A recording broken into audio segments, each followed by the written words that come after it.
Do you guys need me to run?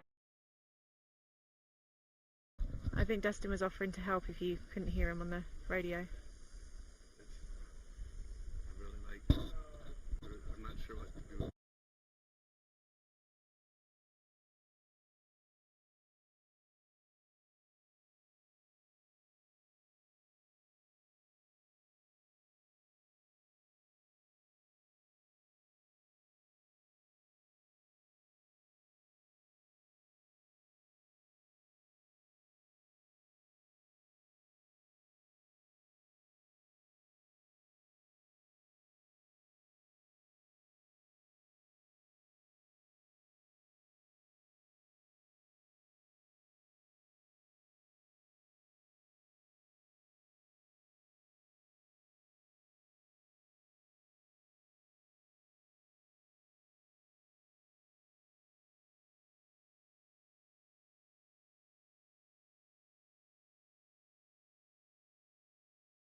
109-ish teams that didn't have their safety review checks done.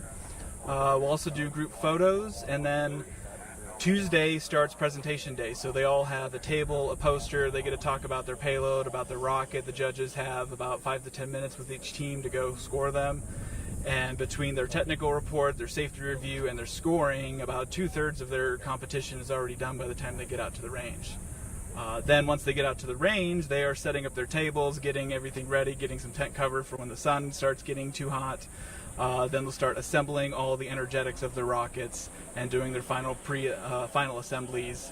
And once they're done with that, they start going in through a whole checklist process to make sure that they're all ready. They've had somebody look over their motors, make sure they're properly assembled.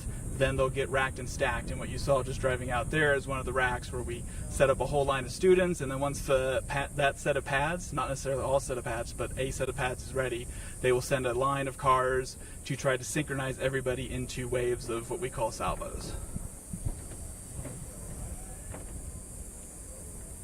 So the first set of rockets have gone out to the pads right now, I've just been told. I'm not sure exactly how many are set up today, and it certainly takes a lot to organise the setup here at Spaceport America, a lot to establish what is going on around here, because there are about 2,000 people that are here between the participants, the sponsors.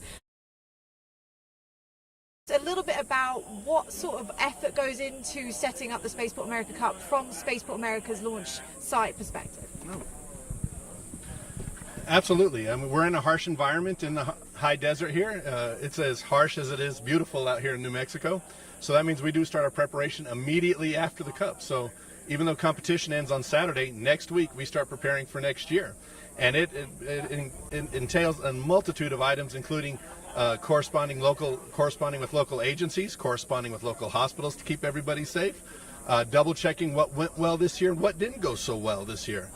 Better designs so that we can add more value to the Rocketeers so they have a better experience and have a better chance at success, but also to all of our sponsors who we're so appreciative of.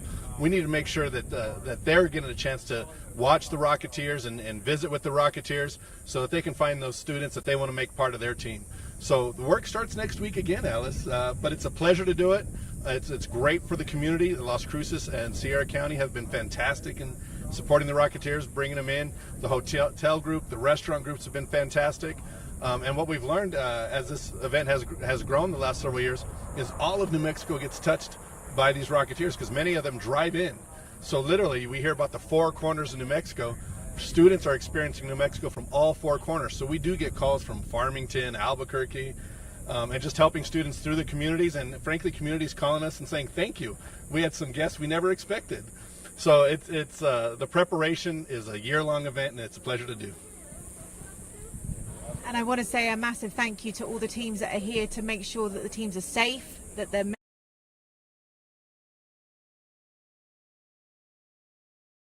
It's a harsh environment. We're about 4,600 feet above sea level. Correct. So that altitude really does affect these teams, particularly when they're coming in from other areas of the country and outside of the US as well.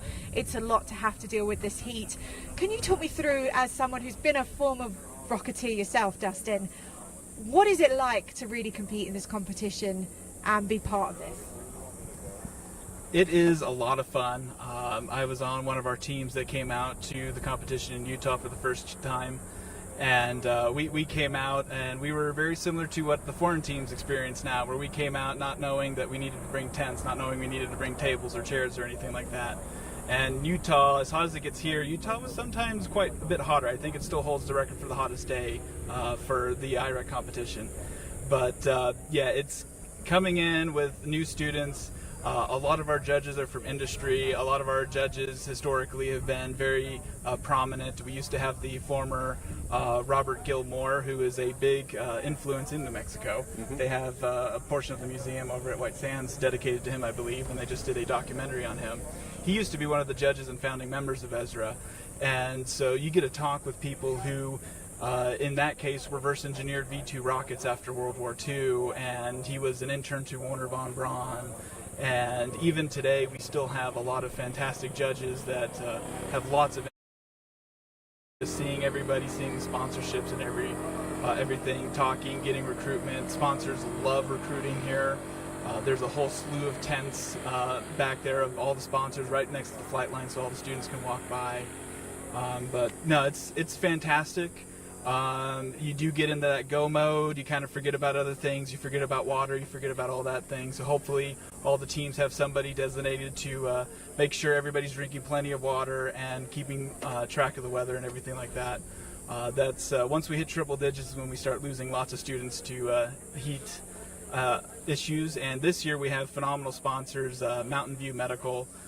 You can go there, they'll hook you up with an IV, get you hydrated at no cost to the students, and there's no point penalties for seeking medical issues to the students, so they are highly encouraged as soon as they're not feeling well to go get that medical attention. So you kind of touched on it a little bit there with that conversation about the history of this region. New Mexico is known as the birthplace of the US space program, and obviously Spaceport America is part of that complex as part of it. What does this competition really mean to New Mexico? Why does Spaceport America really allow these teams to come out here and do this competition? Well, we do this competition for a multitude of reasons, but I think, to put it simply, imagine those folks almost 100 years ago saying, why do we need machines? Why do we need this horseless carriage? A horseless carriage, that's ridiculous. Then we fast forward a couple decades and we say, why do we think that we need an entire telephone book or an entire library in our pocket? That's ridiculous. Well, folks, I can't imagine our world without vehicles, and I can't imagine our world without our smartphones and the semiconductors. Those are transformative technologies. Future investors, folks that look ahead in the business world and from Wall Street and across the globe, see the rocket industry as that next evolution for us as humans. Whether it be business, pleasure, the enterprising purposes, rocketry is the next step. New Mexico has a chance to make sure that we take advantage of the growth of this area, and the airspace above. Tremendous amount of commercial air traffic that goes over New Mexico just because the population centers aren't in the way. So it allows us to grow the rocketry, commercial space rocketry business how we want here in New Mexico. This Spaceport America Cup is a chance for us to give those future leaders, those future decision makers, to have their first experience of launching a rocket here at Spaceport here in New Mexico. So for New Mexico, we hope we do a good job of being a great host, and we go back to our sponsors like Sandia Labs, like Los Alamos here locally to help grow. And let's not forget about Blue Origin. Blue Origin is just down the road by 2 hours. Blue Origin's our main sponsor this year, and we really appreciate their help. And you can't forget Virgin Galactic, our main tenant here at Spaceport. So all of those sponsors want this industry to grow.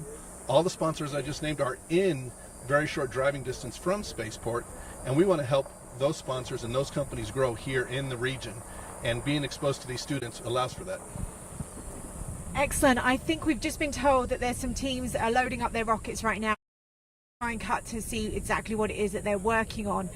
This is quite an intricate time for a lot of these teams. Can you explain to me what it is to load a rocket onto a rail and how difficult that is? So loading the rockets can be extremely difficult. We have rockets of all varying sizes, everything from the smallest of like 4-inch diameters all the way up to, I think the largest one I saw was 19. And we have ESRA-owned rails out there that all kind of fold down flat. We remove a little safety pin at the bottom, and then we can come from the bottom of the rail and we can load the rocket in. Now keep in mind, this entire time the motor is fully assembled, nozzles are in, so it can be a dangerous time. That's when a lot of the risks start popping up. But when we load them, we typically don't have the igniters. Now for air-started motors, this is why we put them on their own set of pads, because by that point you're probably going to have a second stage that does have igniters in it, does have computers in it, and if something does go horribly wrong, it could launch the rocket engine. So we keep those out at their own pad to keep more safety distance from us and to keep a smaller number of teams out there. But once you get it on there, a lot of teams will start deploying their GoPros and everything, and then as the flags control the risk level and whether or not people can access the areas. So once the rockets get out there, they'll have a green flag. Then they'll start going to yellow flag as they start raising the rockets up and putting the igniters in. Then once everybody's kind of around the same steps, they'll kind of sync everybody up. If there's a team or two, sometimes they can't get a hold of their flight computer. Sometimes they can't get something to work. So sometimes you'll see a rail go back down. That means that team is aborting that salvo. Depending on how many teams are ready to come back out, they may or may not get to the next salvo. or they might have to take the rocket down and get back in line. All right. And from there, I'm going to go ahead and head back to you for a little bit. So we're just being told that we've got some other setups going on. We are not a professional team here at the Experimental Sounding Rocket Association when it comes to live streams. This is all a volunteer-based group. So from the soundingrocket.org website, you can go and find out a little bit more about the Experimental Sounding Rocket Association and help support this event as it grows and into future years. And we're going to pass it over now to Abby, who's over with some of the rocket teams and taking a look around this site here at the vertical launch area at Spaceport America.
I've just been told that we've had some audio issues this morning, and I absolutely apologise.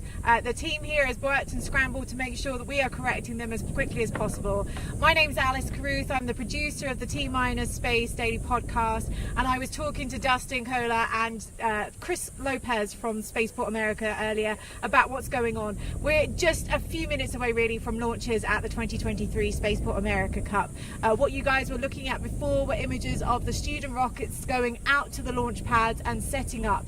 So we are just waiting for them to make sure that the rails are in the right positions, that the rockets are ready to go, and as soon as we're able to, we will come to the launches and bring them to you. I've got Dustin Kohler, who's currently running right now onto the trailer to come and join me and talk to me a little bit about the Spaceport America Cup, because we're going to go back to the beginning again, Dustin, because it's quite difficult for people that are watching that might not know exactly what's going on around here, what this competition is, who manages it. So let's start with the absolute beginning. The Experimental Sounding Rocket Association are the team that manages this competition, and you are part of that team. What does it take to put on a competition like this? How long does it take as a process? This competition is a combination of over 100 volunteers this year, biggest year yet, and we work throughout the years with the teams. Brain fart. The DA test. The DA test. The DA test.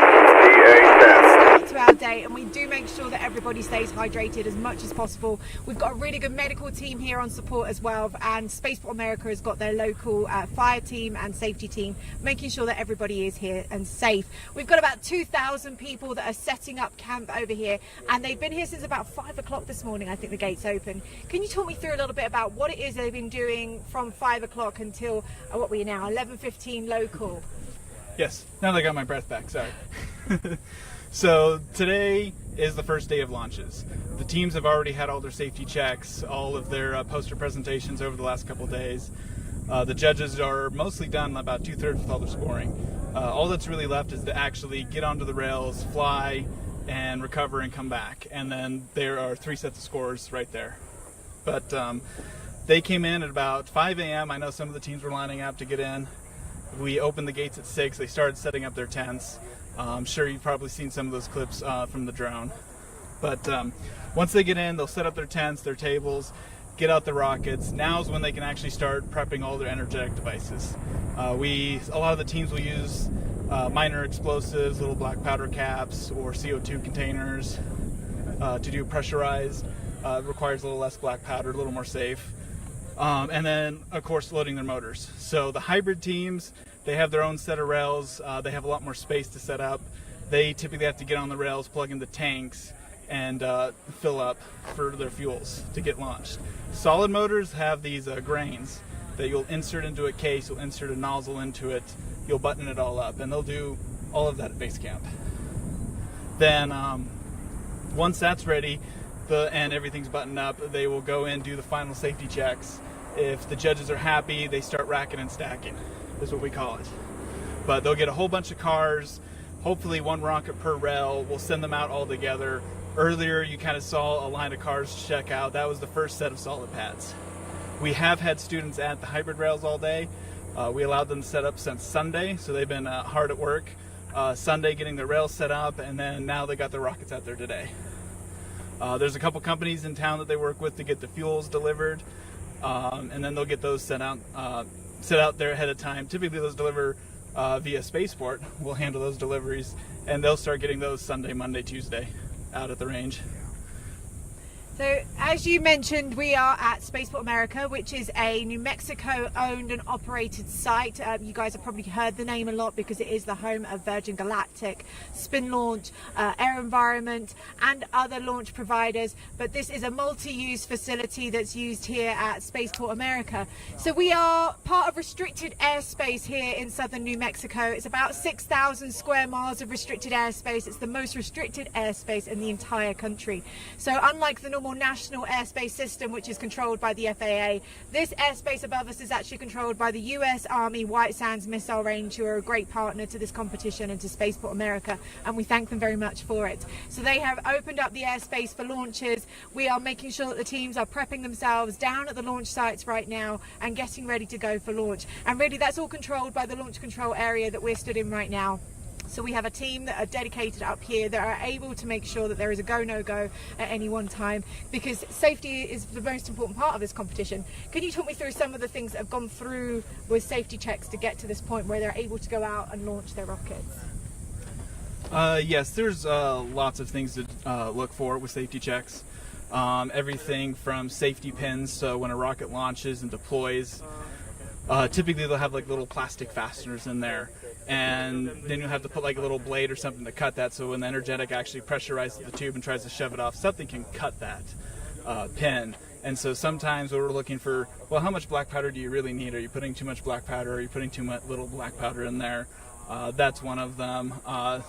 Assembling the rocket engines, we've historically had not a lot of issues. We've historically had some issues where the wrong nozzles put onto the motor, because they're all standard designs. You can put a set of grains that burns at different rates. You can put a different size nozzle in there. And we had one year we had a rocket that launched, went into an arc because it was underpowered because the nozzle was too big, and then it had accelerometer-based recovery systems. That means it's detecting how fast the rocket's going, versus a lot of them have pressure-based computers, and then they'll drill a little hole on the side of the rocket so that they can detect the altitude based on the air density.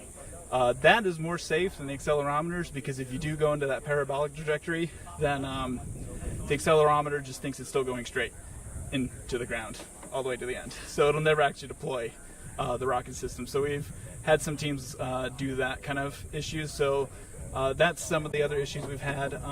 Also structural. A lot of force. Some of these rockets are like 19 feet tall. They might weigh almost 100 pounds, and you're going to put a lot of thrust to get that into the air.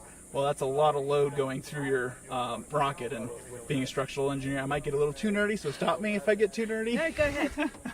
But that rocket engine is going to push up against that rocket, and we have a thrust plate. And that thrust plate is what the rocket engine will bolt into, and you're pushing up against that. So the connection between the motor and the thrust plate and the thrust plate and the rest of the rocket is another thing we have to look for. So we had a team this year built a really flimsy 3D printed piece of plastic for a bulk plate, and we're like, no. Go get some wood from Home Depot, cut it into a circle, put a hole through it, and glue that sucker in. Because this is really hot out here, and 3D printed parts, especially in plastic, and they're going to get pretty soft and start falling apart on you. Fin attachment mechanisms, there's tons of ways to do that. There's some great ways and a lot of not great ways. And so we have to make sure that the teams are actually properly attaching fins, because if the fins fall off right at launch, then the rocket loses all of its stability and it's going to go in all crazy directions that we can't control. The thrust to rate ratios, if the rocket comes off the pad too slow because it was too heavy and underpowered, it can become unstable and just kind of sit there and wobble and then fall back to the ground. Or worst case scenario, you know, if you have a bad thrust curve, it could start falling down and then light up and then go horizontal. So there's all kinds of issues that we're looking for on a technical basis for safety. There's not one or two things, there's not a checklist, we're going top down throughout their entire design and checking a lot of things. Another thing to mention is the 8.8 pounds of payload. A lot of people are confused by that and why we would do that. But the 8.8 pounds of payload is to drive the rocket size. It is to make it to a level 3 rocket. If you didn't have the 8.8 pounds of payload, you could do this with much smaller rockets, and it becomes a much easier thing. There's a lot of engineering challenges you won't run through. And so that's why we launched that. So keep in mind, each one of these rockets has an 8.8 pounds of payload somewhere in it, in addition to all the weight of the rocket and the motor and everything else. I'm learning something new every time I've been part of this competition. So Dustin is a former Rocketeer. He obviously is an engineer that works in the industry and is a really great person to be able to come here and balance what I'm able to come and contribute. And really this team of LiveStream is made up of the Experimental Sounding Rocket Association, some volunteers from NASA Spaceflight, myself from T-Minus Space, and we're here to really make sure that you guys have as much information as possible. We apologize again for the audio issues that we had first thing.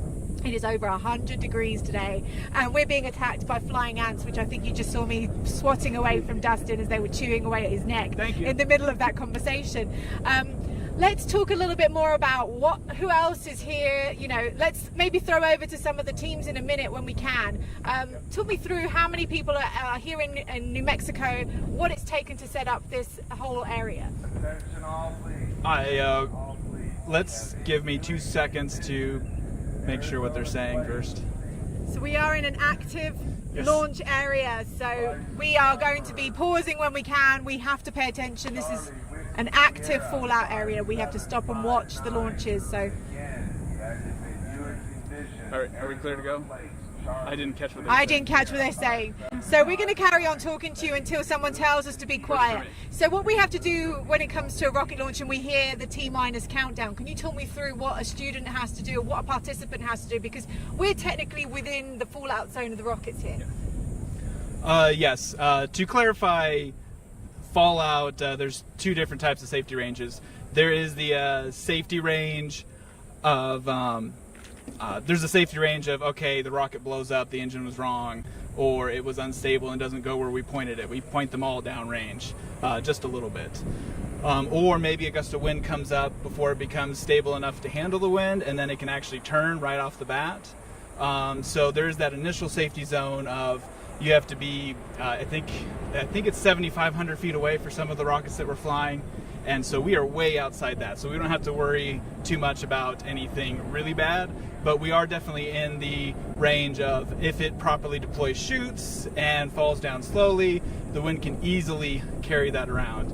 And what we're going to see during this whole competition, and we're emphasizing to the teams a lot, is, as you can see, the wind's picking up right now. From the weather reports that we've been getting with Spaceport America, it's looking like we're going to be hitting 20 miles an hour by about 12 to 1 o'clock today. 20 mile hours is the cutoff. We cannot fly past that.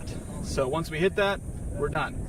So what we're trying to tell the students is, we have enough rails and enough launch times to get everybody off in a very short amount of time. Now, obviously, you've been a college student. Yeah. We're not very prepared when we're young. No, not at all. Never prepared. So yeah, we're probably never going to have a full salvo except for maybe the mornings.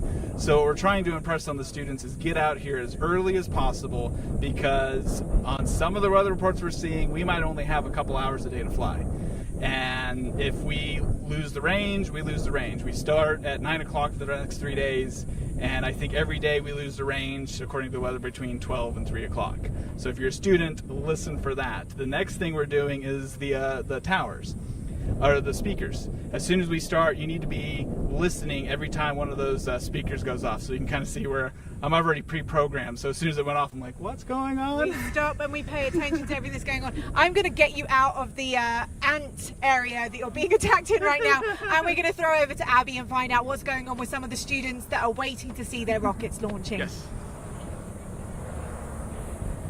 Hey y'all, it's Abby. I'm here live at Spaceport America with Akash Sahai, Neer Patel, Michael Osgood, Joseph Love, Jackson Warren, John Carrington Warren, and we are Purdue University. So they're the first team to launch, so how does it feel, you guys? It feels absolutely amazing. We're very excited to be here. This is our second year as a team to be at Spaceport America, and we're just super hyped to be here and first to go off the launch rail. We had a bit of an issue last year where we K-O'd 400 feet off of the ground, so we're hoping to have a successful flight today. Awesome. Can y'all describe your journey to get here today? It was a long journey. Some of us had to take some flights. A lot of us drove all the way from Indiana in the back of a van, but very rewarding. We got to see some sights, make some cool stops at different places along the way, eat some food that we usually don't get back at home. So very enjoyable and just good team bonding experience. What do y'all like about being in New Mexico? Definitely the views. The mountain's awesome. Everywhere you look around, you can just see excellent view of the mountains, and the sunset at night is just amazing. Cool. Anything you want to add about the competition? I think just good luck to everyone out here. I hope everyone has a successful launch, and we're looking forward to seeing you guys go up. Yeah. Great, awesome. Is that it? Wrap up however you want to.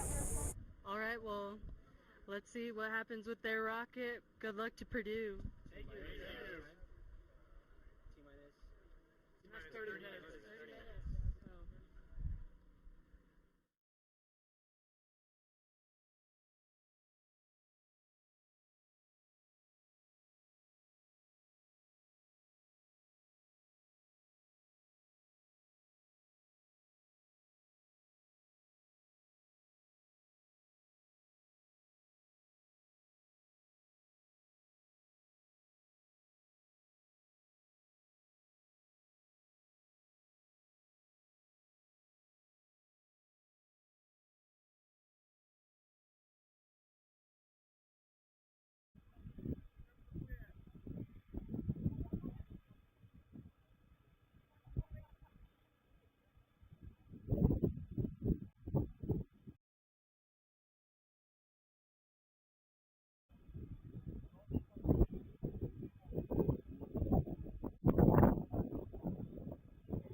Dustin vacated, so I apologise if I start swatting things out of mid-air, mid-conversation, but I'm joined by Dr. Bill Gutman, who is the former aerospace director at Spaceport America and actually wrote all of the policies that established the spaceport here in New Mexico, and he's going to talk to us a little bit about the airspace today. So I kind of mentioned before that we are under restricted airspace.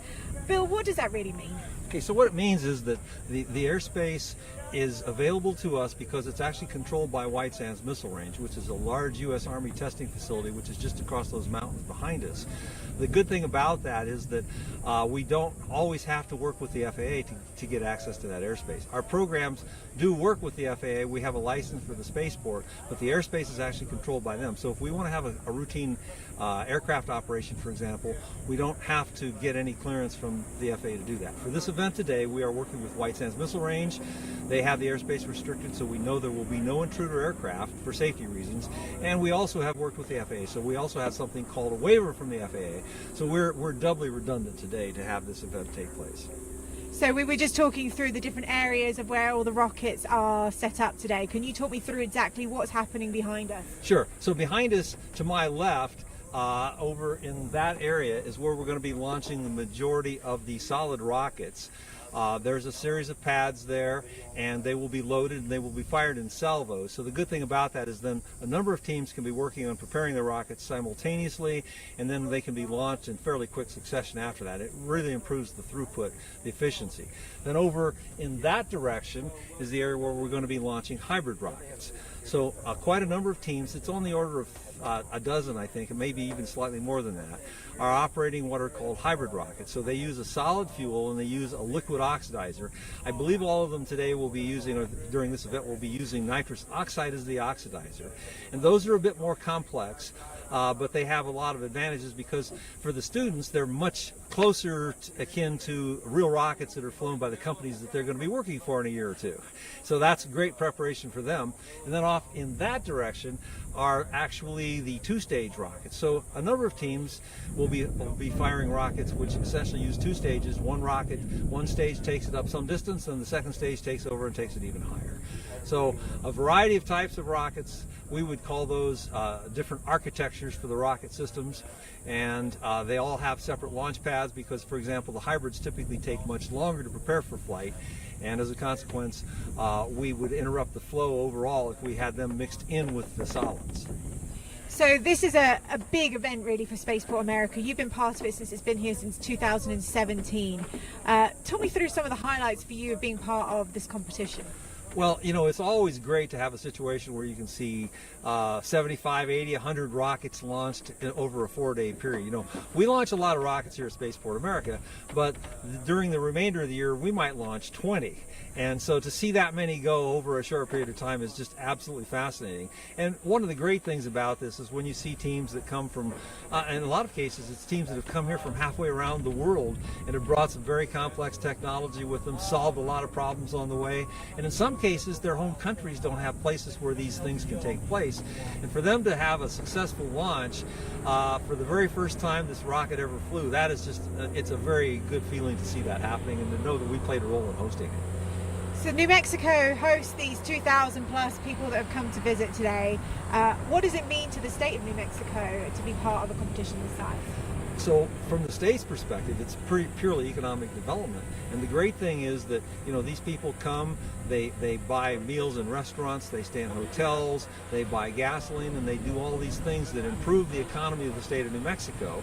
And then in addition to that, one of the things that we have seen happen in the past, I know of at least 2 situations where people who were here, students launching their rockets as part of the Spaceport America Cup, brought their companies back when they actually had taken positions with aerospace companies.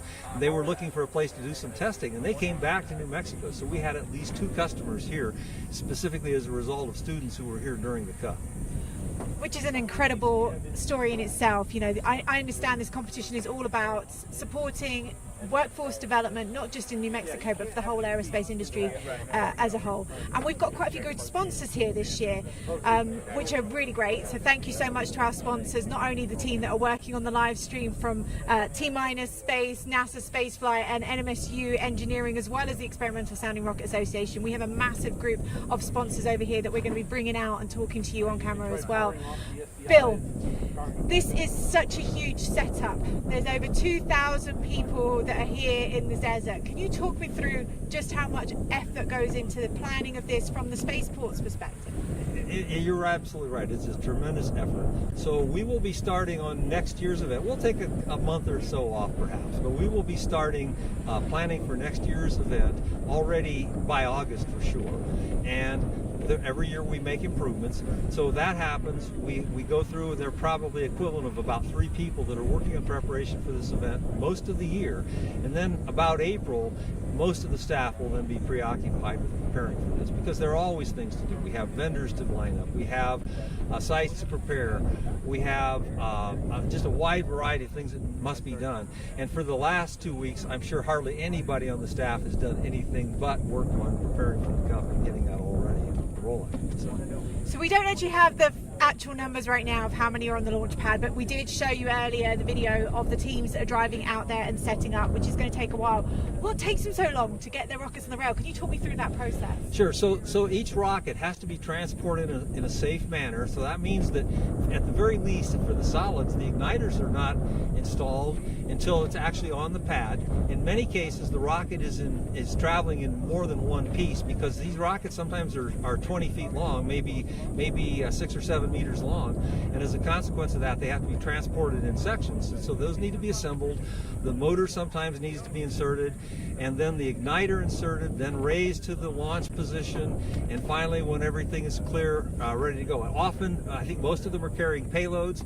The payloads need to be inserted, they need to be powered up, they need to be tested, because if a payload, that's not the primary intent of this competition, but ultimately in the real space business that these students will be working in the next year or two, it is all about the payloads, and so you don't launch if the payload isn't working. So that's a very important part of it, is making sure that it's ready, that you've got, you have it tested, and you've designed means of testing it into the design of the payload so that you can do that.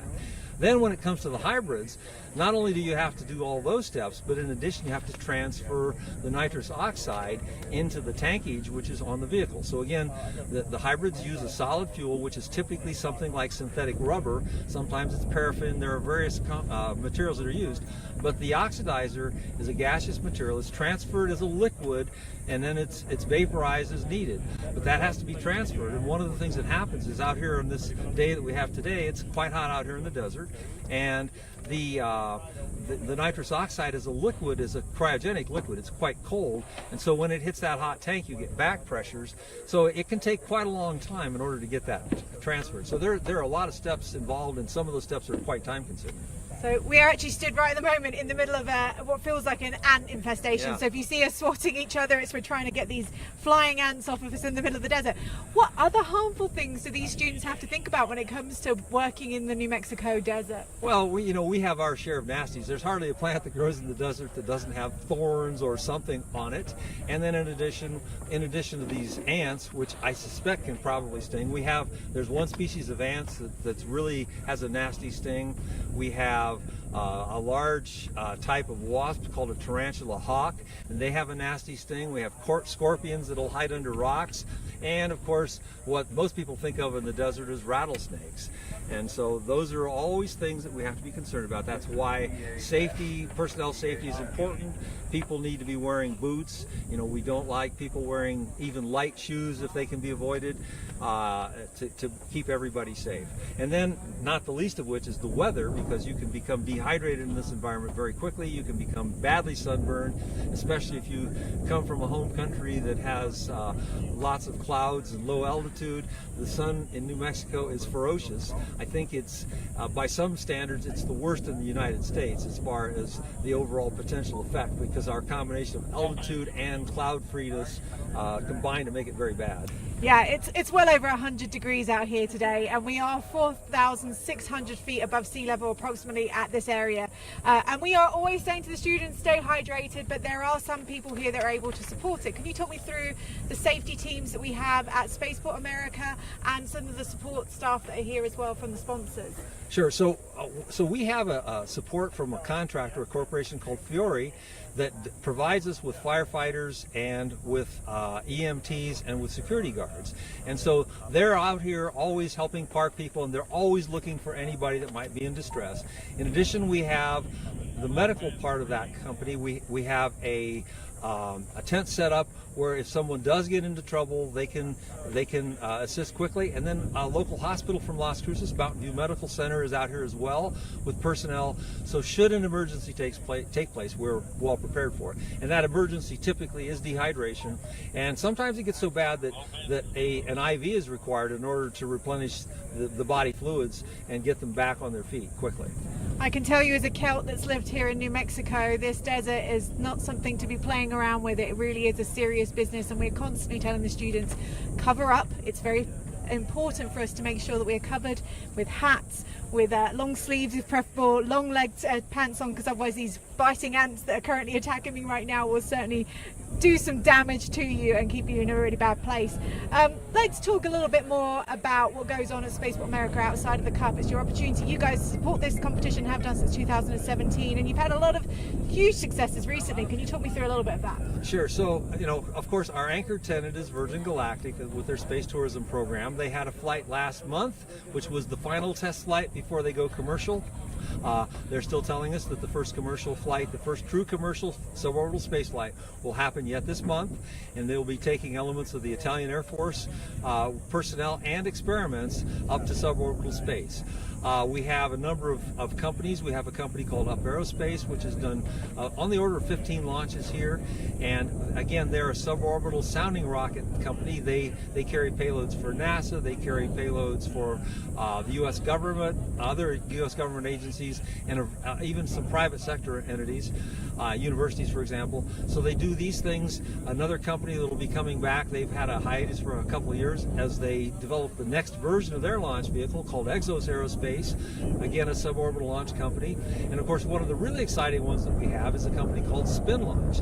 Spin Launch has a really exciting method for doing the initial boost of things to space. And what they do is they use a giant centrifuge. And so they spin things around, and they can get tangential speeds up on the order of 5,000 miles per hour. And when they release that, that's typically comparable to the speed that the rockets reach near the end of their trajectory. So they get a tremendous boost with using electricity, which is generated, with normal fuels, as opposed to using very expensive, very exotic rocket fuels. So a lot of really exciting things that are happening here at Spaceport America. We're the home for many of these interesting companies that you're going to be hearing from in the future. We're currently getting a bit battled by the wind. New Mexico has got incredible weather, 360 days of sunshine a year. I think 340 is the official, but I'm telling you, as somebody who lives here, it's often more often than that. This wind can be quite dangerous. Tell me, as an airspace manager, what it is you're looking for to the point where you say no flight. Are these guys already thinking about what the wind's going to do to their rockets? Yeah, most definitely they are. So every vehicle has a wind limit on it, and typically that's determined by the crosswind. So for example, for Virgin Galactic, when they come back from their space missions, their space tourism missions, they're flying an unpowered airplane. It's a glider, and every aircraft has a crosswind tolerance. And so that is, and I can't tell you what that number is because that's proprietary information, but the fact is that if the wind exceeds that, then they would actually cancel the mission. They wouldn't launch if the forecast is for the winds to be above that. For the vertical launch companies, and that would include the Spaceport America Cup, those rockets, there is also a wind tolerance, and I believe the overall limit for this event is 20 miles per hour. So if the crosswind is exceeding 20 miles per hour on a sustained basis, then the rules that have been developed require that. And that's derived from a variety of things, but primarily it's experience and it's also modeling. You can run sophisticated aerodynamic models to predict what the wind effects will be on a rocket, and when those effects start to carry it outside the test area or anything like that, then the mission rules require that we stop launching until those winds have subsided. I'm going to let you go back over to the launch complex because I know you're needed today, but I want to say thank you very much, Dr. Bill Gutman, for joining us. Thank you for having me. It's been a pleasure talking with you. So we're going to go and see if we can speak to some of the rocket teams that are going on. As you can see, I'm being attacked by ants and the wind right now, which is kind of an interesting situation.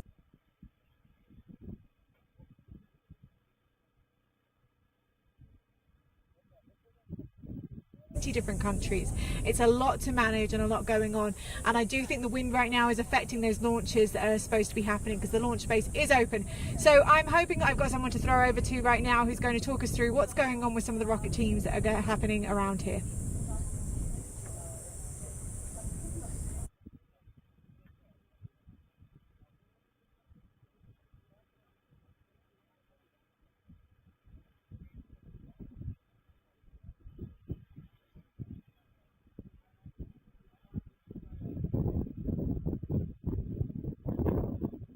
Dustin, live here. I'm actually standing over the shoulders of the people that are acquiring all the teams that are going to be launching.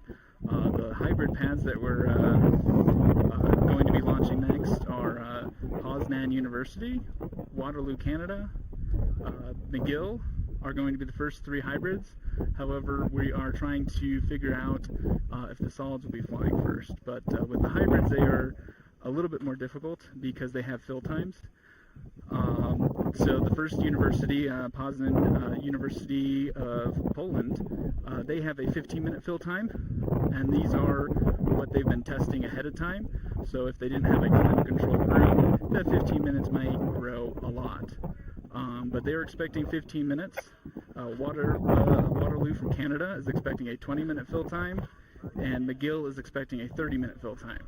So what the teams will be doing now is they're going to start getting their final checks done, make sure their flight computers are ready, make sure their motors are good to go.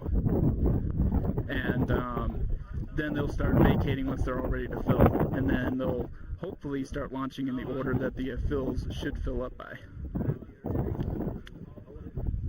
So looks like, I can't read it on my phone, but that definitely looks like Waterloo's rocket, I think.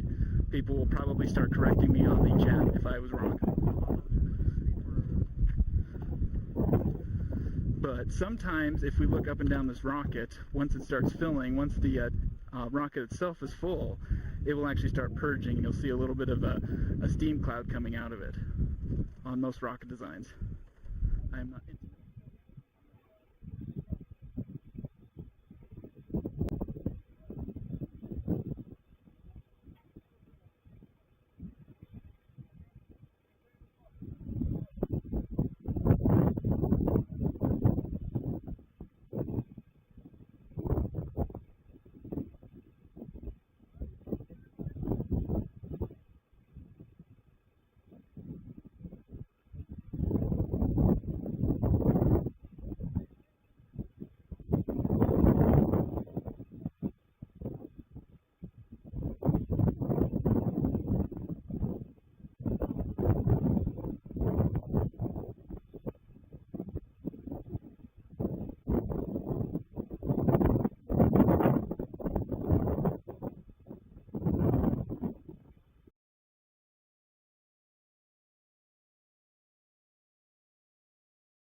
Check 1, 2, 3.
Actually sitting in the launch tent right now, over listening to the statuses coming through the radios. Hybrids are about to go red, which would normally mean that we would have to start doing a roll call of all the recovery teams. But fortunately, since we haven't launched any rockets yet, this red will be pretty straightforward. As soon as we go red, they will pull away. They will start filling their tanks. As I mentioned earlier, we have a 15-minute fill, a 20-minute fill. Okay, we have word from the hybrid teams that they are pulling back and going under red. That means they are going to start filling and that they will be launching shortly. So be prepared when we start launch ops. We need everyone from under the tents. Keep your eyes on the sky and be alert until we finish our salvo. So we're looking at about 20 minutes, the first launch on hybrids. We'll let you know where now that I'm just doing the announcements, I couldn't tell if you could overhear that on the live streams. Solids just put up a red flag hot off the press. We haven't even announced that yet. So we will likely squeeze a couple solids off while we wait for the hybrids to fill. But hybrids can be a little finicky, especially depending on the design. So once they're full, they may or may not have ability to wait. So that was where the launch team gets to have a lot of fun trying to balance rocket launches. Typically when we launch a rocket, it will, on descent, all heads up. Everybody has to be out from under tents, and we have to keep eyes on the rocket. And then as they start coming back down, if they're floating clearly away from us and we know that we're not going to land anywhere near base camp, we can go ahead and launch the next rocket. But if there's any question on drift patterns, then we may have to wait until the rocket's pretty much on the ground.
You're giving me a count, right?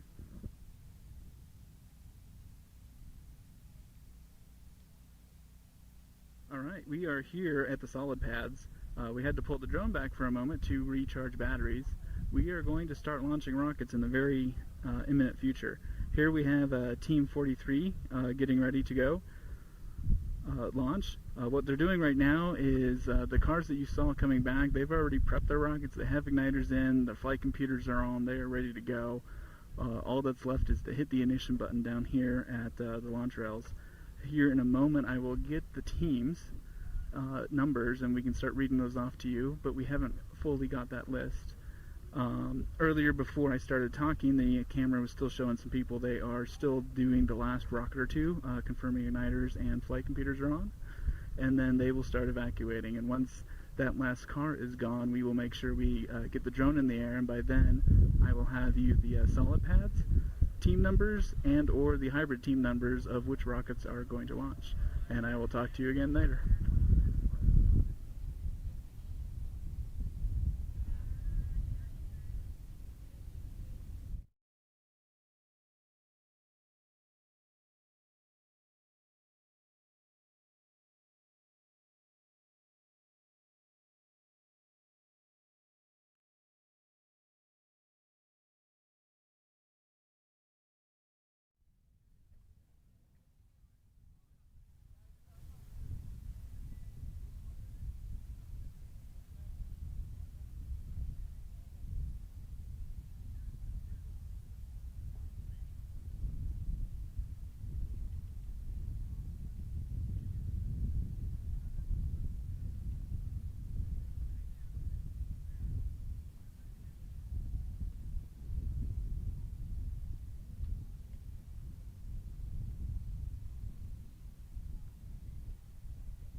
This is Dustin again, coming with you with a live update. We are at red flag at the solids, and it looks like some of the last cars are leaving. Red flag, this is when normally we would be calling in the teams that are out for recovery and checking in with them, double checking their location, making sure they're heads up and at a safe distance. This is also when the PA system is probably going to cut me off at some point in the very near future, and we're going to start announcing to the teams that they need to eventually come out of their tents. Red flag does not mean you need to stop work now. Red flag means that very soon you will be told to get out from underneath your tents and be heads up just in case a freak accident with the rocket. Right now I am looking at the fresh off the pads, the alignments. So we are looking at Purdue going first. Rocket, then can we get Team 150. the camera down, pointed on that truck? Team 43, Team 114, Team 18, Team 124, Team 148, Team 11, and Team 33 is the order of the solids pads. However, I also know that the hybrids are doing a reverse fill of their tanks. So the longest fill tank is filling now. Then they're going to start filling the tank that's going to take about 20 minutes, then the tank that's going to take about 15 minutes. And the hope is that we can shotgun these off, because if you can't hear in the background every now and then, the winds are definitely picking up.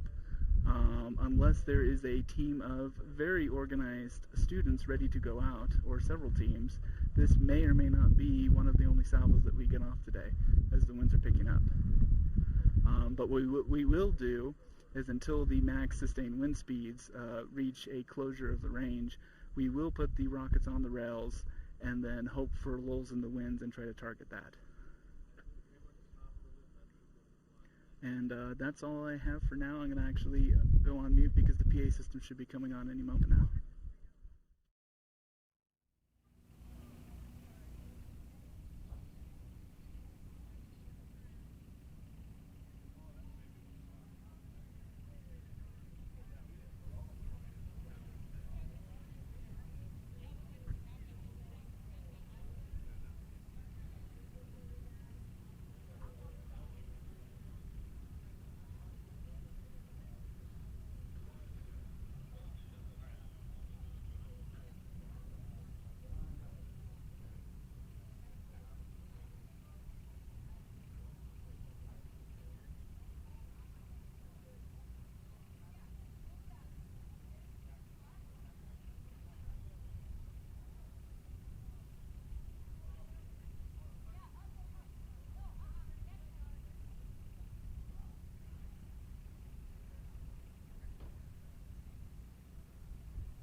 and I'm currently the project manager for Purdue space program Spaceport America.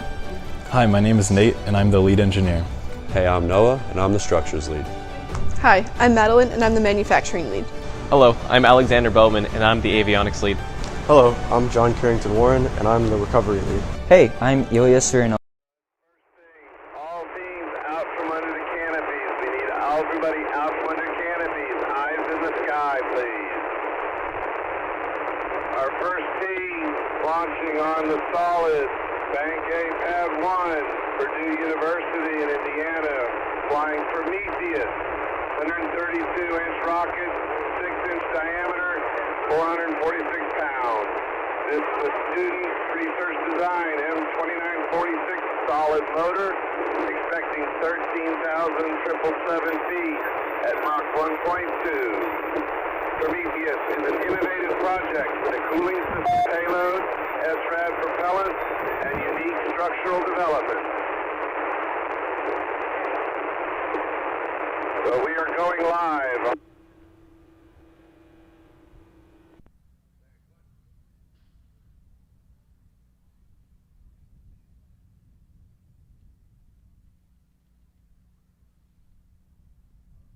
So 78, we are ready. Bank A, Pad 1. Skies are clear. We are going in 5, 4, 3, 2, 1.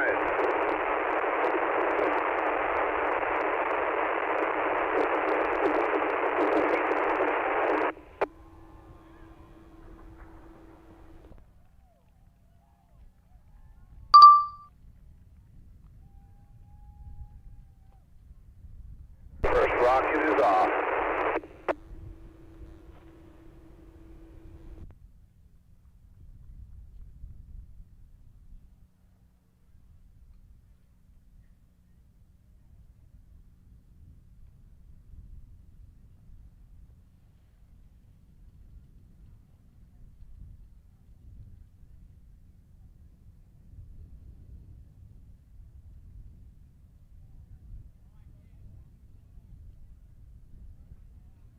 Okay, we have hybrid for Team 76.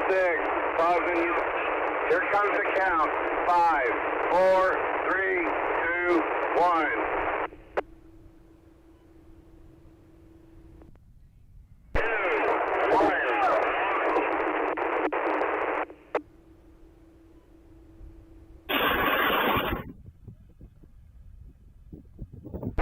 Should be seeing Team 76.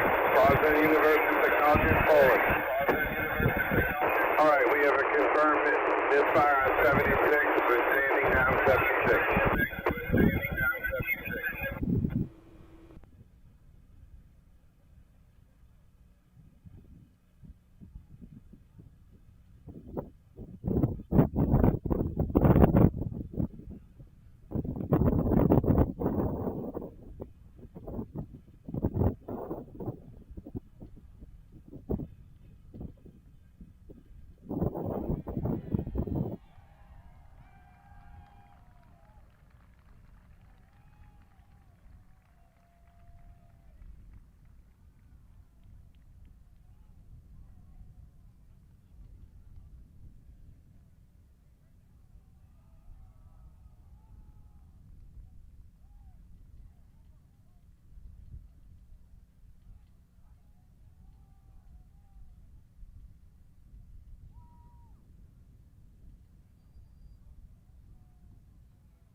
export those. The 164-inch long rocket, 6.2-inch diameter, 117 pounds. It's SRAD N4785, expecting 11,250 at Mach 0.77. Quote, after its failure to launch its first hybrid rocket in SAC 2022, the McGill rocket team wishes to launch its second one in SAC 2023.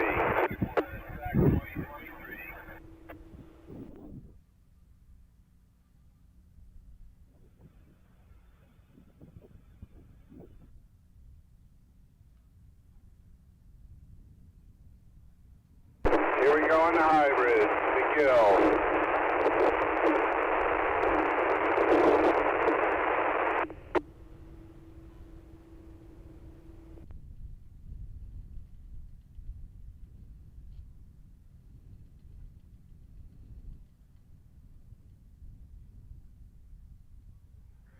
And count from the hybrid pad.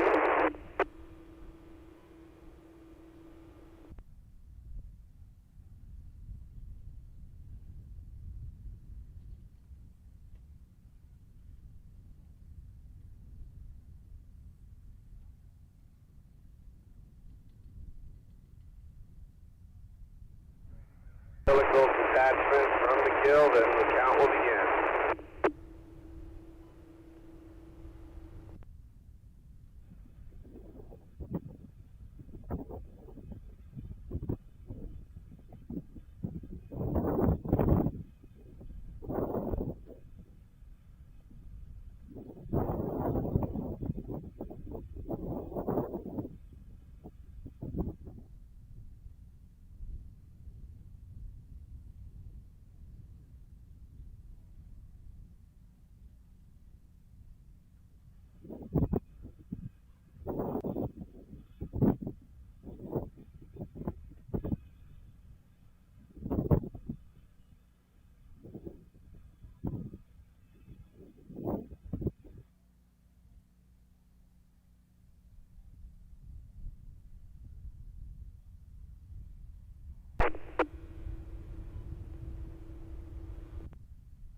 We have a pause on 1554 hybrids. They need an additional pressurization.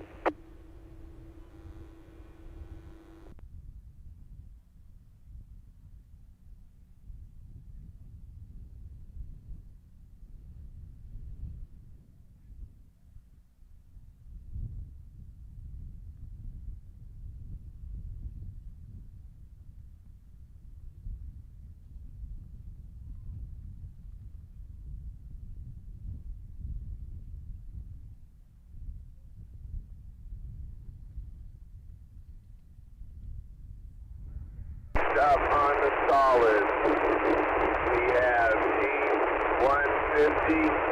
This is Virginia Polytechnic Institute, State University. Rocket, Project Flextrex Gravitrix. 158-inch rocket, 6.3-inch diameter, 91.2 pounds. This is a COTS M3168 motor, expecting 10,834 feet at Mach 0.87.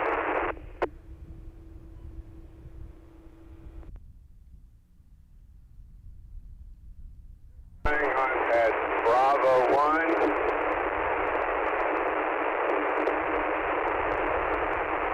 We have good continuity. Skies are clear. We are going in 5, 4, 3, 2, 1.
still on the hybrid pads. It is scrubbing due to an issue.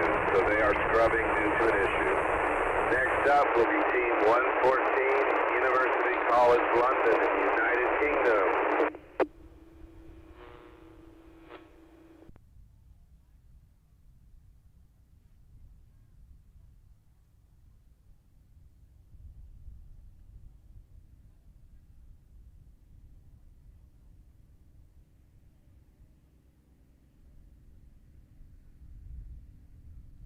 Okay, next up, University College London, rocket Optimistic.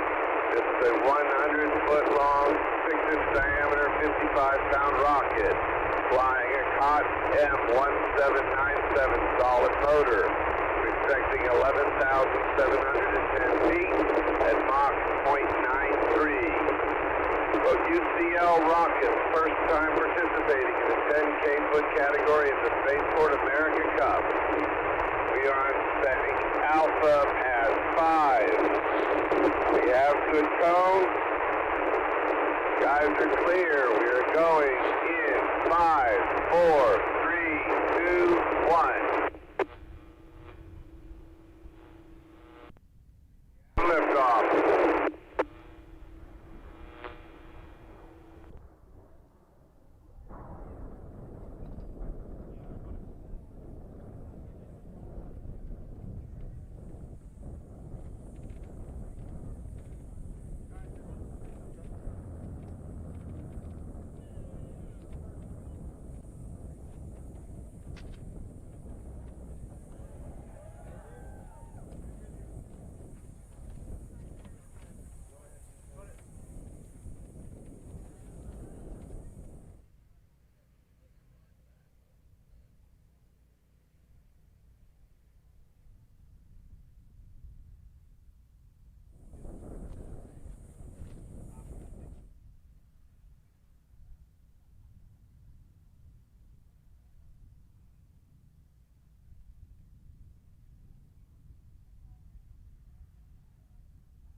Landing.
rocket, the Flying Kiwi. This is a 106-inch, 5.7 diameter, 69.1 pound rocket. This is a COTS 03417 solid motor. We're expecting 32,958 feet feet at Mach 1.83. The Flying Kiwi, a high-performance sounding rocket that employs an active air braking mechanism to precisely reach an apogee of 30,000 feet. We are on bank Charlie, pad 1. We have good tone. Skies are clear. Going in 5, 4, 3, 2, 1. We have ignition.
should be Team 18, Pad 1C. Do you know what they look so like? Row 1C. You don't, I can post a comment on the YouTube video and ask. That's how I got the last one. Oh, incredible. Although, I don't know. Next up, we have Team 124 on Bank Bravo 3.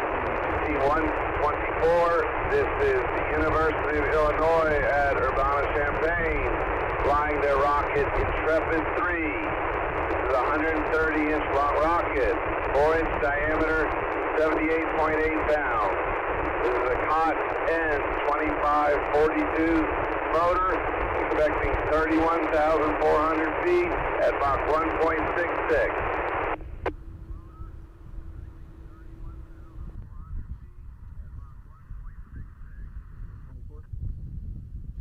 That looks like it. I can't tell from the screen. Getting closer. We have a green on Bravo 3. We have skies are clear. We are launching in 5. Drone, we got a good shot. 2, 1. We have ignition.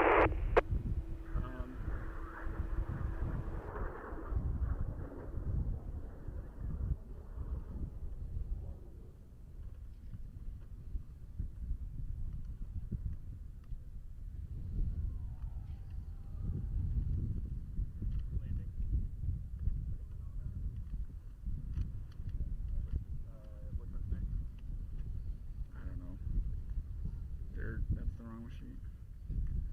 So they just did 124, so 148 should be the next one, but they're going out of order.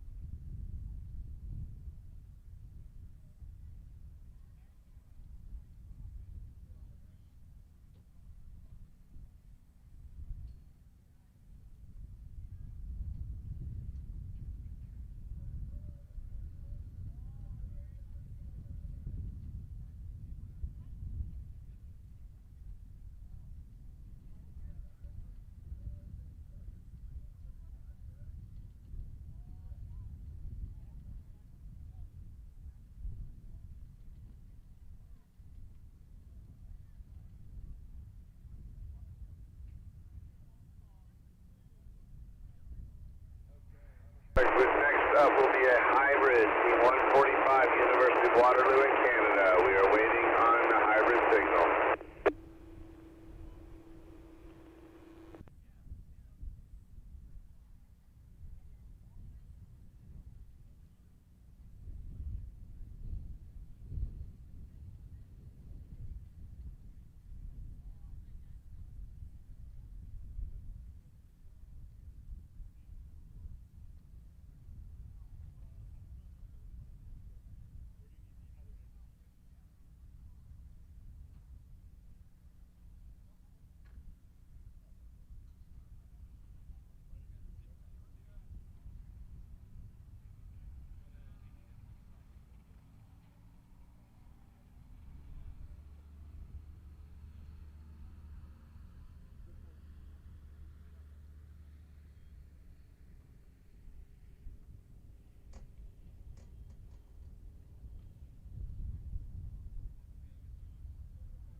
Okay, next up on the solid, we have Team 1-1, California State University, Fullerton, flying their rocket Estrella, 116-inch rocket, 6-inch diameter, 48.1 pounds. This is a COTS M1875 motor, expecting 10,300 feet at Mach 0.191. To design, manufacture, assemble, and test a high-powered rocket that will reach an apogee of 10,000 feet with a COTS solid propellant motor. That is their objective. We are going on Bravo 5, Bravo 5.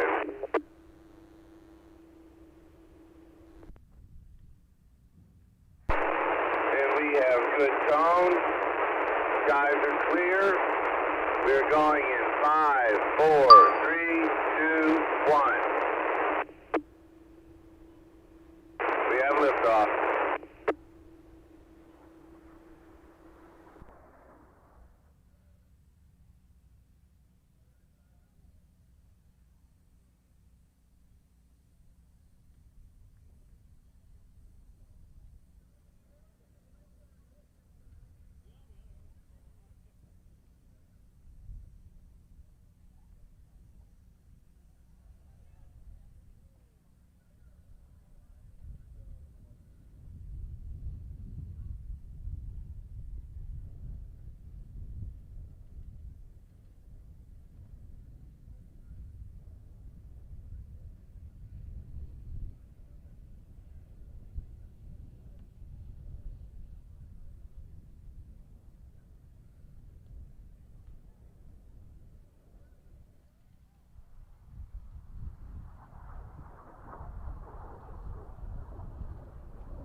Okay, that launch was the 145, the University of Waterloo in Canada on the hybrid pad, flying their Leviathan in the sky, a 176-inch rocket, 6-inch diameter, 126.8 pounds on an SRAD 05000 hybrid.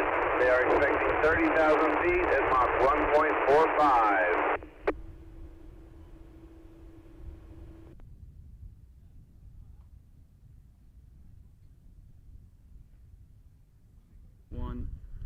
Well, looks like Waterloo just launched. There was no count. This was an accident. We were all caught off guard. We actually thought it was a ballistic rocket from the previous rocket coming in, but it was a rocket launch from Waterloo going up.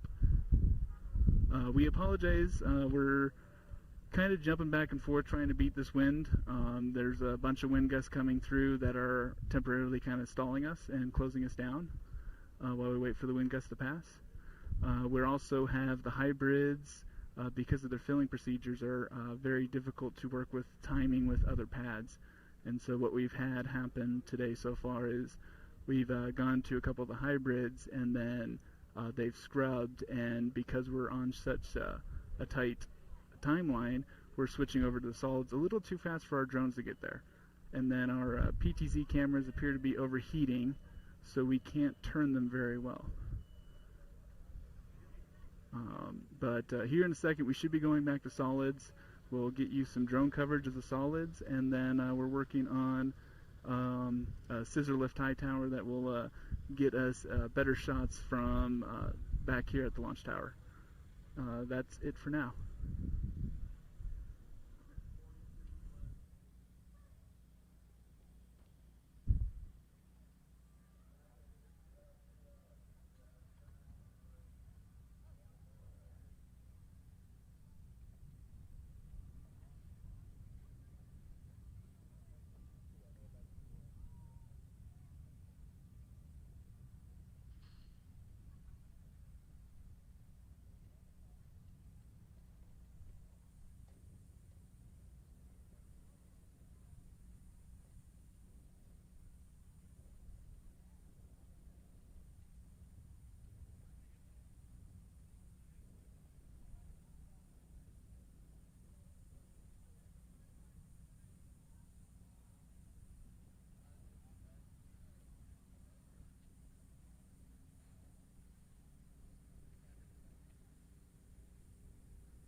up on the solid pads on Bank Alpha, pad 2.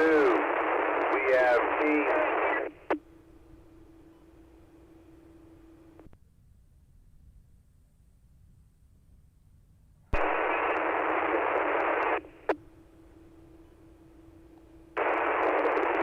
Next up is team 148 on Bank Alpha, pad 2. This is Utah State University, flying Big Blue 2.0. So 113-inch rocket, 5 inches in diameter, 55.6 pounds. The COTS M2400 motor, expected 11,985 at Mach 0.6. This is a high-powered rocket equipped with an altitude control system to target an apogee of 10,000 feet.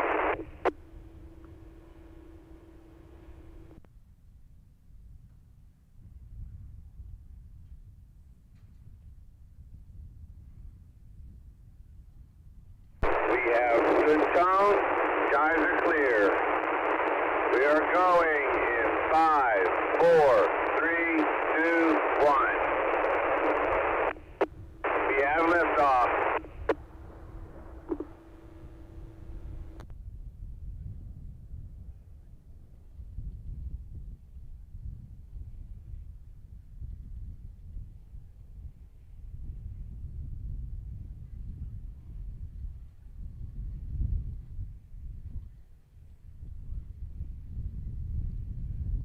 All right, announcement. We have exceeded 20 miles an hour. We are standing down for wind speed. We are standing down for wind speed. We'll hold and see what happens first.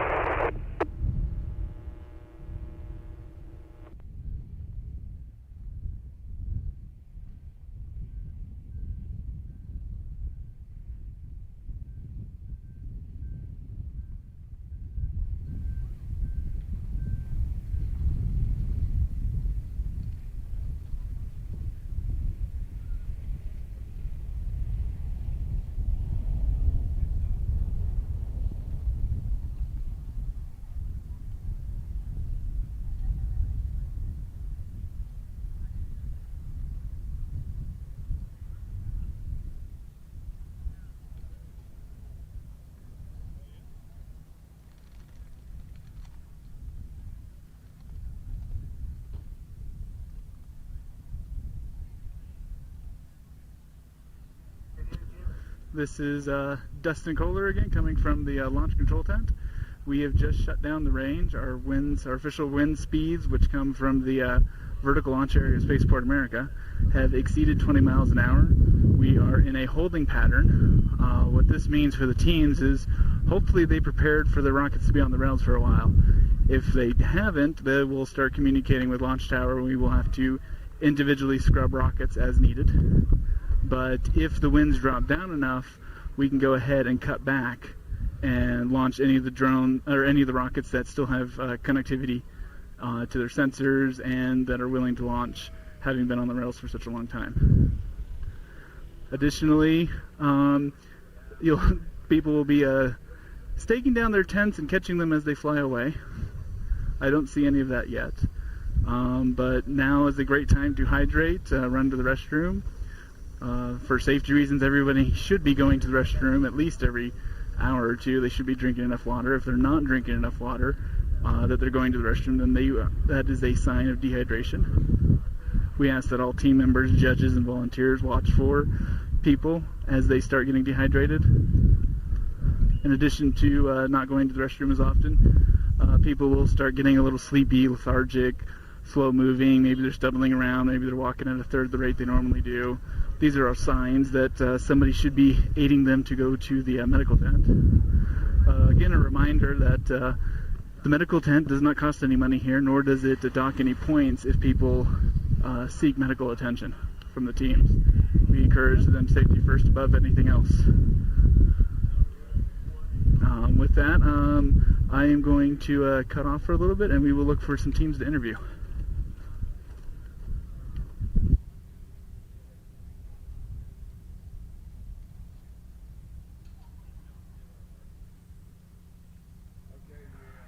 Close, so we are Well, we're still in the hold status. We are very close to launching that. So if nobody moves very far, keep your eyes up and stay out from the tent.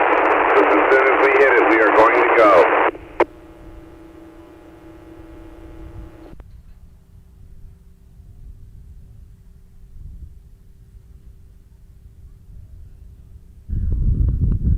We just heard over the PA system that the winds are starting to die down at the VLA a little bit. We're getting really close to our limits. So we are asking all teams to stay in their position and be ready for heads up, because as soon as that wind level drops, we will hit the launch button on the next rocket. Well, we'll do a countdown ideally, unlike the previous rocket. Waiting to hear back. We might just have to cut to an interview with Waterloo later on today. But yes, hold tight and we will get some rockets launching here very shortly.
All right, we are good to go on Team 33.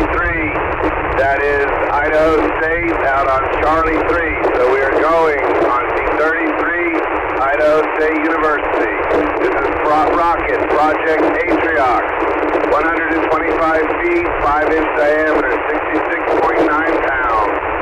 It's a COTS 03417 motor, expecting 30,200 feet at Mach 1.86.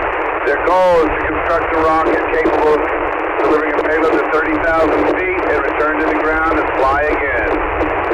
This is on Charlie 3. Paths are hot, we have tone, and we are going in 5, 4, 3, 2, 1.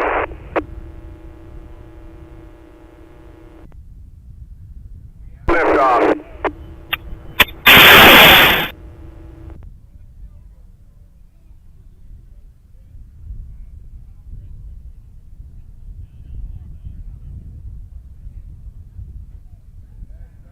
Had a motor failure and there are parts coming in.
So we had two scrubs, and that just means that something happened. We're not sure what, but two of the three hybrids were not able to launch.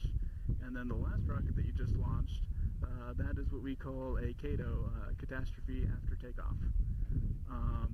Something malfunctioned and a rapid disassembly occurred shortly after leaving the rail. As you heard over the PA system, we waited until all parts were on the ground before we allowed people to not be heads up anymore. And with that, that is the last solid off the pad. And if my count is correct, that means a couple of the solids must have scrubbed when I was not in ear range of the people taking communications on that. But solids are at green. What that means is that we can actually release the road, and the next wave of students, if they want to, can go to the launch rails and try to play a little game of wind. What we'll do is, just like we did a little bit ago, we waited, we exceeded our 20 miles an hour, and once we came back in range, we were very quick, a little too quick for our drone pilots to be ready. We do have some itchy fingers there, so as soon as we had the wind good, we immediately started the countdown and launched that last rocket. So next up, we will see if a wave of teams will in fact drive out. Hopefully we can get maybe half a salvo or maybe a full salvo off the pads before the winds completely shut down the range. This is a key example of why the teams need to be extremely prepared. So tomorrow we get the launch range at 9 a.m. What we're asking all the teams to do is to be here early enough that they can be driving out to the pads by 8 a.m. If we can be sending out teams to the pads at 8 a.m., that gives them an hour to get on the rails and get vertical. And then today, we actually opened the range and got the range about 15 minutes early. We pre-negotiated to get 11 o'clock back from White Sands, and then they were done with the airspace and gave it to us at about 10:45. So ideally, if teams are on the rails by 8 o'clock, there is a chance that we could even launch a little earlier than 9. But that's all going to depend on the team's preparedness, and what we typically do on the first launch, especially when we're time constrained, we will give the teams as much time as possible, but at the end of the day, if we have 5 teams ready to go and 1 or 2 teams still holding out trying to troubleshoot something on the rails, we will ask them to lay the rails down and vacate the area so that we can at least get the teams that were prepared to launch off the pads and into the air. Right now, we only had 3 hybrids that were ready to go. 2 of them scrubbed, 1 of them launched. And we will look for those teams to start getting some interviews here in a little bit. So hopefully we'll be right back. That is all I have for now.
All right, we're back. I'm reading some of the chats coming through the message window.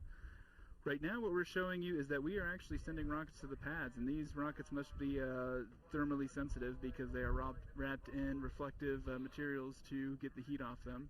We are not done for the day. I repeat, not done for the day. We are definitely sending more rockets out there in order to try to get the lulls in the wind. A lot of times what we've seen in the past historically is sometimes the winds will kick up really strong around this time of day, and then they'll die down just a little bit, and then they'll come back as the sun starts going back down, and then they'll die down again.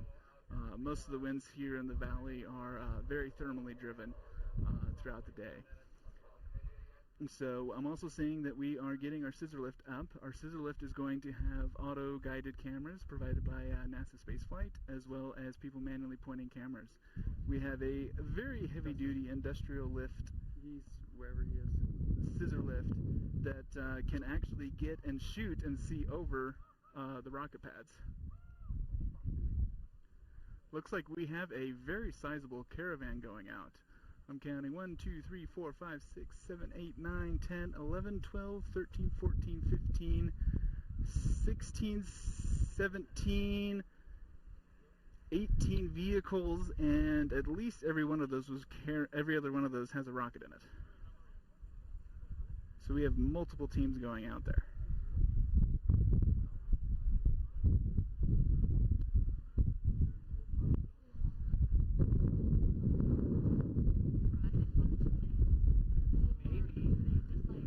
Scrolling through the comment section right now for a little bit. Let's see what other questions do we have.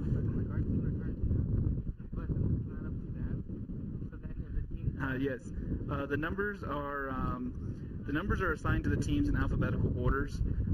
For schedules, we don't have schedules. It's when the teams are ready. First come, first serve, as much as possible, sending them out.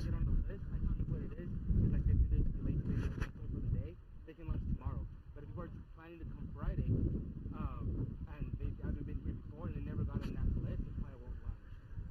We're picking up some extra chatter on this channel. Then right now, in theory, launch today. It's not been in line to launch tomorrow. Depending on weather.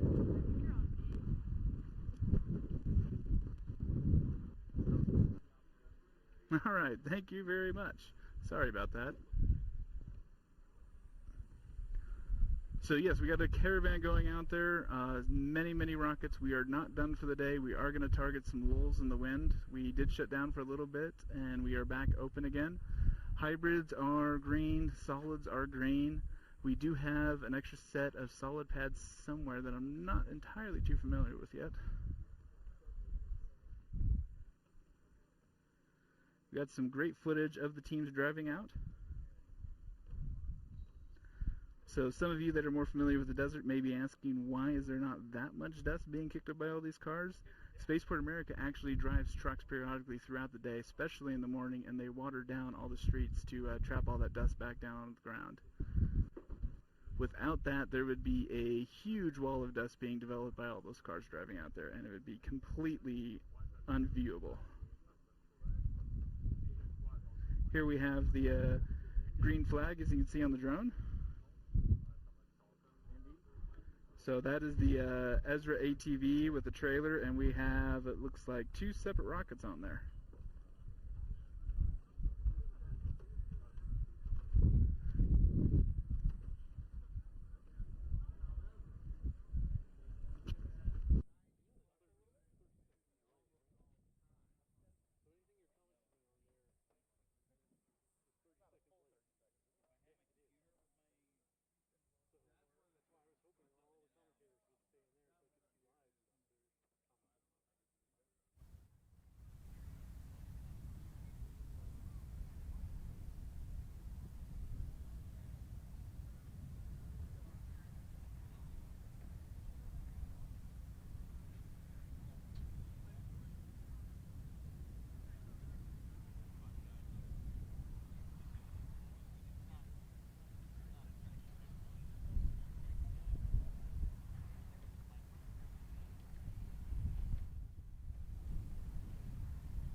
3. PA test 1, 2, 3.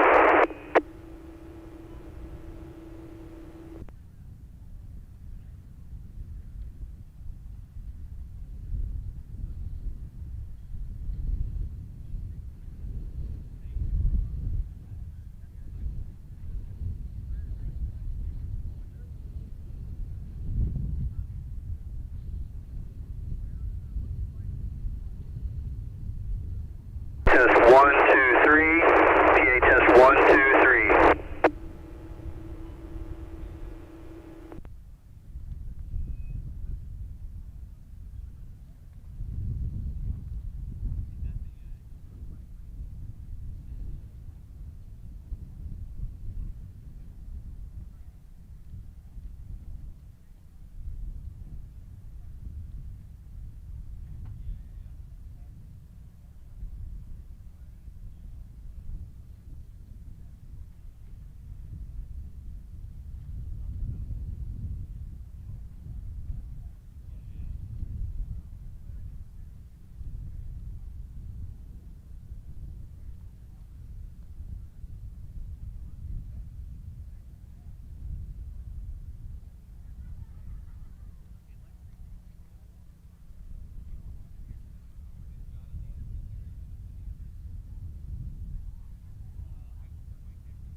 Yep. You want them on the outside only? That's when you untape it.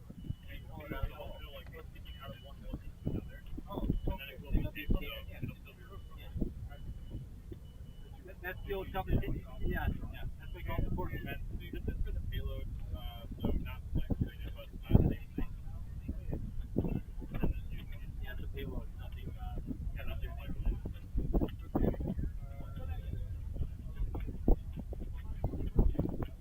Hey everybody, this is ESRA Vice President Andrew Berkman. I am joining the broadcast as a commentator for the next couple of hours. What we're seeing now on the screen is our final flight readiness review. The gentleman in the blue shirt there is Harry Spears. He is my actual mentor in high power rocketry. Harry is from the Dallas area of Texas. He's been flying rockets since he was a child, which I think was about 1,000 years ago or so. So wonderful man. Has mentored literally hundreds, if not thousands, of students and even born-again rocketeers. So definitely a legend in the high-power rocketry community. So I'm not sure, I can't really tell what team is in inspection right now. We'll try to get you that information here shortly. But the process, this is actually the 5th, and this is the final inspection before they head out to the pad.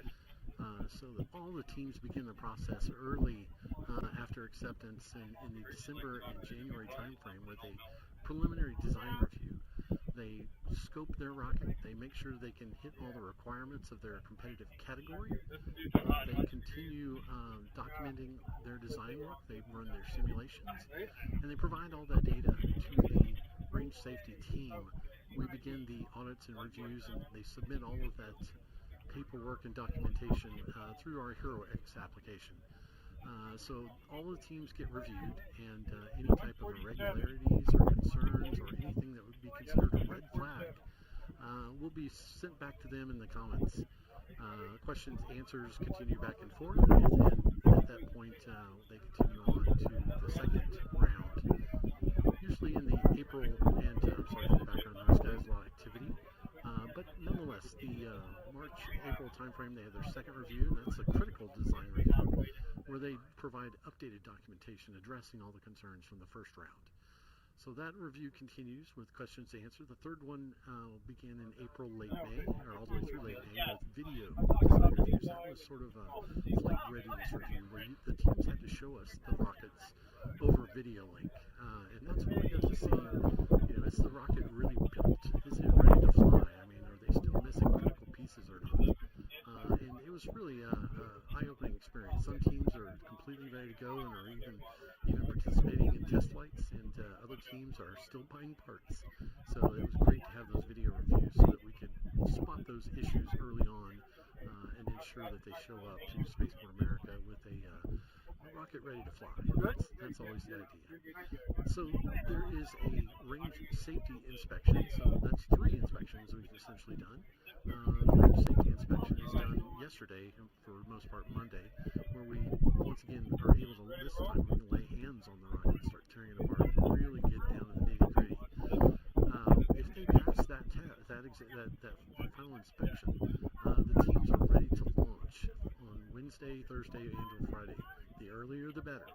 And so this is the culmination. That team that just left, they have been cleared. They are headed out to what's known as the pad queues. And those queues will, the moment the pads are available, they'll be guided out to the pads and start the process of loading and launching.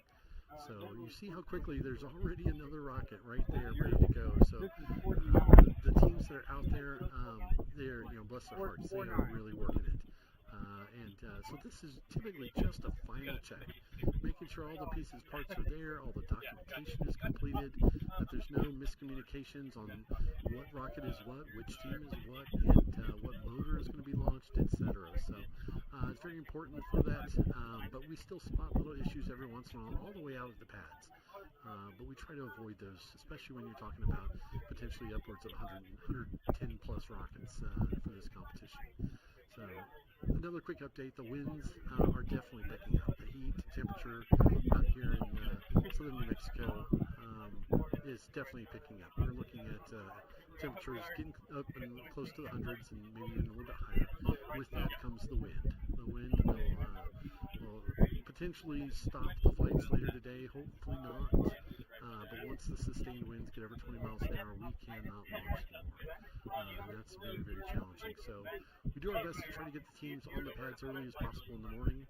We do have some restrictions we have to follow, guidance from White Sands Missile Range and the FAA. And so they identify, the skies are clear, we're able to launch. And so from that standpoint, we try to get as many rockets off the pads safely as we can, and then the recovery processes begin.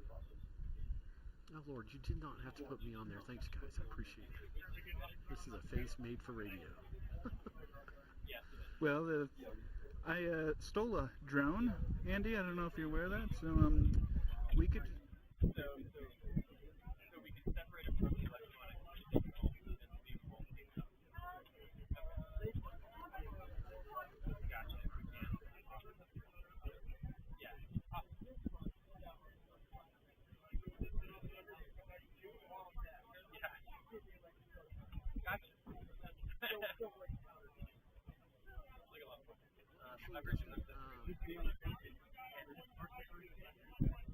Thank you very much. LCOs coming up here. This is our launch control operations. They have staffed representatives from ESRA, from Spaceport America. They also have, at some point in time, White Sands Missile Range and FAA representatives up there. Later, at some point today, we may even have some dignitaries from EEE Rocketry Association. So again, that's where the control center, the nerve center of launch operations takes place. So nothing flies without their okay, and that's where the actual red button is. Everybody's curious, what actually turns on the rockets, what ignites them. So we have a wonderful Wilson FX launch control system. Not putting a plug in for Wilson FX, but they are a great launch control system. And so we have been using that for many, many years at Spaceport America, and is almost bulletproof. So anyways, LCO is safely away from all of the launch pads. We have critical minimum distances that we must have all bodies away from during launch operations, and we have placed the launch pads in positions where LCO is perfectly epicenter in all of those, but still in the safety margin zones that they must be. Obviously, spectators and students and all of them are much farther back. But LCO has a bird's eye view of everything that's going on in all the various different pad locations. What we're looking at now is the students that are launching get a special spectator area. And this is where they can have their telemetry radios up and going, and they can, if they're out on the pads, they're likely sitting there waiting for their rockets to be launched.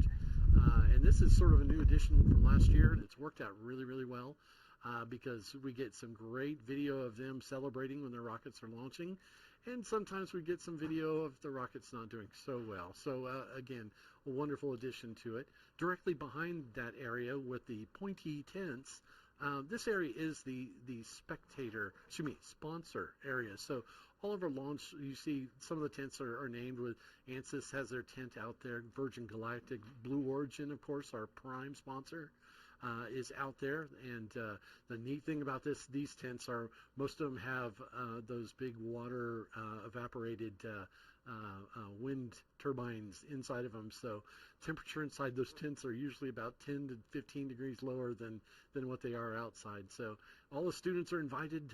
They should please go in there and sit down, visit, and have a chat with them. But those are all of our critically important sponsors, and we moved them up front this year. They are quite close to the action, so very exciting for them. As we go up the line, you'll see just above them a couple of RVs. That is the row that we've set aside for our rocket motor rocketry vendors, rocket equipment vendors. We have, of course, Animal Motor Works, who's been here forever, but the first tent that's right there, the orange and black one, is Aerotech. And so we actually have Gary Rosenfield here. Gary is, I wouldn't even call him a legend. He's one of the founding bodies of high power amateur rocketry. The things that he has contributed to the ability for students and anyone to get into amateur high power rocketry and launch with these rockets is simply amazing. Now able with certifications, they can launch upwards of O-class motors. So they're there here providing technical support to the students, when they have questions about the motors that they're launching. And then directly above them is Animal Motor Works. Animal Motor Works has been our principal rocketry vendor since almost the first Spaceport America Cup.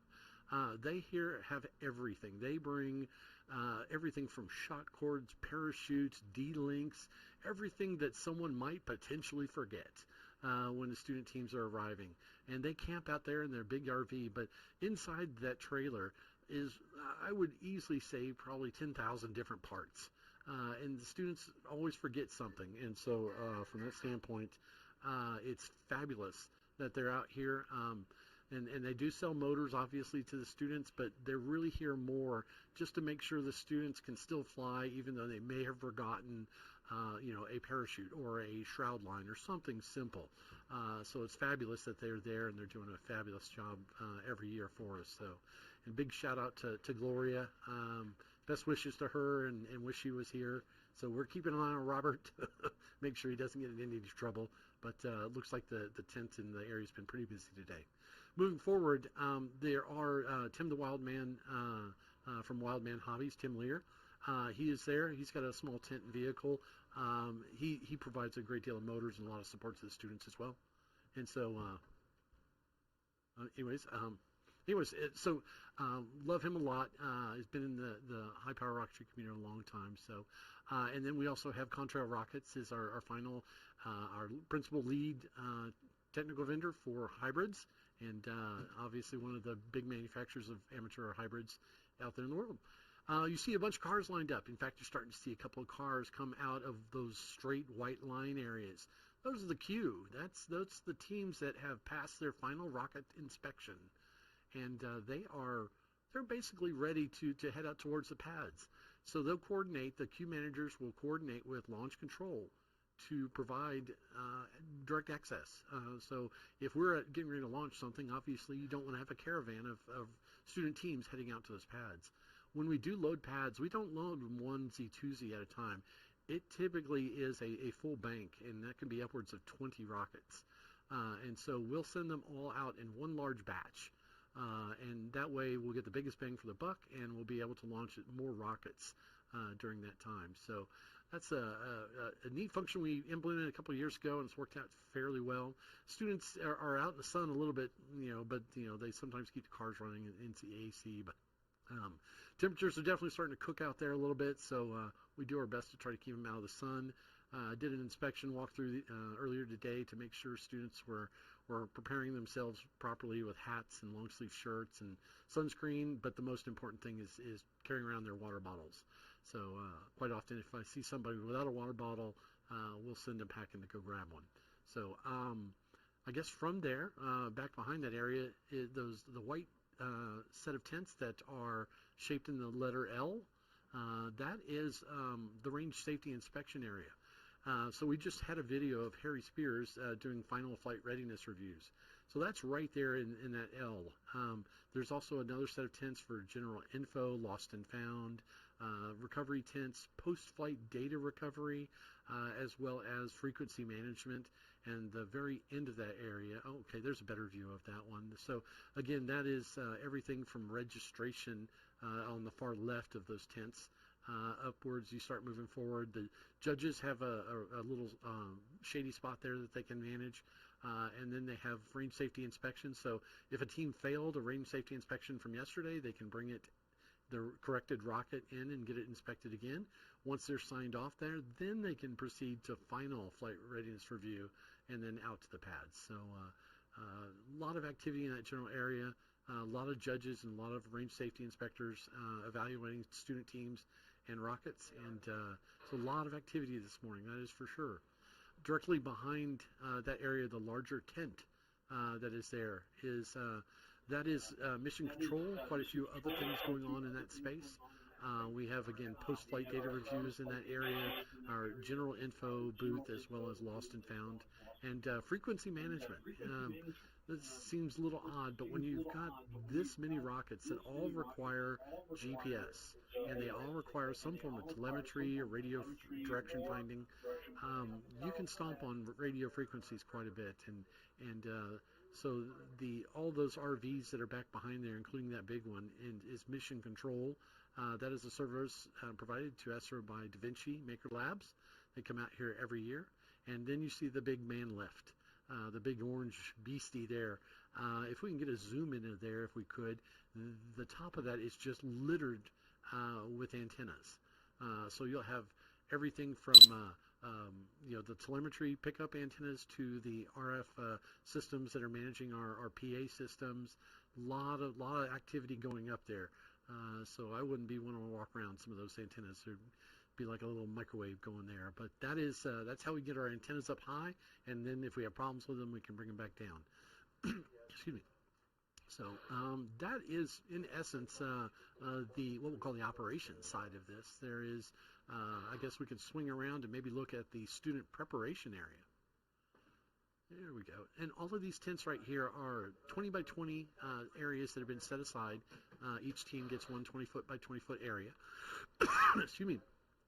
There are direct pathways through there so the cars can be driven. And the teams set up the tent in their specific areas and prepare for flight readiness review. There are a lot of teams still actively working on the rockets, while quite a few of them are moving to the inspections. And in this tent that we're looking at right now, this is one of the things that this event has that no other event has. This is our Mountain View Medical Center has set up a triage, a medical triage, even potential trauma center. So if we have any type of medical emergencies, we are really blessed to have them out there. For the most part, we see a lot of heat stroke. Every once in a while, we'll see a couple of bug bites. We never had really any serious injuries as far as being bitten by a tarantula, which is relatively minor, versus being rattlesnakes. Luckily, nothing in that space. Again, 99% of the challenge we've run into is challenges with heat stroke, heat exhaustion, etc. And so we keep a close eye on that. All of the ESRA and Spaceport America staff are watching very, very intently. The teams are trained throughout the event to keep an eye on their close members. If somebody's not feeling well, obviously send them to that tent. They do this without charging the students, so there's no charge to the students. So they should not be hesitant to go there if they need to. Even international students, they do not care one way or the other. They just want to take care of you and make sure a problem doesn't turn into a serious problem. So definitely utilize those services as you can. They should all be drinking nonstop. It is very, very dry. I am just talking the little bit that I have here. I am already dying, so I may have to take just a short break to go find some water. This area look at it. There we go. This area that we're looking here. Now we're starting to step back a little bit. This is some of the Spaceport America and Fiore operations centers. They are we'll call them the landowners. They own the facility. They operate the facility and all the activities going on here, and they liaison with all the sponsors and make sure that the White Sands Missile Range and all the other governmental powers that be are in well communicated with and coordinated. We do have some food trucks here. We have Luchador here, who provides food to all the students and spectators, as well as feeding the staff and volunteer crew. We've got all sorts of different types of local food, cultural food, as well as some good American standards. And you can't have a place without a Frosty store. So we've got that as well. And so that's about it, I think, for the grand tour. The only thing behind there is spectator parking. But now is a grand view of our launch site. Awesome area to launch. So this is a beautiful picture of the whole workspace. And so we're still talking every launch pad from the center of that area is anywhere from 1,500 to 2,000, even 2,500 feet away. So we've got a very, very good safe distance between the launch pads and the students and spectators, etc. So we have solids bank pads, we have hybrid bank pads, and we have a two-stage area for the more complex two-stage solids. And all of those are being prepped as we speak. So you're looking at some wonderful views of some of the hybrid pads. A lot of hard work being done on a lot of hybrid pads. The solids are a walk in the park compared to trying to set up a hybrid, especially in the temperatures that we're dealing with here. That makes it even more challenging. So, and again, we're just sort of bouncing back and forth. The rockets that literally just look like rockets, those are usually solids. And if you see a lot of infrastructure near them and tubes, piping, and other equipment near them, that's typically considered a hybrid type environment. We do our best to try to explain to the students that they really should not be grouping up around those rockets in large groups like they are.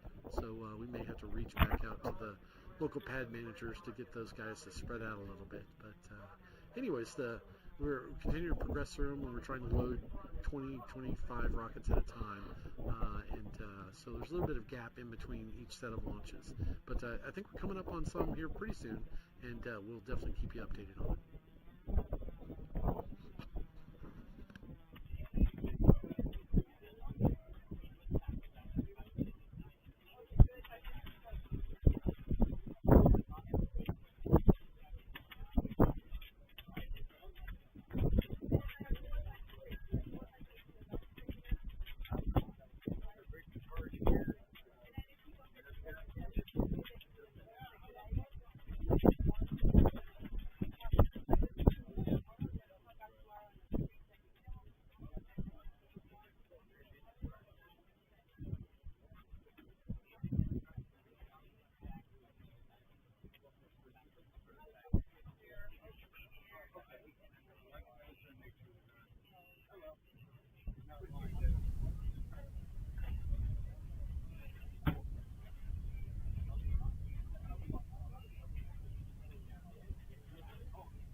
think they're sitting right over there, so ask them. 57. Backing up. 57.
Hi everybody, we're back.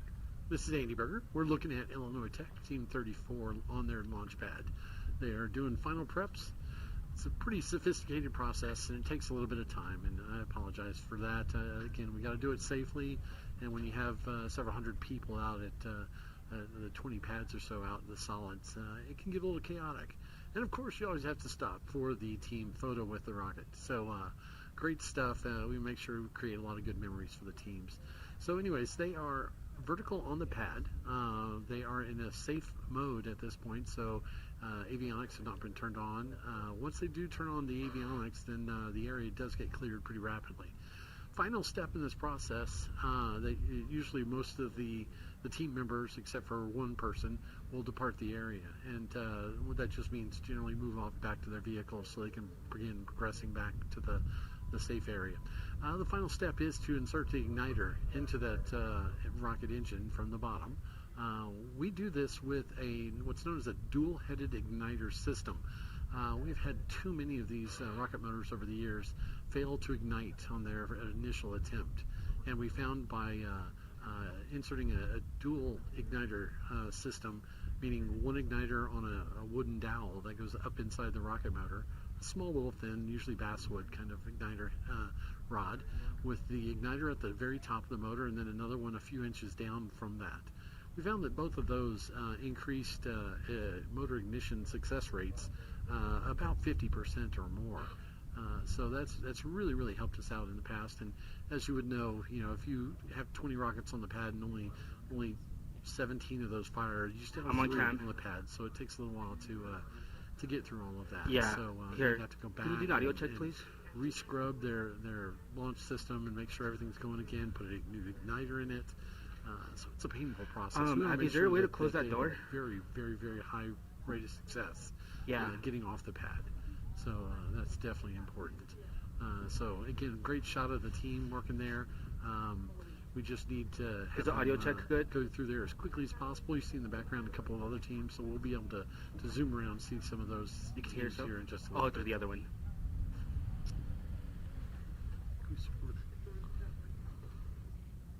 So another new technology we've added this year is a fairly significant elevated viewpoint. So we have a scissor lift system that was rented from Sunbelt Systems and Sunbelt Rentals, and if you can, now we have the ability to spot activities occurring at the pads from a much higher elevation. It's great right up until it gets crazy windy, and then obviously we have to bring it down. So, but we have it up now, and we put our drone pilots up on top. We put some of our camera positions from up on top as well. And if we need to, we can put spotters and anybody else that needs to be up at that elevation. So it definitely gives you a much better perspective of the area around. We don't have a lot of trees in the desert of New Mexico, but we certainly do have our share of bush. A lot of scrub brush, and typically doesn't get more than 3.5, 4 foot tall, but it has elevated areas where it's sometimes a little bit of a challenge to see over the top of such. But anyways, that's that, and we're going to transition here shortly. We're going to have Alice doing another interview, so I'm going to hand it off to them.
sorry about that. A little bit of technical difficulties, but they're going to be working on that here shortly, and we'll get back to them. So, anyways, back to our scissor lift. Again, the view in the scrub areas out there are a little bit challenged with the elevations and land from point A to point B, but certainly not a problem when you're that high up in the air. So, again, excellent views from there, and again, many thanks to Sunbelt Rentals for their support. I think we're almost ready to try the interview one more time. Again, we have Alice working in the interview side, and we're going to transition over to. We're going to come to you guys. Her in just a few seconds. Alice, you ready? 3, 2. Hi, I'm Alice Caruth, producer of the T-Minus Space podcast, and I'm back today with one of the other sponsors of the competition, Space Dynamics Laboratory from Utah State University. Maria, tell me what it is that you guys do. Yeah, absolutely. We are super excited to be here as a sponsor. We've actually been doing this for many, many years.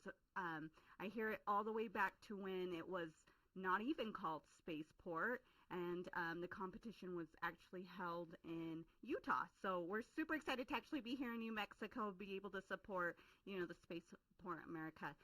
But yes, I have been working at the Space Dynamics Laboratory for almost 6 years. We are a university-affiliated research center, and that is a very special designation. And so we're super excited to be here to support things like the payload challenge here today. So we have our engineers who have actually been doing the judging for that. And so it's been really exciting for me as part of the human resources team and my colleague Sam Pugmire, who's here with me today as well, to be able to recruit some of the brightest minds out there. So it's been a pleasure to get to know a lot of the different schools, both here in the country and then worldwide. So it's been pretty exciting to make some wonderful connections and continue to grow and be impactful in the space industry. So you said you've been involved in this for quite some time. Have you got any stories you can tell us about some of the people you've met that maybe you've recruited that have come over to Utah State University or even come to work at your lab so far? Yeah, absolutely. We actually have a USU Rocket Club who's competing today. So it's something that's been in the works. We love being able to support the competition over the years. And so we have had a pretty strong program on campus at Utah State University, and then as well transition to the love of rocketry into small satellites and payloads and things like that, which we have seen as we recruited at these types of events. So Utah obviously is where this competition started. It moved to New Mexico because they needed more space, because let's be honest, it's quite a lot of people out there. What do you think about Utah's approach to aerospace? Is there a lot of businesses that are developing in the state of Utah? Is there lots of money coming in to be able to support those businesses? Absolutely. Actually, we are just in the sponsor tent with a lot of our competitors that we see over and over at the different types of events like Northrop Grumman and Blue Origin, for example. And I wouldn't necessarily say competitors because we're partnered up with so many of them, actually. And so we're able to actually work and collaborate with each other on just all the different types of programs that we have. So I think we all have the same mission of advancing, being innovative, and really changing the world. So we're super excited to be here along with them. Well, I hope you manage to find some really good competitors this year that you guys can recruit and maybe bring to Utah State University, because I think that's really important. These students come from all over the world, and one of the things that a lot of the international students say to me, and as an international myself, it's really difficult working in the aerospace industry in America. So actually getting in with a good university, perhaps going to work at a lab, which is much easier to go and work for than a lot of these companies, would be a really good option for them. So I'm really pleased that you're here today, and I hope that we've got some more information going on about what's going on with the weather outside and why we're delayed, and hopefully we can get some more launches to you very soon.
Minor Space Podcast, and I'm here with Francisco Paredes from Spaceport America, who's going to talk to us a little about why Spaceport America hosts this really enormous, incredible event here every year. Well, thank you, Alice. Thank you for the invitation. And the reason why we host this is because we entered in a partnership with ESRA, right? They're one of our biggest partners in which we assist between their assistance and our assistance. They help with the Rocketeers. We help with the logistics of the facility itself to put this great event together and actually bring a lot of visitors to southern New Mexico and get everyone excited about rocketry here in Las Cruces. Perfect. I mean, we spoke to Dr. Bill Gutman earlier and talked about how it takes an entire year to get ready for this event. Can you talk me through some of the things about how do you plan, where all the students go, how you manage them, who's keeping an eye on them? Because it really takes a lot to keep them safe in this kind of climate. Yes, it does take a lot to do this. One of the main things that we try to have is first safety first, right? The first thing that we try to do is try to keep everyone safe. The idea that we have behind this is that we have to have everyone hydrated. We know exactly where all the students are going to be located. We know where the sponsors are going to be located. So we constantly have communication both with the sponsors, both with the students, but also we bring teams related to emergencies, right? So the EMS services, and we also have security services that help us keep this afloat, right? And everyone safe. It's a quite amazing competition, and we've certainly established today that there aren't many places in the US that could host an event like this. Can you talk to me about the competitive edge of somewhere like Spaceport America? Why is this such a great place to host this enormous event? For a couple of reasons. The first one is that we have the restricted airspace that we share with White Sands Missile Range.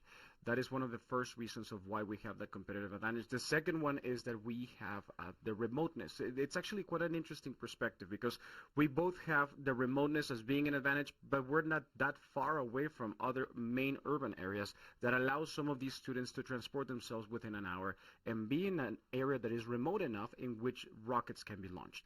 Few places in the country are able to do this. Why June? I get this question a lot, and I have explained to some people it's because of the student calendar, and obviously this weather isn't typical of New Mexico year-round. Is it perhaps a difficult time to host an event like this, or do you think it works generally? I think that the fact that the students can be allocated to this specific timeline because they're all off, correct? And a little bit of New Mexico dust and a little bit of New Mexico sunlight is good for everyone. So I think that so long as we stay hydrated, so long as we keep communications, so long as we keep a positive attitude, even whenever we have winds and things like that, I think we can make it happen. And for the past years, it has been proof of that as well. Absolutely. I've lived in New Mexico for 10 years. I know this weather is generally not typical. We do get winds in the afternoons. Hopefully tomorrow morning it's going to be a little bit better. What time does the airspace open tomorrow? The airspace is going to open at 9 a.m. tomorrow, and hopefully we can start getting some launches as soon as it opens. That's a big hope, but that's the expectation at least, so that we can get some.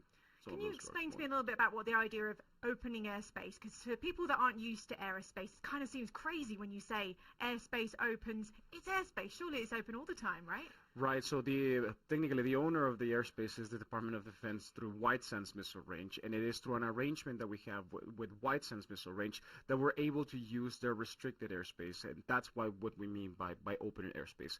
If they have operations prior to 9 a.m., which is when probably the best winds you can find, right? That's usually some of the times in which they use it for some of their own operations that they have going on. So once they conclude some of those operations, then it is our time to get going. So that's why at 9 a.m. the airspace opens.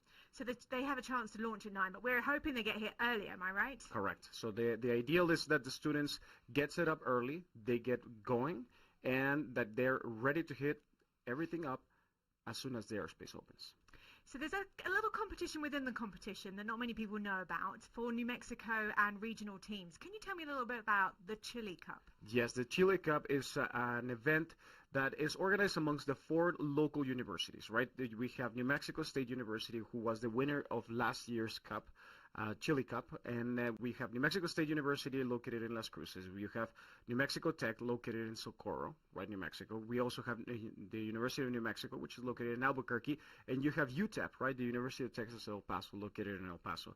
So all the different teams from all of these universities have like their own regional competition, and the winner takes the trophy, and they take the bragging rights about having the best rocket out here in southern New Mexico and the region. Unfortunately, this year UNM was not able to attend, but we have New Mexico Tech, the Aggies from New Mexico State University, and the Miners from UTEP also representing. So I know a bit of the history of that little regional competition is really exciting because it's quite a competitive area, as it is around most of the United States when it comes to sports. But what we really wanted to do with having that regional competition was to showcase how great academia is in this region as well, which is important to Spaceport America, right? Exactly. So you guys use that to then recruit people when they come in for new companies. They're able to say, we have world-class engineers right here that you can then recruit from and use around this area.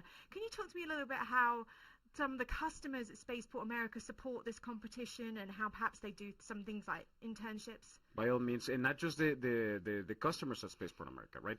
We have companies from all over that fight for getting the sponsorships here at Spaceport America Cup in order to be able to recruit. So just imagine you have the brightest, the smartest, the most prepared individuals that you can have from all the different schools ready to launch, excited about rockets, excited about fuels, excited about engines, and they come here and they showcase the best abilities that they have. It's prime workforce for a lot of the aerospace companies that are out there. So not just for some of our current tenants such as Virgin Galactic always supporting this event, but also for some of the other major aerospace companies, as our lead sponsor Blue Origin has been also one of the main ones, and they bring plenty of internships opportunities, plenty of jobs as well, and not just them, right?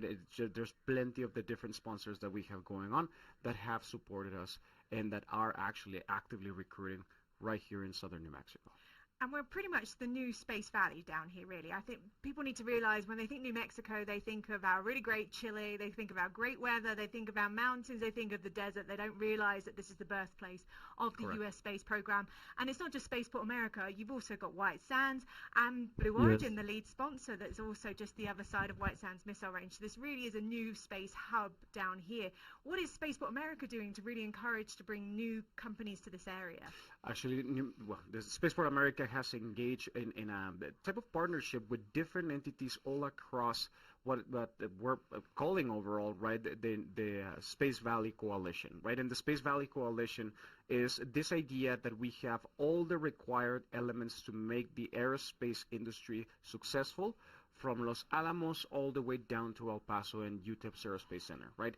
That one goes from Los Alamos to Sandia Labs to potentially CNM Ingenuity, right, along with different elements, Spaceport America, New Space Nexus, the Aerospace Center at UTEP, and all the different universities and all the different innovation centers that we have here in New Mexico that are very prone for this development of the aerospace industry. I think they've got a really great location here for coming to do an event like this. And although the weather isn't particularly pleasant today for rocketry, it is still really fantastic. We've got clear blue skies and we are at 4,600 feet above sea level, which is really a competitive advantage when it comes to rocket launches. So we're going to hopefully get you some more information about what's going on outside and see if we can get an update on this weather and whether or not we're going to be able to launch some more rockets today. Hey guys, all right, a couple of updates. It does turn out that we are in a weather hold. Winds have kicked up significantly, as they typically do. I mean, we're talking a little bit after 1 p.m. So temperatures elevate out here pretty regularly. You can see in the video here, it's just a little bit windy today. Not abnormal, but unfortunately, once the winds kick up over 20 miles an hour, we are in a flight hold. Those are various different organizations, but we follow the EEE Rocketry Association Safety Code, which mandates that no flights will leave the launch pads once the sustained winds are at 20 or above. So we are in a hold at this point. I cannot promise anybody that the winds are going to drop down later this afternoon, but we are monitoring it very closely, probably once at least every 3 or 4 minutes. And if a window does pop open when the winds are slowed down enough, range safety officer will do an evaluation and determine we are good to fly. In the meantime, the rockets are on the pads. They are staged and ready to fly. But unfortunately, until the winds slow down a little bit, we really don't have a lot of options. So a question was thrown out through one of our commenters regarding what happens if this wind continues throughout the rest of the day. a great question. We get asked it quite a bit. The rockets will not stay on the pads. It would be nice if we could potentially do that, but you have to keep in mind you have a lot of energetics in these rockets. Besides just the engine itself, the rocket motor itself, which has a considerable amount of thrust and power and the possibility of creating harm and damage. The ejection charge systems typically are deactivated unless they're just ready to launch. But still, those things are sitting inside of them. And that can consist of black powder ejection charges or CO2, carbon dioxide ejection canisters, or even potentially we have some mechanical spring-loaded activators. And leaving that out there is a potential hazard that we want to avoid. So we will require the teams to come back out at the end of our day. If they're unable to launch, then they will be placed in the front of the queue tomorrow. And so the moment we open up the range, they'll be the first ones back out on the pads. But they will have to, again, go through the same process that they did today to get back on the pads. So likely they'll change batteries. They'll make sure everything's fresh and ready to go, just like they did on the first day. They'll double-check all of their telemetry systems and avionics systems to make sure they're solid.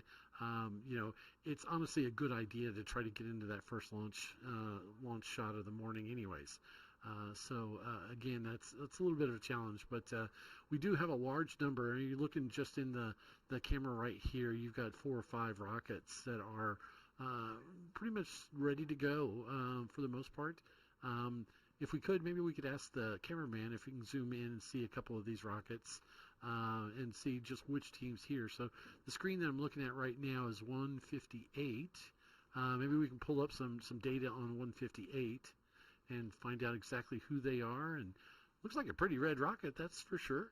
We'll zoom in. Oh, look at there. Here we go. Perfect. Youngstown State University. They are on pad B3, and we got a little U.S. flag there.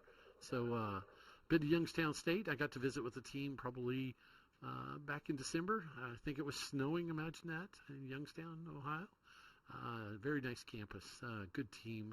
Looks like they put together a very nice looking rocket too. So very excited to see that one roll out. So let's see if we can zoom into another one. We have robotic PTZ cameras out there that are quite exciting. So this rocket here, we're looking at, ETS. This is École des Technologies Supérieures from Canada. We have 1 or 2 Canadian teams. No, I'm just kidding. We have a ton of Canadian teams. Running joke that we ran into in years past used to be that the Canadian teams would all come down here, win all the prizes, and then go home, and just irritated all of us. So now the Canadians are being usurped by the Aussies. Anyways, great teams. They always up the game every year they come out here, and we're very happy to have them. Let's see here. This is another team. This was like Team 105. Outstanding camera work. This is not easy to do with a robotic camera, especially when you have a ESRA judge standing right in front of the camera. There we go. He's come on, buddy. Just a little bit to the right. Okay, well, there we go. Hallelujah. There we go. University of Texas at Arlington, UT Arlington. I am from Texas. You'd be surprised how many of the ESRA volunteers, especially the senior range safety folks, are from Texas. Another beautiful rocket.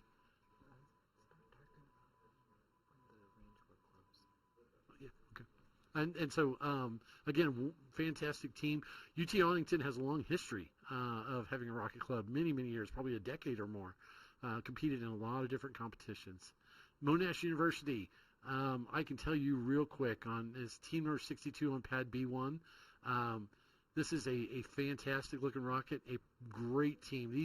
These kids came out early, all the way from Australia, and they spent Sunday out here at the VLA, the vertical launch area, working in the super hot sun, helping us set up. And those kids didn't complain once. They worked their fannies off, did a fantastic job, and we can't thank them enough. So Monash University from Australia. So we wish them luck. Hopefully the winds will die down a little bit, and they'll have another great launch too. All right, let's see if we can zoom out to one of those far ones. Yeah. All right, see what our PTZ camera can do. Pad C1, Team 41. Look at that. Iowa State University, Science and Technology. Oh, Lord, Iowa State. All right. Another good-looking rocket. Looks like they are working on igniters. That's a good sign. So you see the two antennas on both sides. It looks like it's on both sides. Those are actually part of our launch control system. And so when you start talking about distances of about a half mile out, you can't just use a little rubber dongle antenna anymore. You've got to get some pretty high technology type range extenders for our mission control launch control system. So Wilson FX has a wonderful system that's very you can attach these range extenders on it, and even dust flying and all sorts of other impediments been very easy to manage. So let's see what else kind of fun stuff our camera person can dig in for us. Oh, Lord, even through bushes. Man, that's a tough one to spot. That's okay. We can't quite get to all of them, but again, we'll do our best to spot these as quickly as we can. Did we look at that one? That was Team 7. And, oh, yeah, Brigham Young University. Absolutely. Fantastic team. BYU's out here. Looks like they are got some ladder action going on. They may be attempting to check avionics, make sure everything is in good shape there. I don't know what they're trying to throw over the top of it. But again, keep in mind, these guys have a lot of payload packages. Some of them are very, very extensive in the electronic side. So a lot of different systems, a lot of different mechanisms and processes and checklists that they have to go through to turn on their various different payload systems. So you can see him sort of standing there. He's actually listening to a set of system chirps that are coming out of the avionics. And when the avionics complete their boot up cycle, they'll give a little chirping sound. And once he can hear that on all of the different redundant systems, it sounds like a total cacophony of chirps. But if everything is doing what it's supposed to be doing, that's when most of the people will pull out. It sounds like he heard what he wanted to hear, and he just removed the key clips for the secondary systems. And so he's got his head against it, and he's listening to the chirps. Okay, and maybe even a third system. So again, it's a pretty extensive process, and they practice this over and over and over again. And it's really interesting from my side you can see the teams that have practiced this, the teams that have gone through this, even in just not a real launch attempt, but just in, back at their university or their test site or wherever, where they go through this without a rocket motor in their rocket, just to make sure that they've created every contingency. If they forgot their ladder, if the ladder broke, if whatever the case might be, if it's too loud to hear the chirps. They go through all of these different sequences and cycles to make sure that they don't get out there and have to come back. That's the worst thing. We call that the notorious walk of shame, when you have to come back because your rocket didn't launch because of some functional process. But nonetheless, it's a pretty stressful time for all the teams, and it sounds like if he's getting down off the ladder and everyone's shaking their heads, they'll probably do a last picture take or something similar to that. And all we're waiting now is for the winds to slow down a little bit. So they gave us a good wave to the crowd. Said, hello, everyone at home. Wish you could be here. I understand that completely. That's the main reason we really wanted to put this live stream together for everybody. Some of these teams can only attempt to get 3 or 4 people or maybe 5 people at the most. And back home, there might be another 35 or 40 people on that team, plus all the parents and all the siblings and all the friends, etc., that want to watch this. So the live stream has been a very significant financial investment by the Spaceport America Cup and ESRA, and it had a fabulous viewing in 2022. We really did our best to try to do what we could. The weather was rough. We didn't have broadcasters. We really didn't have half the technology that we have this year. So a big shout out to Logan Herrera, who is our director of live stream, and he has really made this a highly professional, as best we can. Professional, we're run by volunteers, but we're doing our best here, and I'm pretty proud of it. You look at any of the other high power launches around the country, and I hope this live stream is probably near the top of the list. But if we could just get some wind and maybe a launch or two under our belts, that would get rid of the wind and get all these rockets off the pads. It'll make everybody happy, both at home as well as here.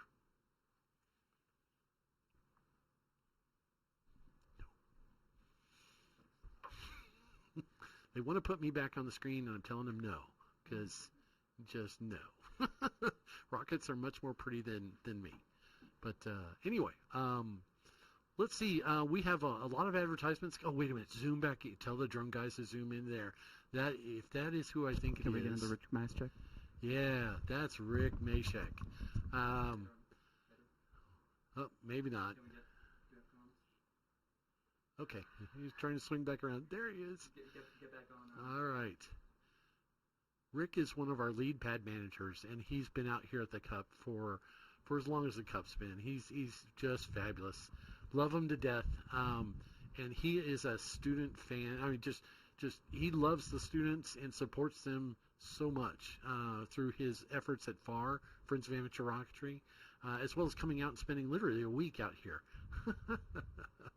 He is just, don't. Oh, thank you, Rick.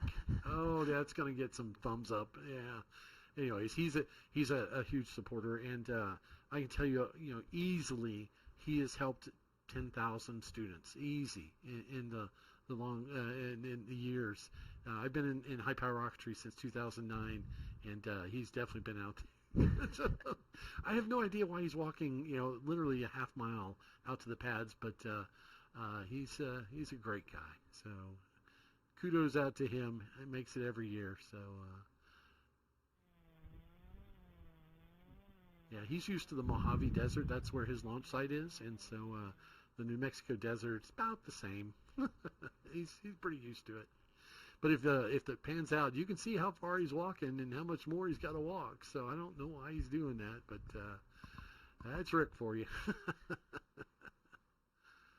This is a good zoom, good view of the Y. These vehicles that are pulling down, these are coming from the hybrids pads, and so they're going back downrange and headed back to the LCO area.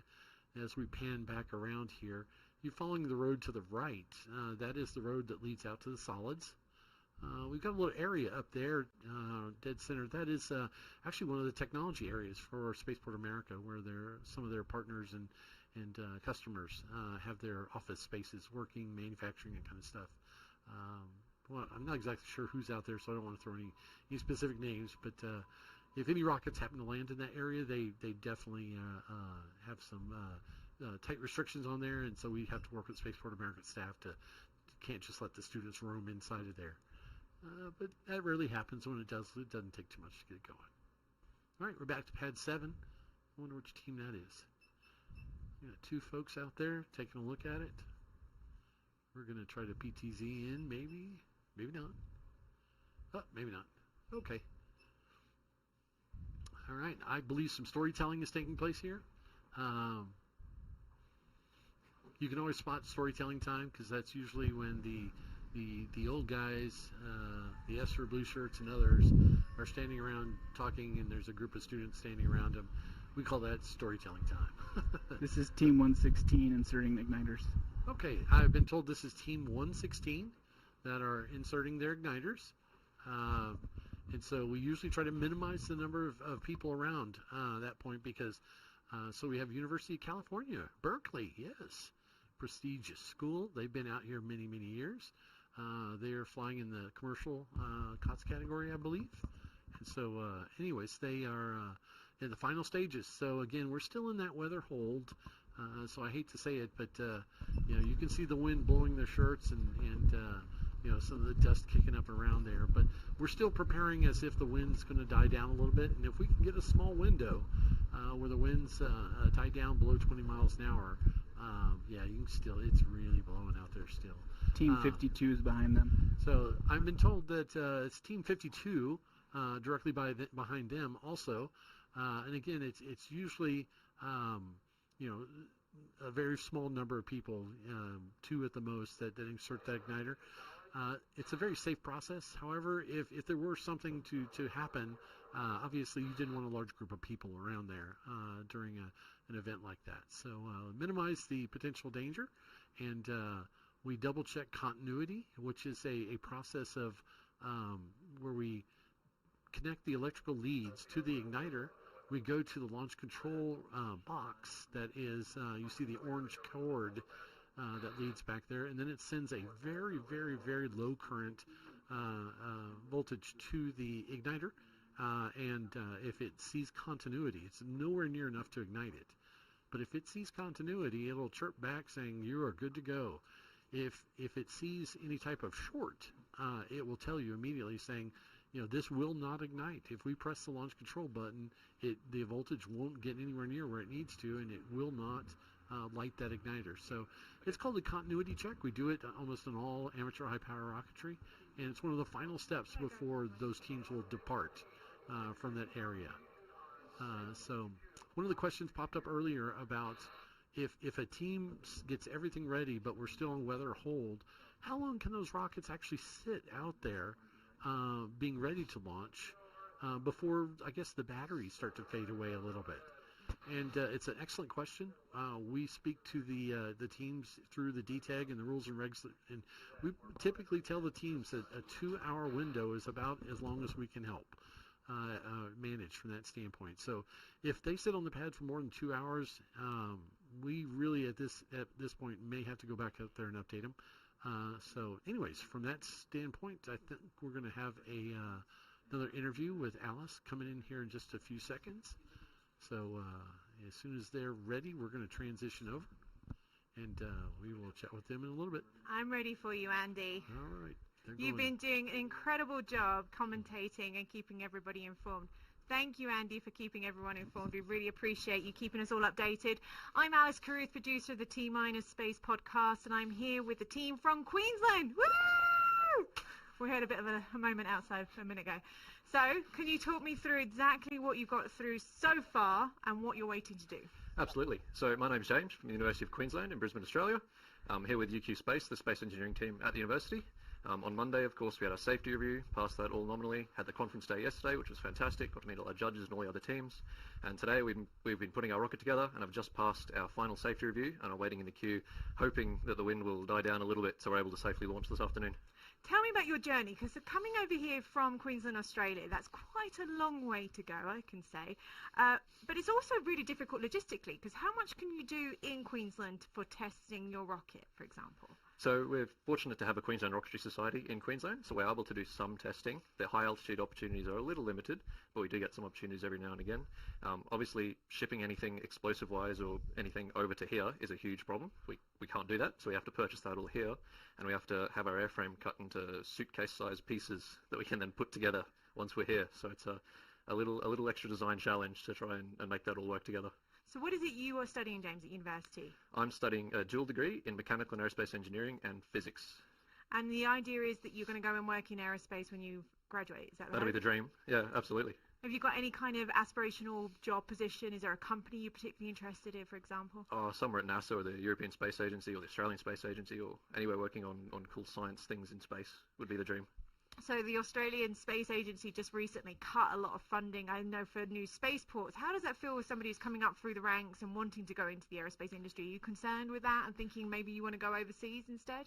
It's pretty unfortunate, but I'm pretty confident that the Australian space industry is a growing industry, and I'm sure there'll be plenty of jobs and plenty of work available as we enter the global space workforce. And I want to give a big shout out to the Equatorial Launch Site over in Australia. I know Ben very well, and they're a really good group to be able to work with. But back to you guys, what are you hoping to do today? Are you going for the 10K category, 30K category? Yes, so we're competing in the 10K commercial off-the-shelf solid category for the second year.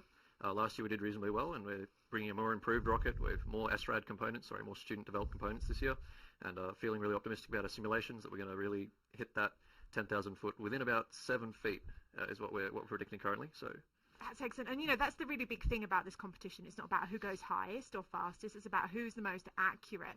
How much have you worked on your trajectories coming up to here? You know, how much have you done simulations of what you think you're going to achieve?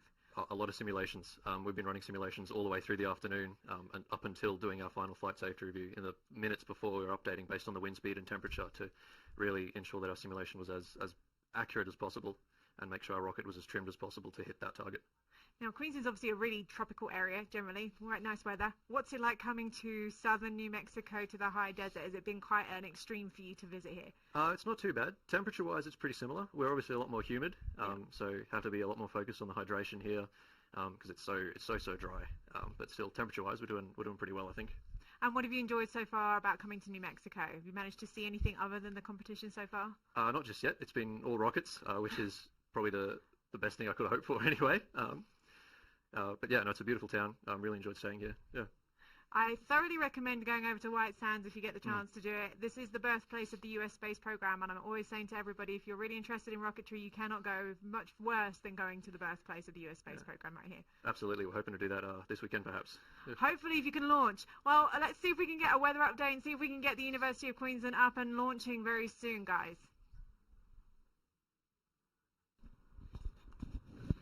All right, guys. Thanks you, everyone. I appreciate it very much. Love my Aussies. They are great teams always. Have not run into any.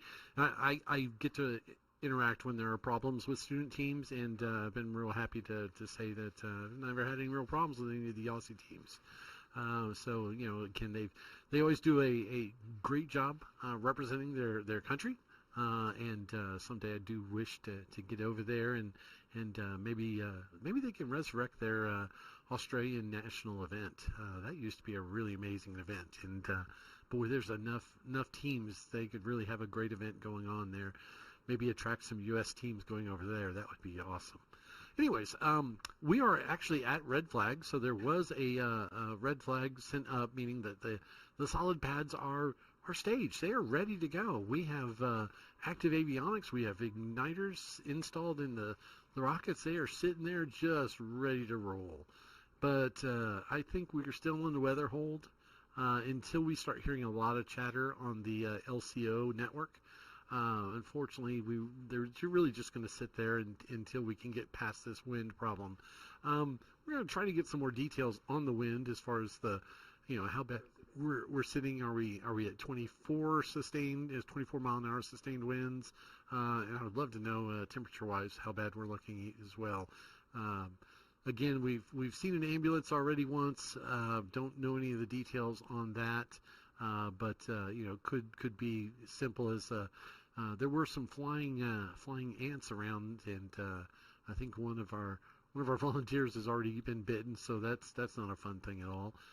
But usually they're fairly minor type problems similar to that. So it'd be neat to get a drone shot of the water truck that is heading down the roads. The dust here gets crazy, literally crazy. When the wind starts blowing, everything is dry as it is, and so we have a company. They're called SJC, one of our sponsors, and every year they come out with these fantastic water trucks. And probably once an hour or more, they'll come down and they just basically water down all the major driveways. And everyone's like, oh my God, that'd create a mud pile. It doesn't. The water that's coming out of there is, I'd love to know exactly what it is, but it's probably 5 gallons every 10 seconds or so. It's a lot of water that comes out of the back of that. And I'll tell you, within probably 15 or 20 seconds, it is dried up. It is that hot out there, which is fine. It does not create any havoc. But as far as cutting down on the amount of dust, it is amazing. They offered to come back out, and we're like, absolutely. So it's really, really helped out. If it wasn't for those trucks, we'd be looking at a dust storm covering most of that area right now. So again, it does appear that we are in a weather hold still, and unfortunately, until the wind lets up a little bit, and it could take the rest of the day. I can't promise you anything. It's been very similar to this every day this week, but it is definitely a possibility. So we're going to be watching and monitoring the weather very, very closely. Hey, we need to take a little bit of time and focus on some of the folks that help bring this event to us, and they are the sponsors. I can't say it any better. They are our Earth, sponsors. our blue origin. We've sent robotic probes all over the solar system, and it's full of wonders. Gas giants, rocky moons. Despite the variety, despite the wonder in the solar system, Earth is the best planet. There's no place like home. There is no place like Earth. All life on Earth are uniquely matched to this planet. There's nothing like it anywhere else in the solar system. Not even close, no way. Earth has things that we need to work on in the here and now. But there are also long-term problems. We can't wait to work on the long-term problems. We have to work on both. We have no choice but to preserve Earth. Preserve this planet, this one. we get to focus on the future, and the future is nothing without Earth.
Here, let me lead into it.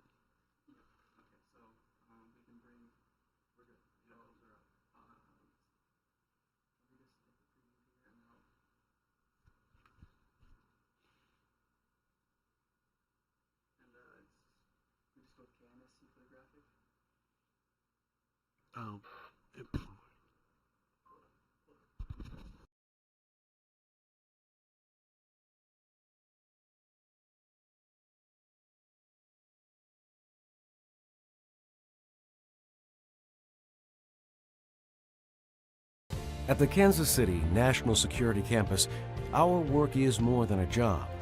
It's a mission to deter our adversaries and assure our allies. Since our start in 1949, we have seen dramatic changes in our business, our country, and our world. But one thing has never changed: our unwavering commitment to the mission. Our mission defines our past and guides our future.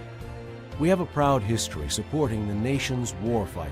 Our brothers and sisters in the Air Force and Navy bravely put their lives on the line every day. That's why we put our best foot forward, making sure the nation's nuclear stockpile is safe, secure, reliable, and effective every day. It's more than a job.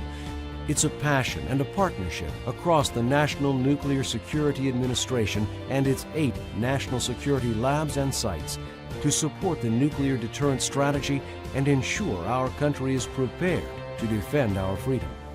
It's why we have a relentless pursuit of perfection and exacting standards of quality.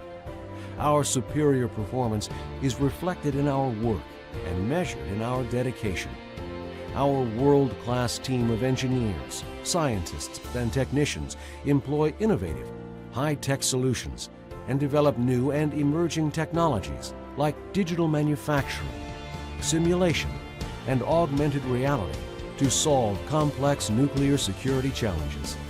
For 70 years, the NNSA and Honeywell have worked together to protect our country. Today, we are stronger, faster, smarter, and more focused on our mission because we do work that matters. At the Kansas City National Security Campus, we are the mission. Our mission is to support the warfighter and keep our nation's nuclear stockpiles safe, secure, reliable, and effective now and always.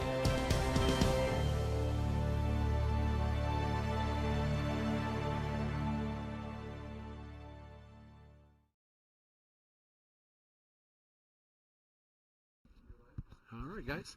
So that was just a quick couple of advertisements. Hey, we got to do that. They help pay the bills. So first one was our lead sponsor for 2023 was Blue Origin.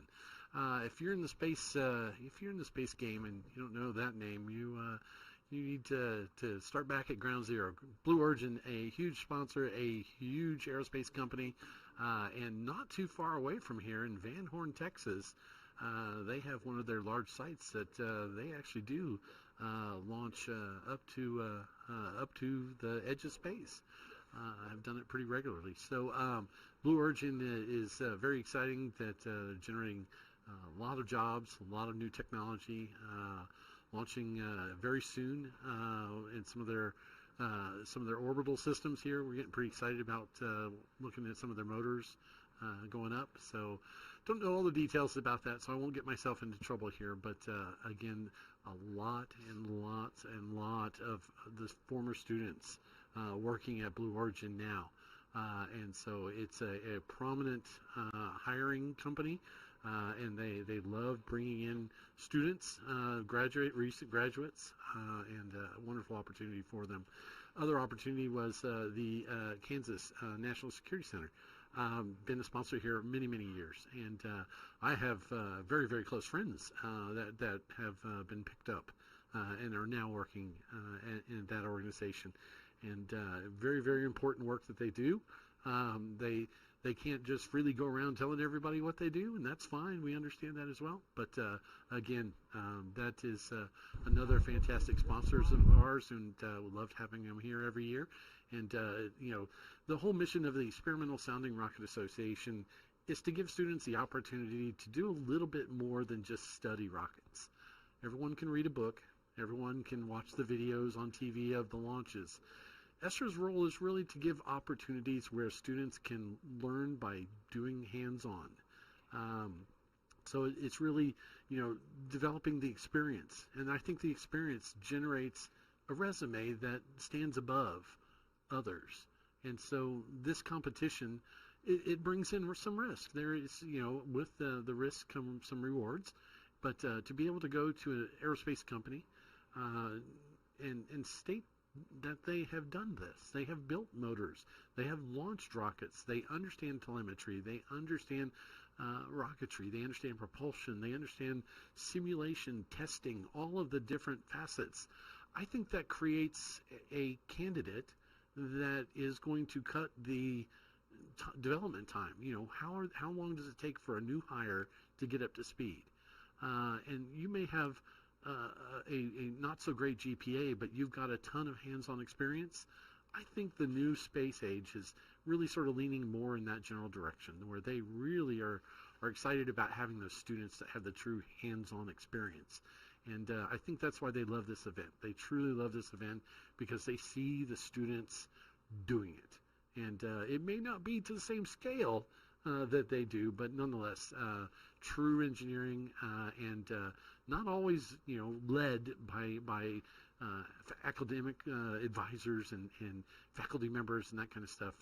They'll be given guidance and some mentoring here and there, but this is truly a student research and designed competition. So again, pretty exciting there. We're going to move on to our next sponsor. We are still again in a wind hold, and I'm looking out the side window here. I'm watching the dust blow across the road right now, even after the watering, and I can hear the wind blowing some of the buildings around a little bit. So it's not gotten any better, unfortunately. So let's move on. Another one of our sponsors is OnShape is excited to sponsor collegiate teams with donations of our cloud-native product design platform.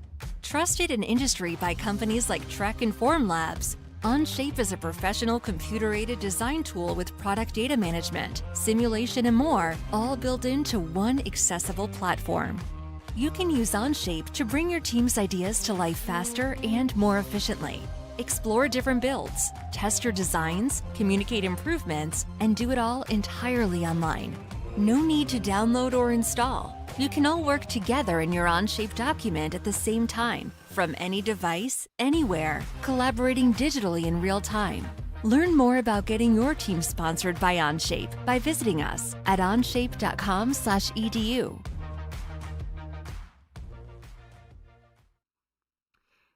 it's me, Abby, here to give you guys a little weather report. So the winds right now is at 14 knots, gusting at 24 knots, so it's pretty windy out there. Hopefully conditions get better soon so that we can get some rockets launching out there. The temperature is at 98.6 degrees Fahrenheit, so it's pretty hot out there. Please remember to stay hydrated, constantly drink water, and do not be afraid to visit the med tent if you are feeling sick. And the humidity is at 7%. That's all I have for weather. Hopefully we'll be back with updates as soon as the weather gets better and as soon as we can get some rockets launching.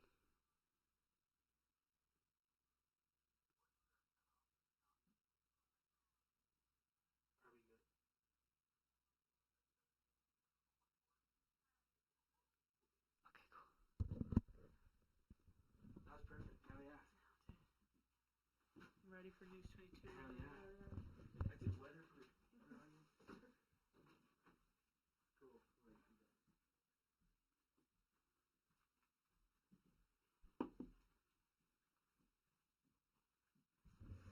Do you want to ask questions? I think you're in very in.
Our first confirmed telemetry.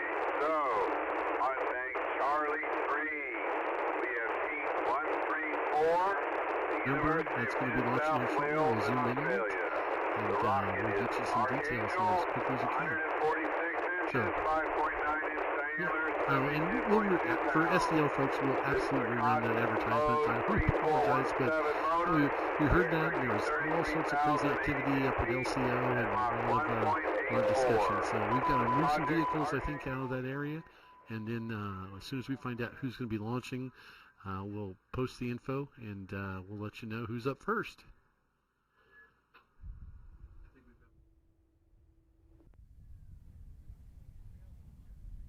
So here we go.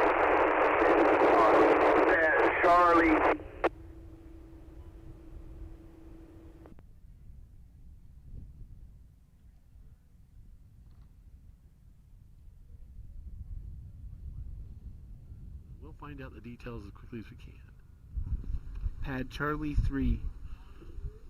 All right, let's find Pad Charlie 3 as quickly as we can. We'll zoom the camera over there. I have it centered on the drone. Let's get the drone shot. That'd be awesome.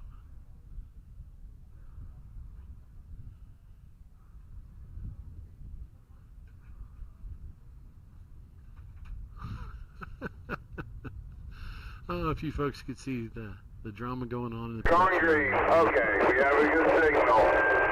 So here we go. Launching on Charlie 3 in 5, 4, 3, 2, 1. They dropped this one on us. There it goes.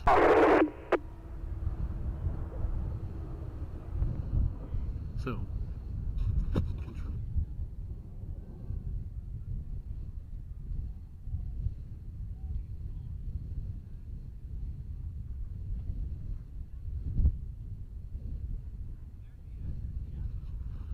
How about that for a cool drone shot?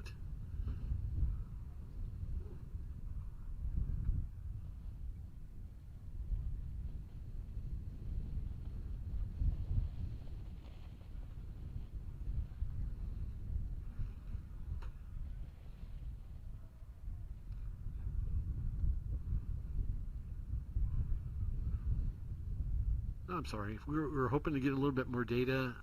We're not hearing much from LCO. We've got a bunch of folks at LCO with their binoculars out, and everyone is searching the skies. Usually they're giving us some type of announcement about activity going on, but let me see if I can tap into their network real quick without getting myself in trouble here. Maybe I can give you a little bit more detail of what's taking place. While you do that, I was flying and zooming around. And as you see on the drone shot, we have 3 rows of rockets. The row at the bottom of the screen is row A, the middle row is row B, and the top row is row C. Everything is numbered from left to right. So C3 was the third rail at the top row. Okay.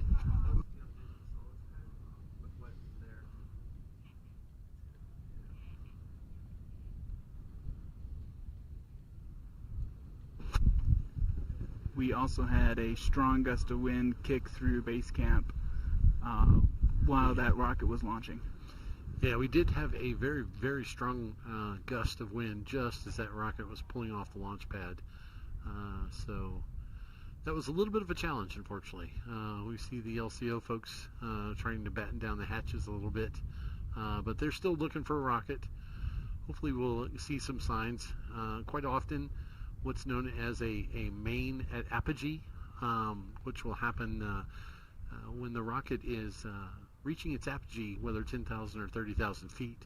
An ejection charge will fire off, and the nominal process is that a drone chute, a much smaller drogue chute, will come out, and that drogue chute will break up the airflow over the rocket so it doesn't come in ballistic, gaining and accelerating speed as it comes down. It basically separates the rocket into a couple of pieces, and it floats down under that small parachute at a very rapid fashion of about anywhere around 100 miles an hour or so, 100 feet per second actually. So it brings it down rapidly, but it would be too fast if it were to hit the ground. It would damage the rocket. We have a set of computers inside of those. Some of those are SRAD, meaning they student designed flight computers, but one of those has to be a commercial flight computer, and that's tracking the altitude. So as it's coming down from 10,000 or 30,000 feet, it'll usually get to around 1,500 feet, sometimes as low as 1,000 feet, depending on how the students want it configured.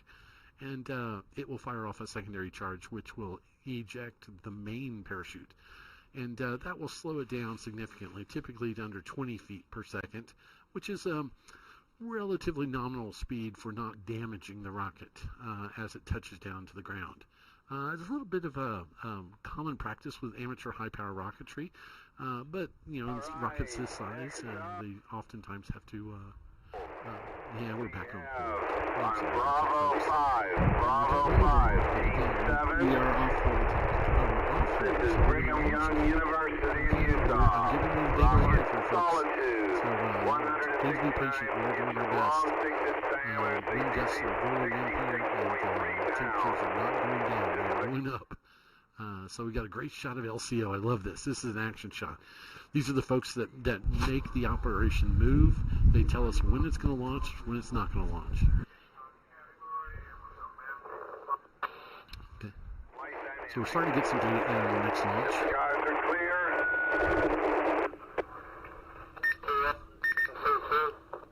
Sorry, that was some of our radios chattering.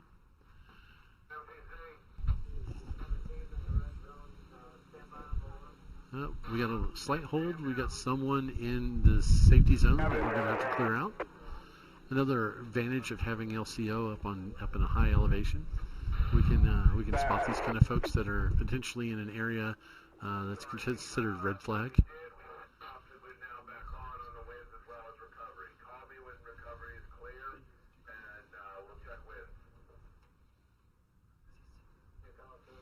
This would be similar to, say, the old days of a shuttle launch or a Falcon 9, and they're off of Kennedy Space Center, and a boat comes into the danger zone, and the Coast Guard goes after them, and has to get them flushed out. This is sort of that situation where we've got somebody that either a recovery team or another team from a different area happened to roll into the solids area during launching. So we'll get this area cleared out pretty quickly. We'll continue to monitor the winds. I just checked on them a few minutes ago, and they were quite windy. We were looking at sustained 17 to 19 knots, so that was well above the 20-mile-an-hour limit. So anyways, we'll continue to monitor the chatter, and if we're able to launch some more, we'll certainly let you know. Some wonderful views out there. This is, we have many thousands of miles, and that range that is out there, the opposite side of that mountain range is considered White Sands Missile Range. So that is sort of like if you had a fence in between your yard and your next door neighbors. That mountain crest area there separates us. So if a rocket happens to take a main parachute at 10,000 feet. Launch 3, 2, 1. We're launching. Whoa! Again, we're not getting the feed, unfortunately, from LCO. So we did catch it on the drogue, or excuse me, on the drone. Still trying to gather data on what rocket. We're struggling on this. We have an online system called Trello, but it is not being updated, or we're not seeing the updated information as the teams are going out to the pads. And again, we're struggling to hear the LCO, even though they're only 20 feet away from us. So we'll try to improve this as we go, but we'll see what we can do. But they caught us off guard, taking us off the hold when they did. But no one's going to complain about that, because launching rockets is always much more fun than listening to me. So give us a few seconds. We'll try to come back here in just a little bit and get you some more data on who's up next.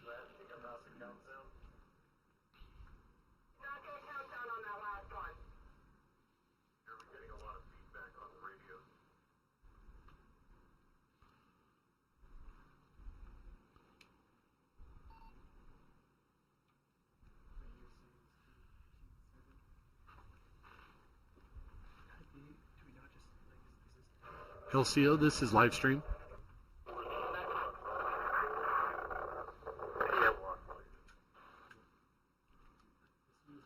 LCO, we need to know who is next up on the launch cycle. I don't think that went through.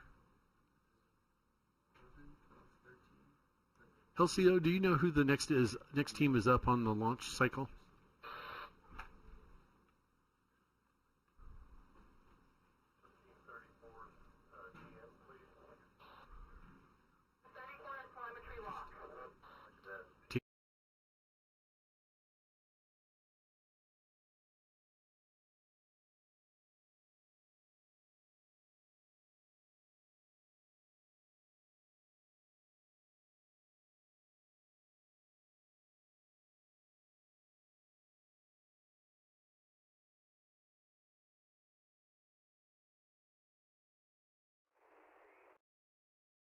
4. Okay, we're on Bravo 4. Looks like this is Team 34, Illinois Institute of Technology. Their rocket is known as Talon, 122 inches long. 122 inches long, 57 pounds. It has a COTS M1800 solid motor, expecting 9,631 feet, and just shy of Mach 1. We're going to do Mach 0.8. All right, looks like they have telemetry lock on it. Green, we have continuity. 5, 4, 3, 2, 1. There it goes. Ooh, look at that. There she goes. All right, folks, we're getting a little better at this.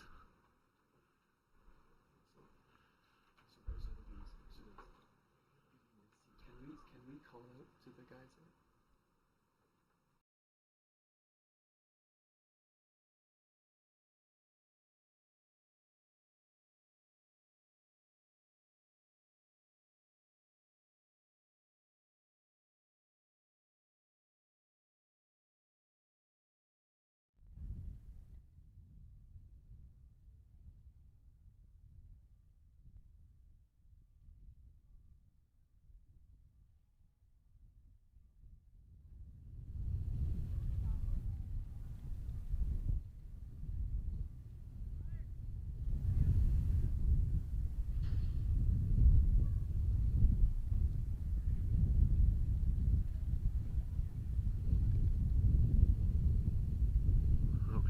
Hey, we're back. We're trying to get some more data for the next couple of launches. A lot of chatter again going on out at LCO. So I'm listening in as best we can. So just keep in mind, we're not SpaceX. We can't quite put on the greatest show we can, but we're doing our best. A bunch of volunteers here at Spaceport America. All right, again, another great action shot of LCO. So a lot of folks up there, some doing data entry, some doing spotting, some doing coordination of airspace. So again, everybody's got their job, but managing communications and making sure the operation runs smoothly.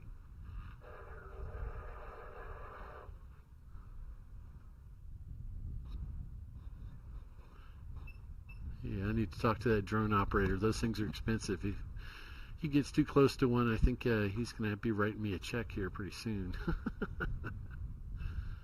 It's like everyone out there is like, hey, what are you talking about? We want to see one get shot down. That'd be great. No, that's not what we want. That would make for great TV, right? A reality TV show. Goodness. Anyways, continue to progress as quickly as we can. The winds are still pretty bad. Temperatures continue to elevate. Watching the tents outside and the crowds. You've got a lot of folks holding tents down right now. Yeah, that's it looks, from some of these images, doesn't look like the wind's really blowing at all, but trust me, it is. It is really, really gusting.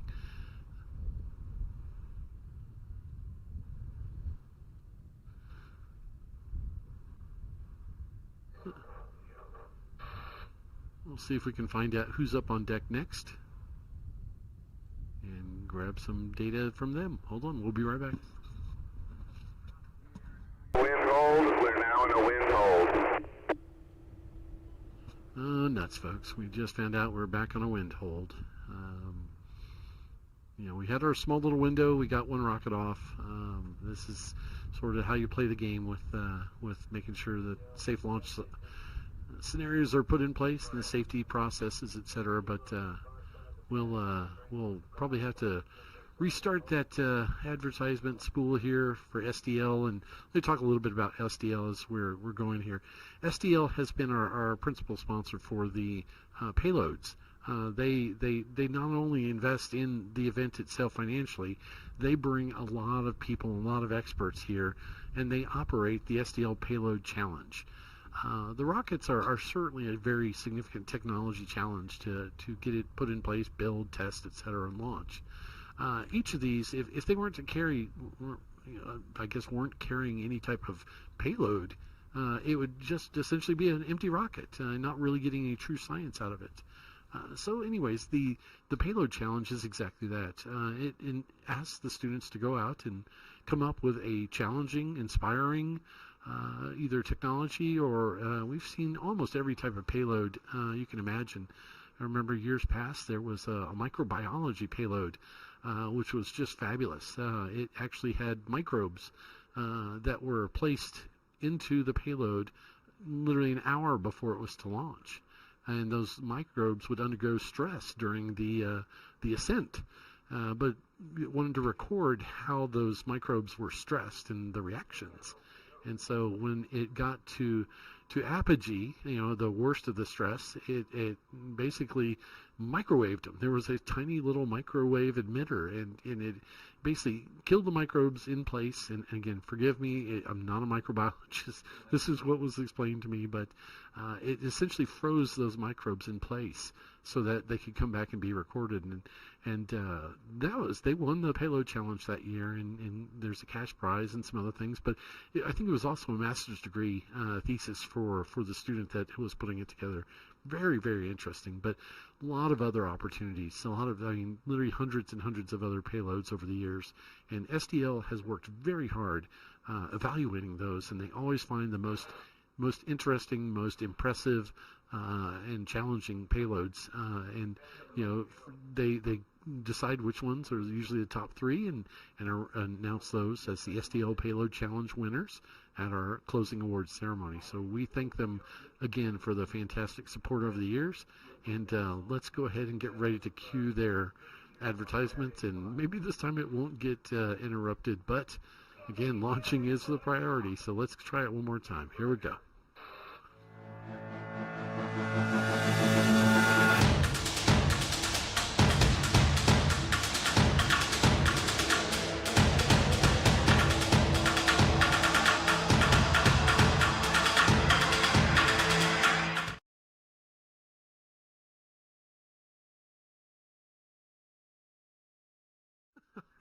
Okay, SDL, you can beat me now. I'm sorry. Sorry. They just opened it back up. We are launching. They're going to take every opportunity to launch we can, so I really apologize. You guys are going to get sick of watching this advertisement, but you understand we love SDL, and you guys should definitely give them kudos for their support of this event. So looks like we're moving to pad A5. This is team 116. Oh, we're doing a countdown. 3, 2, 1.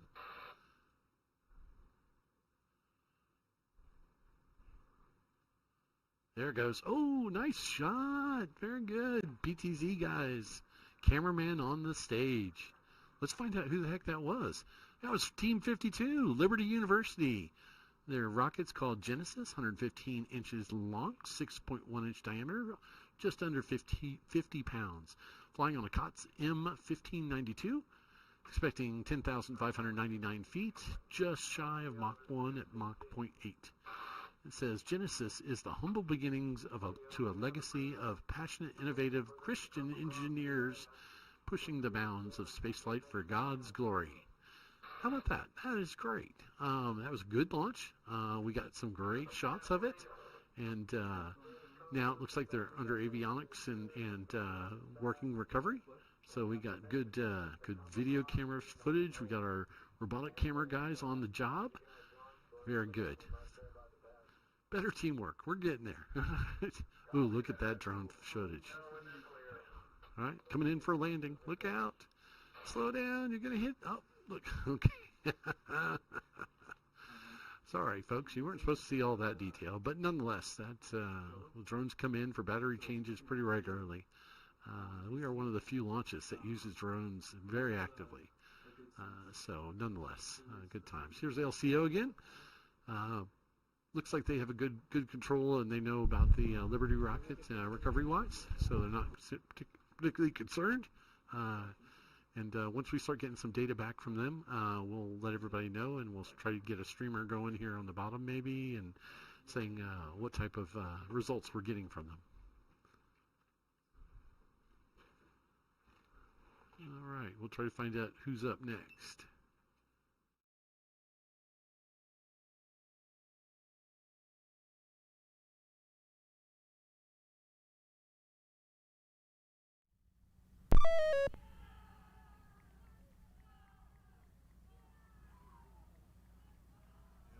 We do. That sounds like Liberty University celebrating the successful recovery. Usually that's when the main parachute kicks out. So they are quite excited. A very significant challenge trying to find that parachute in the cameraman's view, but I know he's doing his best. But if the team found it, that's good. We should be able to find it as well. We'll find out who's up next on the pads. It sounds like Team 20 is up next. And we're going to pull up some data on them and be able to tell you that in just a second. And we're going to roll through these as quickly as we can, because when those winds come rolling back up, yeah, we're going to have to roll back to the ad sponsors. Or sponsor ads, sorry. All right, here we go. I'll get you the data.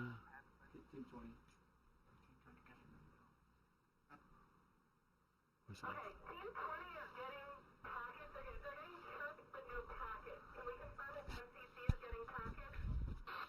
All right, everyone, we're getting some feedback that Team 20, which is Cornell University of New York, their telemetry systems are spotty right now. So we want to make sure we have a good, solid connection with the telemetry system so that they can track that rocket. So they're going to try to get that solidified. We have a mission control center, which has we showed you the man lift that had all the antennas on it. They have the ability to track a lot of these rockets as well. So we're going to reach out to them, find out if they can maybe get a better connection. And once one of those two teams can confirm telemetry, we'll be back on for launching. So let me give you some details real quick of the rocket itself. They're good to launch. Cornell's green to go. So this is rocket Ursa Major. 175 inches long, 6.2 inches diameter, 124 pounds. Ooh, she's a beastie. Pretty heavy rocket there. Yeah, with that kind of weight, you need a little bit bigger motor, so this one is going on an SRAD. That means a Student Research and Designed. A research or experimental solid motor is an N3750, and they're expecting 11,927 feet and Mach 0.7.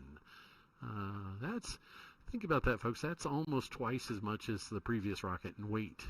So it's going to take a lot more thrust to get that one off the pad. But keep in mind, we will have numerous rockets here that are launching on O-class motors as well. So we'll let you know when we have one of those up, because that'll be a great show. Anyways, here we have the pads. Nice view from the drones. And again, we wish Cornell best of luck. Always been a good team out here. And as soon as we hear a green light and some countdowns from LCO, we'll pass that to you.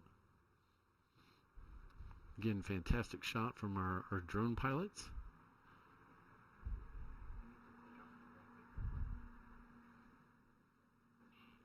All right, not sure what the delay is. I'm watching LCO very intently.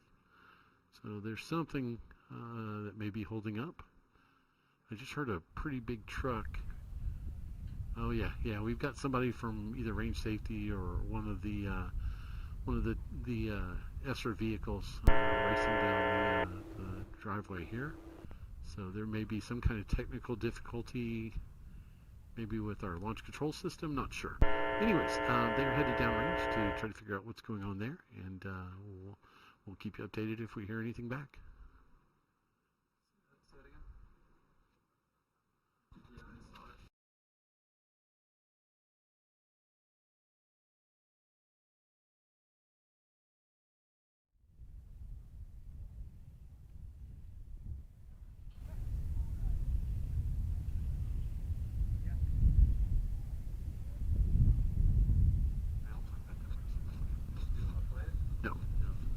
All right, guys, so we'll talk a little bit about on-shape while we're waiting for this slight delay. This is not a wind delay. This is a technical. Anyways, the sponsor on-shape. I really did not know much about on-shape.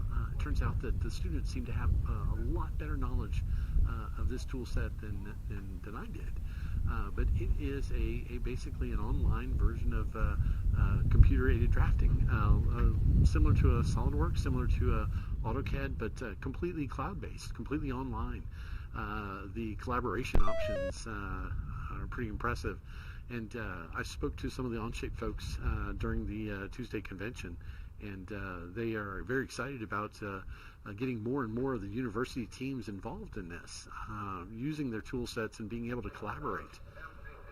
So anyways, I see the vehicle now coming back, but now we have the water truck heading out. So it happens. We'll just continue progressing on. But again, Onshape folks are fabulous. They have a lot of people surrounding their area, and we're wishing them the best of luck. And I know a lot of the students are already very excited and interested, and a lot of them are actually using the tool set. So I'm going to have to take a look at that when I get home. Doing it all online just seems amazing with such a challenging level of detail. So it'd be nice to do some nice CNC design and that kind of work. Get all my rockets put up in that real quick. So anyways, we thank them for being a sponsor, and we look forward to seeing them next year, and hopefully you guys have all these clear of the zone, so we are open to launch again. We now have trying to design systems, and whether it be your aerospace projects or any other project that you wanted to try to design. All right, I'm hearing a lot of communication. We got the water truck turning around and headed back. Yes, they are doing the countdown. So we already talked about this, but this is 124.6 pounds. This is a 2.9 and 3750 motor. They're expecting 11,927 at Mach 0.78. Again, I'm at Alpha 2. Expecting 11,000, almost 12,000 feet. Good wind. Skies are clear. So we are going in 5, 4, 3, 2, 1. Come on, baby. There she goes. There you see some smoke and fire. Nice. That came off the pad very nicely. That is how you do an SRAD motor.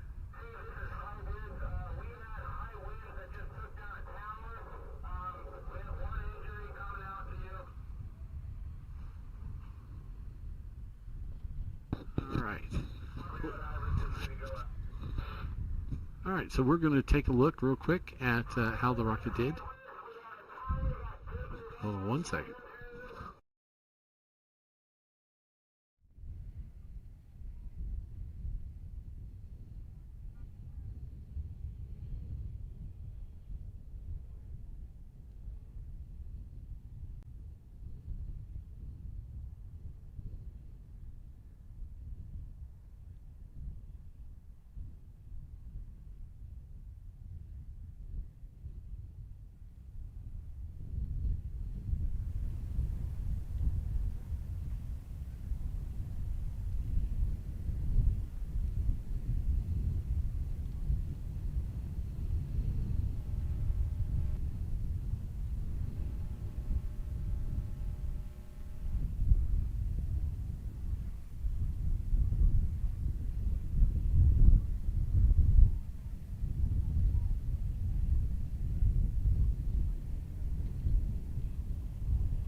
Just ensure that the Cornell rocket is recovered safely and securely. So we are taking a look. I don't see a lot of folks. It looks like they have it well established where it is. We got a lot of binoculars out on it. Haven't heard any cheering yet, so not sure if they've seen a main quite yet. But again, that is exactly how you want to see an SRAD motor launch. A lot of shoot! I'm trying to find it. All right, we are hearing the word shoot. Do we have it under video? Switching over now. Look at there. All right, congratulations, Cornell. That is exactly what a multi-stage, or excuse me, a dual deployment rocket should look like. That main kicking out, and wow, I can tell you that might have landed right next to the launch pads. So their recovery should be pretty easy, I'm thinking. I can't get any better than that is for sure. Fantastic. Beautiful engine, our beautiful motor, nice kick. Looked like it was solid thrust all the way through and cut out, and good, nice coast phase all the way up to apogee, and then recovering literally at the launch pads. Can't beat that. That's an easy recovery, and if their data comes back and looks like it should, things will be in really good shape. Very exciting.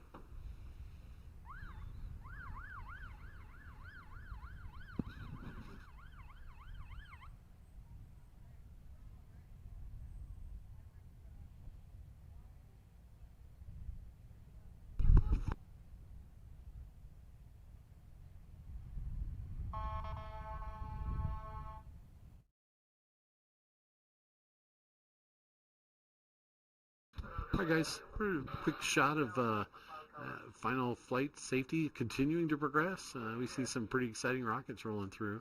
We're going to go ahead and try to, at this point, we're going to try to get the advertisement aimed for SDL one more time. Let's see what we can do. Maybe we'll be lucky on this one, but we appreciate your patience. Ready, we're rolling in 3, 2, 1.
Okay, welcome back everyone. I'm glad we finished the SDL advertisement on the third attempt. Again, my apologies to the SDL team. We love you bunches. At this point, we actually have a little bit of a cloud cover, so they've resolved the technical issues. We have potentially, I think, maybe a 30K flight coming, and so at that point, we have to look at the higher cloud covers. So 30K is a little bit stricter requirements on cloud cover because we cannot have these rockets enter a cloud. We need to somehow maintain visual sight on that rocket for its entire flight, which can be extremely challenging based on the size of the rocket itself and looking at 30,000 feet being close to 6 miles in altitude. It is a challenge. The LCO spotters are pretty experienced at this kind of stuff and do a really good job on it. From the camera side, it's much harder job. So we can't always expect the camera to be able to spot them all the way up. But 30K flights are great. Not a lot of competitions out in the world that allow student teams to launch to 30,000 feet. So we not only do it, we allow teams to compete at that level. So exciting. In fact, last year's winner, University of Sydney from Australia, flew in the COTS 30K category. Amazing to me that you can, picture, firing an arrow 6 miles away and hitting a bullseye, within 4 or 5 feet. That's what they did with that rocket. They predicted their altitude, had multiple test flights, and came extraordinarily close to their predicted altitude. You add that to win the Spaceport America Cup, there are multiple arenas that you have to do extraordinarily well in. The altitude is one thing. You have to have an extraordinarily well done technical document, meaning the judges, multiple judges, all consider it to be one of the best that was submitted for that year. Detail level and conciseness, as well as having all of the important areas covered thoroughly. And some of these documents can be significantly large in size, but we do put a limit on the pages. So as far as actual technical content, minus the addendums and extra pieces, they have to be, I think they're limited to 25 pages, and forgive me, I'm not over on that side very much, but I think that it was supposedly limited in the number of pages. So they have to refer to these addendums quite a bit, but they do a fantastic job. They have to have test flights, and they have to be very confident of their altitudes and ensure that the rocket does exactly what it's supposed to do during the flight. In addition to all of that, the student teams have to perform well as a team. They're evaluated. What we do is we call them the blue shirts, and those are the ESRA judges that hover around the teams throughout Monday registration, Tuesday conference day, and all of the launch days, Wednesday, Thursday, Friday, and Saturday, and monitor these teams. We'll pop our heads into their tent every once in a while and just see how they're doing. These comments make it back, and little things as small as, I didn't see the people wearing the safety glasses while they were doing this, or there was too many people hovering around. These little type of dings and stuff can certainly cause challenges for the student teams. But on the opposite side of that, where you see other teams do fabulous things, like one of the teams from a different state or a different country forgot to deliver, or forgot to bring, or their delivery failed, just a simple little piece of their rocket that's going to keep them from flying. And watching this other team say, we're done flying, you can use ours. Those are the kind of things that get you bonus points. And the bonus points will certainly help out as well, because this is a scoring event. And so when you get a team that performs very well in every category, and then the judges continue to come back saying, great team, nothing but good things about them from that standpoint, those are the teams that are usually going to be in the top 5. And then the judges powwow together. They have a gathering after the Saturday afternoon closure, and they'll debate, discuss, and go over all the details of those top 5 or 10 teams until they've come to a complete consensus on who are those top 3 teams. Then they have to go through all the technical awards, who was closest to altitude, who was closest to this, who had the best payload, who had all of these different details. And all of these things are finalized during the judges' side. So from that standpoint, once the decision is made, we announce them at the Saturday evening awards ceremony. This year we're trying a little bit different. It's going to be at the Pan American Center on New Mexico State University campus. So it will not be at the convention center. So if you're thinking that, you might want to consider looking up Google Maps. So Saturday's closing award ceremony will be out at the Pan American Center, which is their basketball stadium-based arena, I guess you would call it. Fabulous facility, great parking, so you don't have to walk blocks and blocks like you do at the convention center. And we will have what should be very easy entry. There'll be restrooms and nice stadium seating, and we'll have a jumbotron. So we'll be playing different rocket videos and all sorts of stuff there for the teams. So it should be entertaining. We'll have a lot of the team videos, even some of the launch videos, hopefully, on that jumbotron. So we're excited to see all of that in the end. But right now we got to stay focused on these launches. I'm seeing some openings in the clouds. I'm hoping we're going to be able to launch.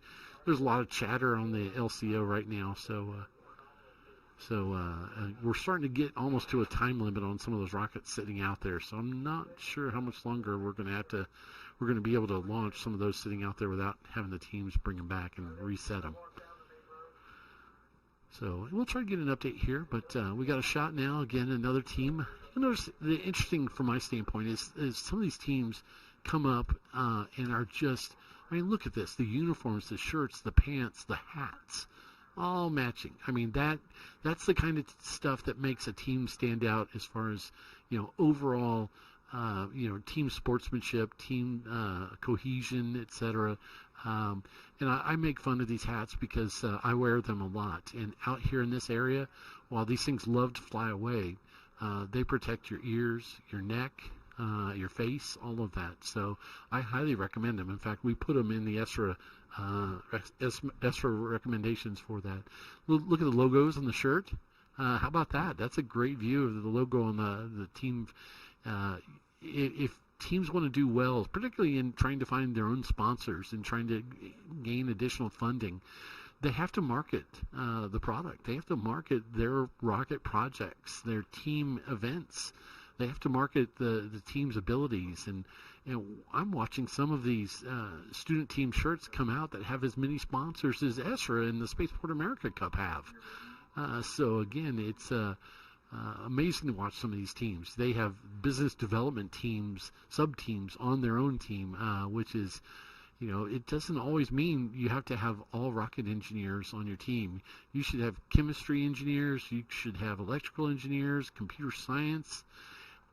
But everyone, I wouldn't say everyone, I'd say a good portion of teams fail to understand the benefits of having a business administration or marketing team, a person or group of people on their team. Creating the videos, creating the marketing material, creating that relationship with your sponsors. If you need to travel across to the other side of the world for a competition like this, my gosh, that doesn't come cheap. I know there is a team here, and I can't remember the details of it. They actually have a sponsorship from an international airline. So they get free airline tickets. I mean, how can you beat that? That's amazing. But obviously, having sponsorships with rocketry vendors is very helpful. Software developing companies, very helpful as well. But it's great to see the teams wearing their shirts. They're really, showing team spirit, and they're thanking their sponsors and supporters, the universities, etc., that are there.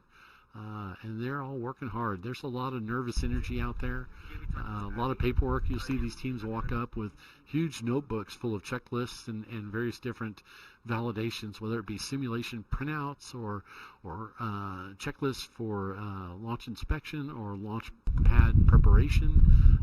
They have to have their checklists or they're not allowed to go to the next stage. So it's great to see this in action, really is. So I think we have an interview popping up here in a few minutes.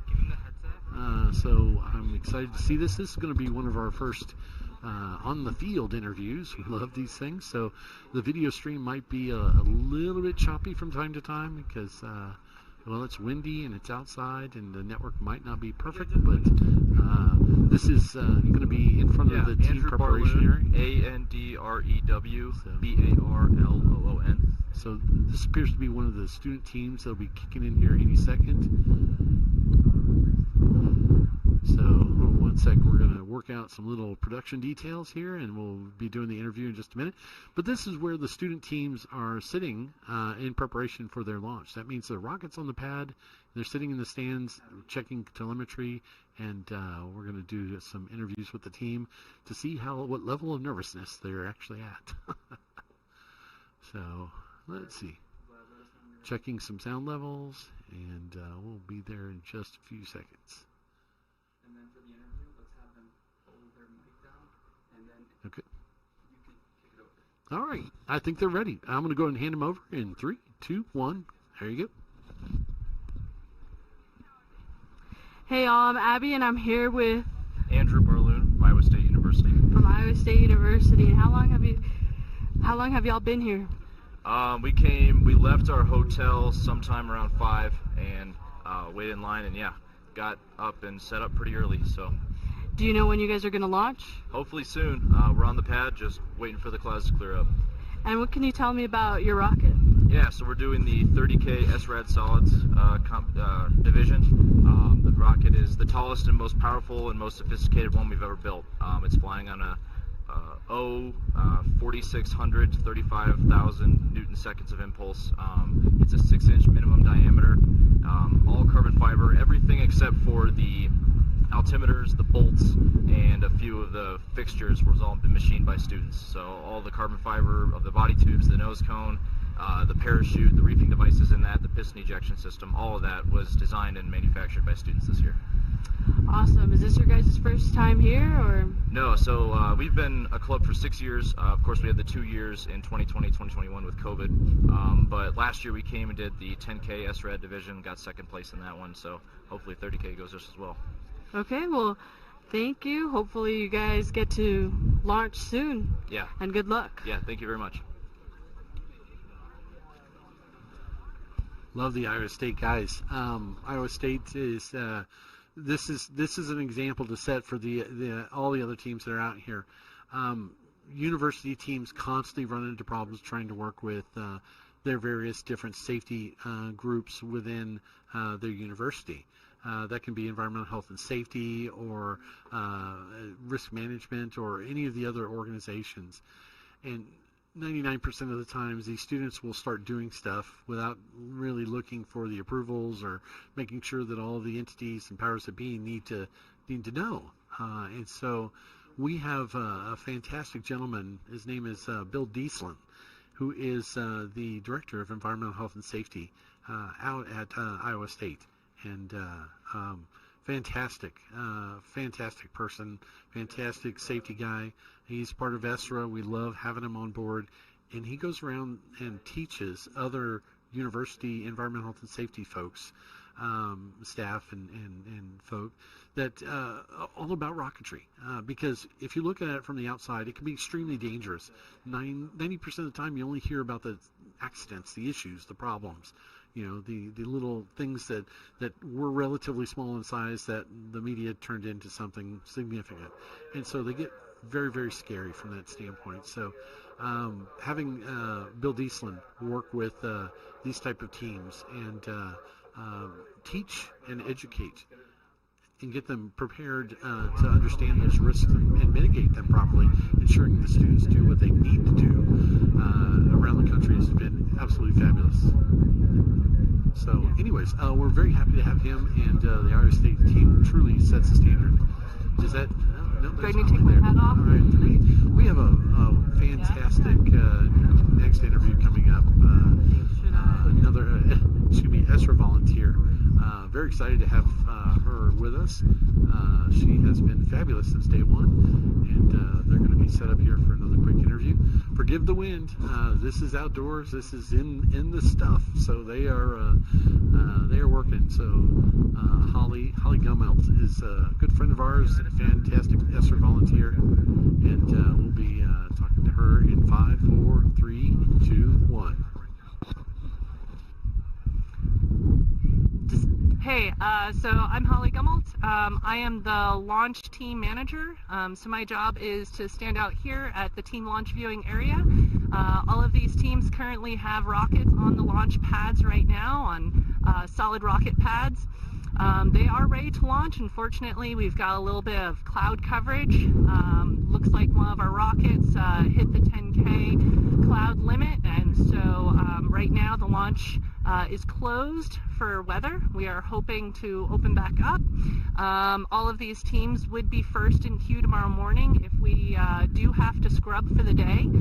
We've only got about a window left, an hour of window left to launch. So it's getting a little bit dramatic here, a little bit tight. Everyone's a little bit nervous, and they'd probably love to have to call it a day and be done. But if they have to come back out tomorrow, they're going to do it with a smile, and they're going to get to launch their rockets. Oh God. Okay. Well, thank you so much. What can you tell us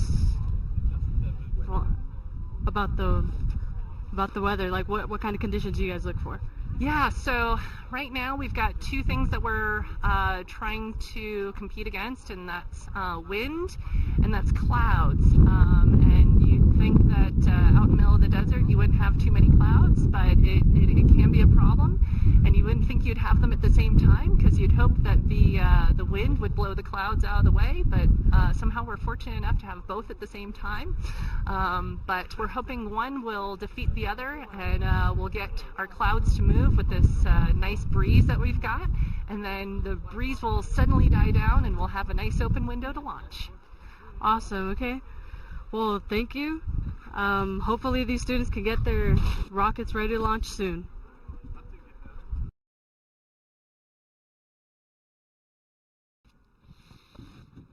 Awesome. Holly has been a true godsend to the team.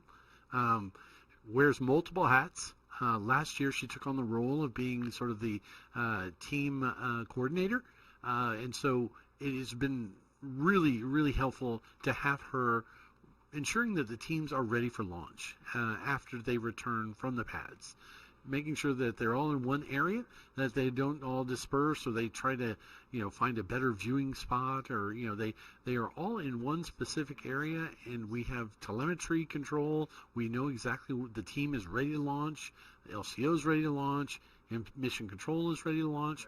All those green lights are required before they can press the button and get them going. The other neat part is we have them in a small area so that we can watch the celebrations or watch the emotional outburst, I guess, when things either go great or they don't go so great. So, just keep in mind, the only thing that's more exciting than a successful rocket launch is an unsuccessful one. So that's why we love rockets so much. The teams, again, are doing great today. I think we had one motorcado so far this morning. Don't have any details on that one yet, but we're continuing to progress through range safety inspections. So we have Ken Overton, who is in the video right there with the blue shirt. Ken is our range safety officer, so he is the leader of range safety. So he tells us if we're launching or we're not launching. LCO will determine whether or not the weather is good or bad, but it is the range safety officer who will make the call that we open the window or we close the window. He is also the final say in a rocket recovery issues or any type of safety issues whatsoever. So if there are anyone that's questioning, a judge or someone else, he's the final say. And so from that standpoint, he's been very, very busy. This is his first year, and we're so happy to have him. He had some big shoes to fill with our previous range safety officer, Tony Alcocer, who had been with us many, many, many years, has taken a well-deserved retirement. He's out finally building some of his own rockets and launching them and working with student teams. So this is a huge effort. It's a year-long trek.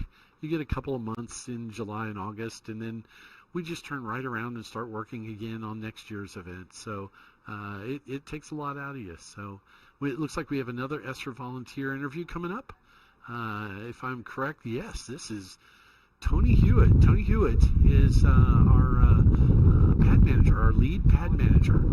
He is in responsible for all of the solids pads. And so they're miking them up right now, doing some testing. So hopefully there's some good questions with Tony. Tony is a level 3 flyer with triple and moving in 1. Go. Hey, how's it going today? Oh, okay. Hey, Tony, can you hear me? I can. Holy cow, this is new technology. So I was just telling everyone that you are from Texas, as many of our ESRA volunteers are. You're also a level 3 certified high-power rocketeer with Tripoli. That's right. And you are the lead pad manager. That's correct. For the solid pad. So there's three kinds of rockets here. There's solid single stage, solid 2-stage, and hybrids, and I'm in charge of just the solid single stage. Now that makes up a large composite. I mean, that's a large percentage of the teams out here. So you're literally having to deal with the largest number of rockets. Is that correct? That's true. It's about at least 100 flights that we're going to try to put up. And unfortunately today, you can probably tell that it's quite windy. And that adds a lot of challenges. Not just getting the rockets on the rail, but we have to stand down when there's wind, and also the cloud cover affects how high we can fly. And so those two things are really our main challenge right now. Fantastic. So you also lead a team of pad managers that are out there at the pads helping you out. Could you roll us through, I guess, an example of team number 12 is making their way out to the pads? What is the activity that occur when they arrive with their rocket? Sure. So what happens is they get to the pad, and then so they go down this long dusty dirt road here, and way out there they show up at the pad site, and with a bunch of other teams, generally 8 to 10, 12, 15 teams, and we kind of get some information from them, assess how high they're going, the kind of motor they have, and then based on that we assign them a pad and a bank, and so they're like, pad A1 or A2 or whatever, and then they get their rocket once they've had their little safety speech and have all the information they need.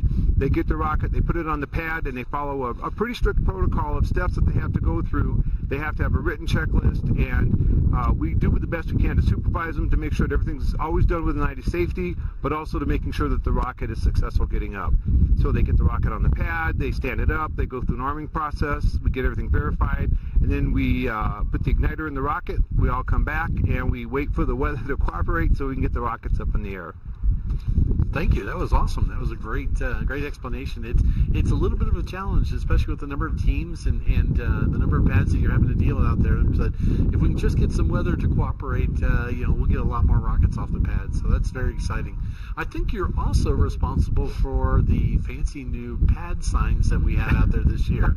Tell us a little bit about that. Well, it's interesting that you ask about that because Steve Taylor, who's kind of the launch operations manager, wanted to make sure that there was no question as to what team was flying. We didn't have any kind of pad identification last year, so he came up with the pad design, and I couldn't leave well enough alone and had to kind of make it way more complicated than it should have been, but he had a good sense of humor about it, and in addition with my wife, who also had an excellent sense of humor about the whole thing, we got all the pads, or all the signs built, the 3D printed frames done, installed, and printed out and laminated and organized, and so hopefully that helps a little bit with all the viewers out there kind of knowing who's flying at what point in time, and of course with each team keeping track of their rocket. So that was actually a big part of this, is of course all the international and teams from the United States to keep track of what everyone is doing. Fabulous. Yeah, we just panned off to a shot of the pads with your two signs. So thank you for that. Sure. You and Steve's work on that is just fabulous, and definitely adds value from the live stream. So you'll get to see this, all of your signs, in action. Well, that's great. That's great. So it's doing great. Thank you. Thank you. All right. Take care. You too. Bye.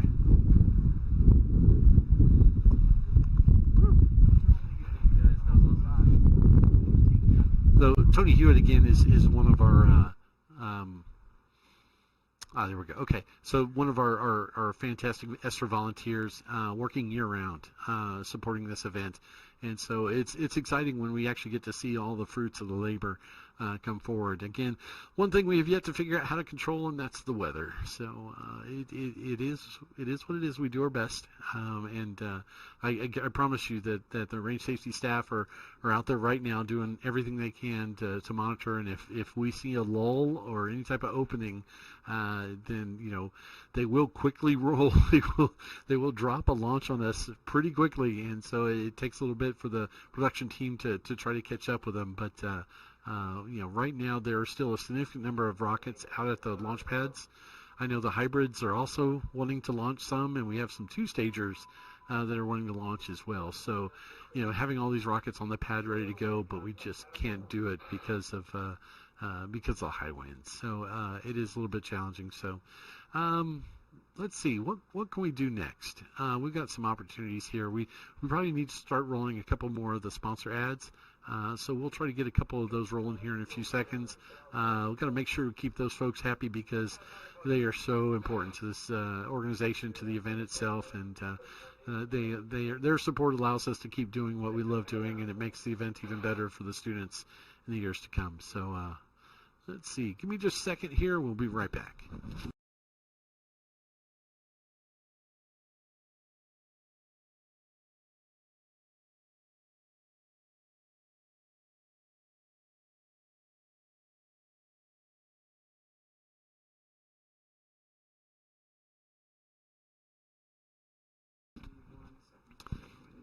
All right, everyone. We're going to run a couple of advertisements from some of our vendors, our rocketry vendors here. So our principal rocketry vendor, I think we spoke about before, is Animal Motor Works. They come out here full force. I mean, they bring a team of people. They have a very large trailer filled with rocketry goodies.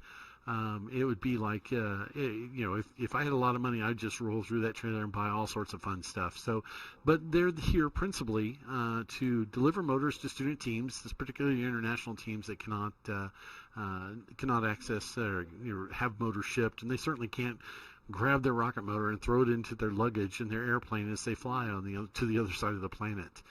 So these motor vendors will be able to purchase the motors for the teams and deliver them here to the rocket launch, where the student teams will receive them, prepare them for the rocket, and etc. So Animal Motor Works is great, but what we have here is a video of another rocket vendor, Tim Lear, a great friend of ESRA and a personal friend of mine for years and years and years. He's known as the Wild Man, and he has done some really interesting rocketry projects. If you've ever heard of the rocket-powered snowmobile, where it wasn't actually flying in snow, it actually was launched like a rocket snowmobile. He's done some really, really interesting stuff. He runs Wild Man Hobbies, and they are also a fantastic rocketry vendor. They sell a lot of motors to the student teams and provide a lot of technical support to them to ensure the motors are put together properly and are launched safely. So minimizing the number of CATOs, which is just fabulous. So let's run this video here in just a few seconds for Wild Man Hobbies, and again, we appreciate them being here always. Wildman Hobbies is your one-stop shop for everything rocketry. With in-house CNC machine tools and decades of experience, you can trust that the entire lineup of Wildman kits and components are of the highest quality. Wildman also stocks products from your favorite brands to bring you a full line of kits, rocket motors, recovery gear, adhesives, and everything you need for rocketry from building to recovery. Whether you're just getting started in rocketry or you're looking for your next high-impulse project, visit us at wildmanrocketry.com.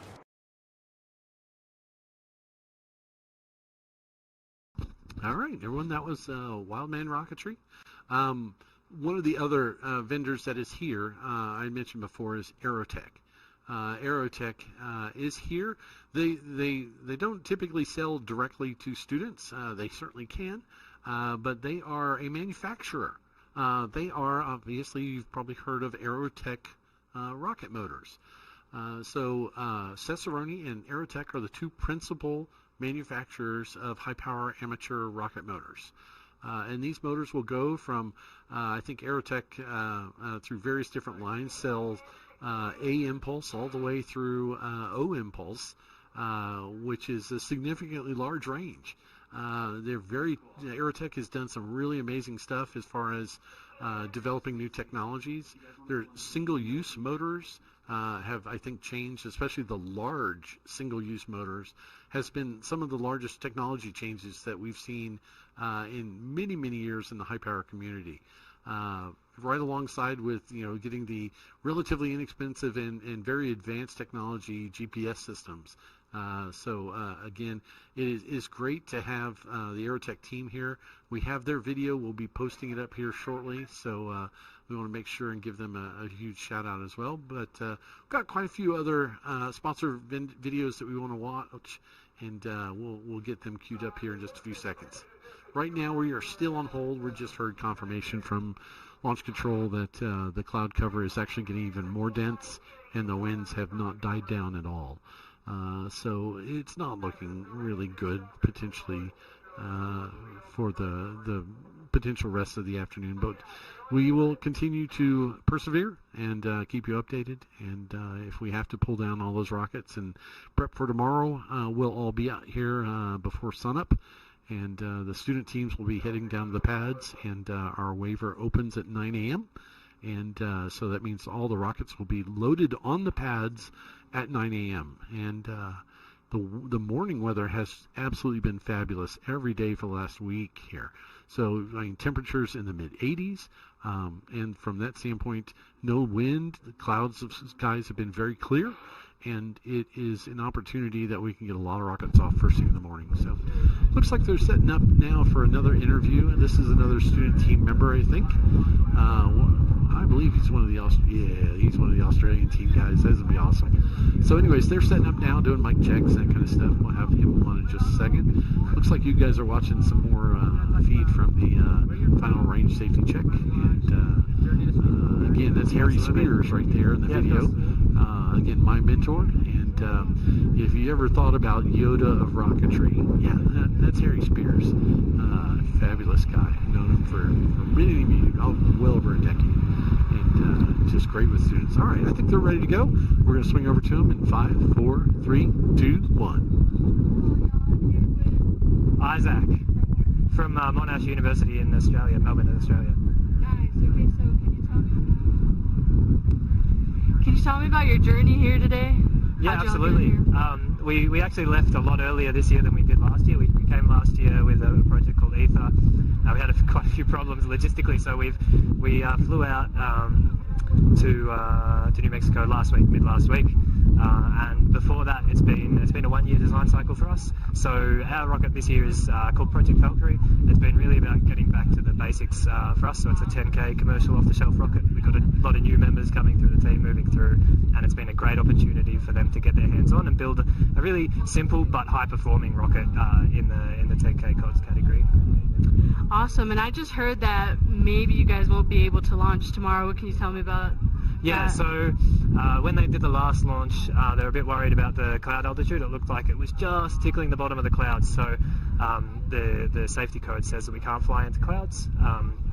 And so obviously they put a bit of a cloud hold on for us. And that was about half an hour ago now, maybe 40 minutes ago.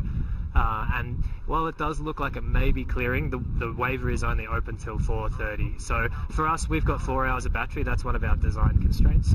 We're very happy to sit on the pad and try and extract that maximum window. Everyone's worked very hard for the last 4 or 5 days. We were out here on Sunday helping set up the range, so everyone's quite tired. It'd be much better for us to get it all out of the way today, launched, recovered, and then we can come and enjoy the ambience tomorrow rather than having to stress over launching again. So we're fingers crossed and we're holding out for the end of that window. But if need be, I think we still get the bonus points for the early launch. If we come back tomorrow, it'll be first thing on the queue. As long as we're able to quickly cycle, we've got to charge the batteries, make sure everything's safe tonight, and then back together in the morning and ready to go. And maybe we have to swap some drivers around and make sure everyone gets enough sleep. And what else can you tell me about your rocket in terms of design and any improvements? Yeah, absolutely. So there are a few key goals we have with this rocket. So number one is always safety, but then also reliability and cost effectiveness. And then at the end of it, of course, performance. We want to come to Spaceport and we want to win. That's what we're here to do. And so the rocket is fairly basic in its overall design, but most of the components are built completely by us. And so we're really proud of the SRAD work that we've put into the rocket, that student research and design work. And it's got a couple of really cool systems on board. So our payload is a first of its kind blood transfusion experiment, and so it's investigating what might be the problems that occur in microgravity when you have a blood transfusion in maybe an astronaut. So it'll launch, and then in that kind of 6-second period of microgravity that we have with some cameras rolling, it does an experiment where it pumps blood from one bag to the other, and we're looking for bubbles in one case. So we've got a bright green, we call it the Shrek blood, bright green blood that's made of glycerin, and it's looking for bubbles. And then we also have, I think you call it ketchup, we'd call it tomato sauce, but ketchup blood, and the ketchup is in a mix that represents like red blood cells, and we're looking there for separation of the cells from the plasma, which in this case is just water, but it's a mix of water and tomato sauce. So 2 simultaneous experiments with cameras kind of measuring how that goes. Another cool system that we have on board is our 360-degree camera system, and that's student research and design. It's 4 kind of commercially available cameras, the RunCam splits, and then some custom circuitry that brings all of that footage together and stitches it into a 360-degree view around the rocket as it goes up and records that. So yeah, those are 2 parts of the rocket that we're really quite proud of. Our main goal with our deployment architecture and our telemetry is very simple. So it's a dual deploy, dual bay, dual deploy, drogue at apogee main at 1,500 feet, like many of the rockets you'll see today, and that really targets competitive and reliable and safe. And so that's our rocket in a nutshell. And I'm very biased, and I didn't have anything to do with the paint job, but I think we have one of the best looking rockets out there today. You might have seen it yesterday at the poster sessions. Thanks so much, Isaac. We're going to move over to a video from your team. No worries, thank you very much. G'day Spaceport America Cup, my name's Isaac and I'm the team lead of Monash high-powered rocketry and our entry into the 10,000 foot COTS category, Project Valkyrie. Hi, I'm Carolyn. I'm a 5th year student in Aerospace Engineering and Arts, and I'm one of the 2 project leads for Valkyrie this year. Hey, my name's Mel and I'm a 3rd year Aerospace Engineering and Applied Maths student. I am the Aerostructures lead for Monash high-powered rocketry, which means we are responsible for designing, testing and manufacturing the airframe of the rocket. Hi, my name's Pablo. I'm in my 5th year of an Aerospace and Econometrics double degree. I'm currently the engineering lead for Monash high-powered rocketry, and my job is to oversee all of the technical projects that are going on within the team. Hi, I'm Evelyn. I'm in my 5th year of mechanical engineering at the moment. I'm the payload lead at Monash HPR. At the moment, I lead the payload sub-team in the design and manufacture of our scientific payload. Hailing from Monash University in Melbourne, Australia, Monash high-powered rocketry is a university student team specialising in experimental high-powered sounding rockets. The team was founded in April of 2018, initially as a small design project of only 8 students. We've definitely expanded a bit since then. Today, our team numbers well over 100 students, split into 7 distinct sub-teams, working on tasks as diverse as design, manufacturing and logistics. We are so fortunate to have access to the Monash Makerspace, a facility built specifically for student teams. The team has access to a variety of specialty spaces, such as a machining bay, a composites and sanding bay, a fabrication bay, and an area dedicated to working on electronics. This year will mark our 3rd time competing at the Spaceport America Cup. For a team all the way from Australia, it is certainly an honour to be competing on the world stage, and we'll be putting our best foot forward. This year, we will be launching Project Valkyrie in the 10,000 foot commercial off-the-shelf category. Coming out of the end of the pandemic with a new cohort of Rocketeers, Valkyrie was designed to establish a strong foundation of systems engineering. Our payload experiment is designed to investigate the effects of microgravity on intravenous blood transfusions, as well as the impacts of high accelerations on the integrity of blood. The team has also researched and developed our own onboard systems. To capture telemetry data, we have our Leica V3 flight computer. Additionally, we implement Saturn, our in-house developed 6 degree of freedom rigid body trajectory simulator, to accurately predict apogee and stability. Coupled with our adjustable ballast system, Saturn can account for any combination of weather and atmospheric conditions at launch to optimise Valkyrie to achieve our target apogee.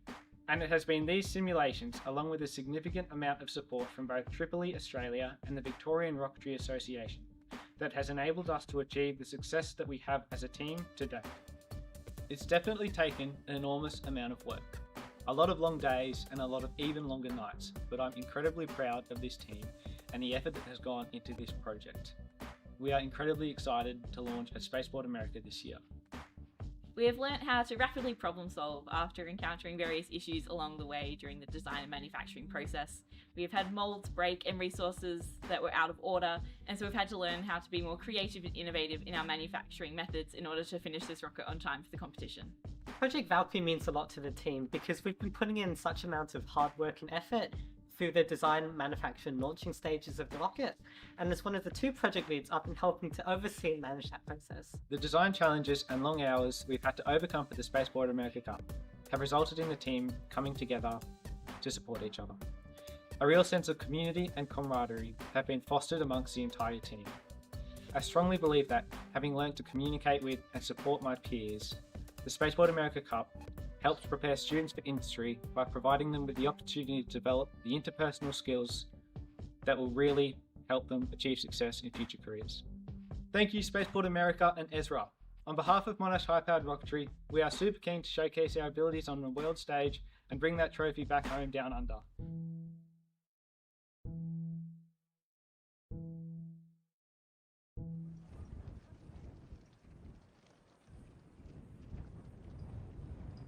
How about that?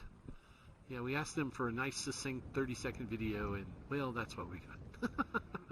So we apologize to all the sponsors, but that was a really excellent video, and we love the students very much. We're going to load up a couple more sponsor videos here shortly, and at this, I'm sorry guys, I'm in the production room, and we're watching some of the mobile cameras as they move around, our various different videographers. Always some interesting view. We're potentially seeing some gaps in the clouds, maybe some slightly lowering of winds. So we are on edge, and we are preparing ourselves that there's a potential that we may start launching again. And again, if they do, it's going to be a very significant struggle for us to find out who, where, when, and why. So bear with us. We'll do our best. Josh, I think we're going to push over to you. Are you good through door mic? Josh, do you copy? Yeah, Josh, all right, that bouncy view is hopefully not due to the wind. Are you good just to do your thing? I see you coming in, your audio coming in. All right, still working on some video challenges here. Some of the crowd that's hanging out in preparation.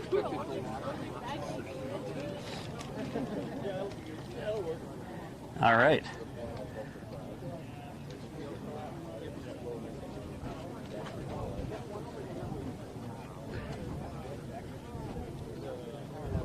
Let me speak real quick about a group that's helping us out, NASA Space Flight.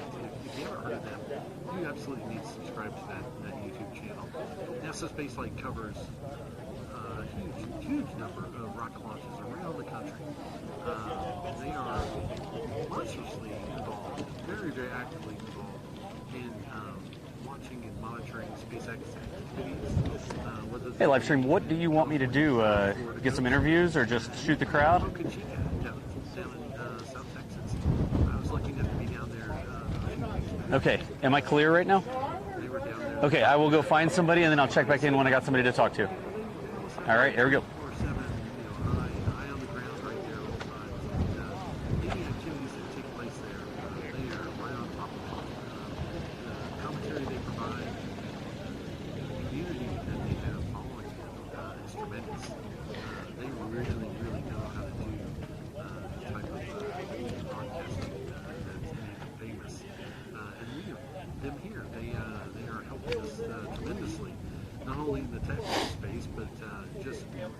Providing some coverage as well. Having a portion of their, viewership watching us would be huge. So again, we thank them for even commenting or mentioning us every once in a while on some of their productions. So again, thank you to NASA Spaceflight for everything that they've done, and we appreciate everything you're doing to help us here.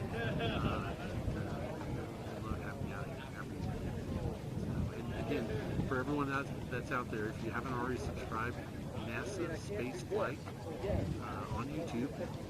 Make sure to subscribe. Click the subscribe button, and then click the notify as well. They go live pretty actively, so you'll get to see some really neat stuff if you love following aerospace. Livestream, this is Dustin. For Experimental Sounding Rocket Association. Who are the last teams you interviewed? Can you also tell me the last 2 or 3 teams so I don't ask the same people? A whole different thing to click the notify button so that every time we go live, you guys will know about it. And, Those last 2? Then click that like You button. Monash and the team in the white bucket hats? 2 different teams? I think all right, copy, thanks. already doubled the viewership record that we had last year. We had close to 100,000 viewers, and on average about 600 viewers online throughout the day. Well then, and, that's not intended. That we were here, and we were well above that. We were running at 1,100. We're pretty excited about that. Those are some huge numbers, so we're excited.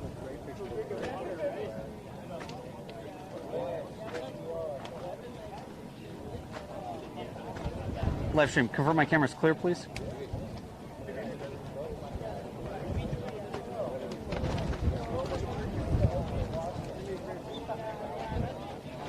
We're back with you. We got a view of some student teams here. Looks like this is again back at the student prep area, not prep areas, but the student areas for sitting out at the pads. Winds are still coming in. Haven't heard any updates. We're still looking out the window at LCO right now. Looks like we got a lot of hands on hips and looking out towards the skies and up towards the clouds. A lot of discussion going on there, but not any chatter, unfortunately, on the radio system. So it doesn't look like nothing that anything significant has changed at this point. But we'll have to move on. So let's see if we can get some of these sponsor ads queued up here, and again, send our thanks out to all of them for the tremendous support that they provided to us throughout the year, and helping us bring this fantastic event to everyone there. So we have another one, again, Blue Origin, our primary sponsor, our lead sponsor this year. So excited about having them as the lead sponsor. Let's click over to their video here and set it up. Thank you, Blue Origin. We're going to build a road to space. What we know is that there are certain gates we have to go through, certain prerequisites. If we don't do these, we will never get there. First, we have to radically lower the cost of access to space. This means reusable rockets. We need to get really, really good at using rockets over and over again. Once you have low-cost access to space, the second gate becomes actually accessing the resources of the solar system. Space resources. The moon is where we'll learn to do all of this. The moon has a vast quantity of resources. And if we can learn to harness those resources, we can travel without stressing the Earth. And last, one of the things that we have to do is inspire those future generations. We have to inspire the next generation to carry this torch for the benefit of Earth. For the benefit of Earth.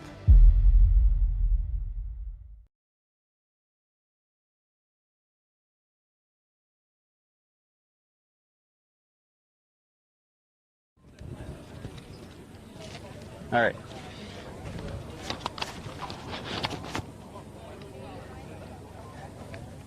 Is that a question or? I am sending right now, yes. That's good to know.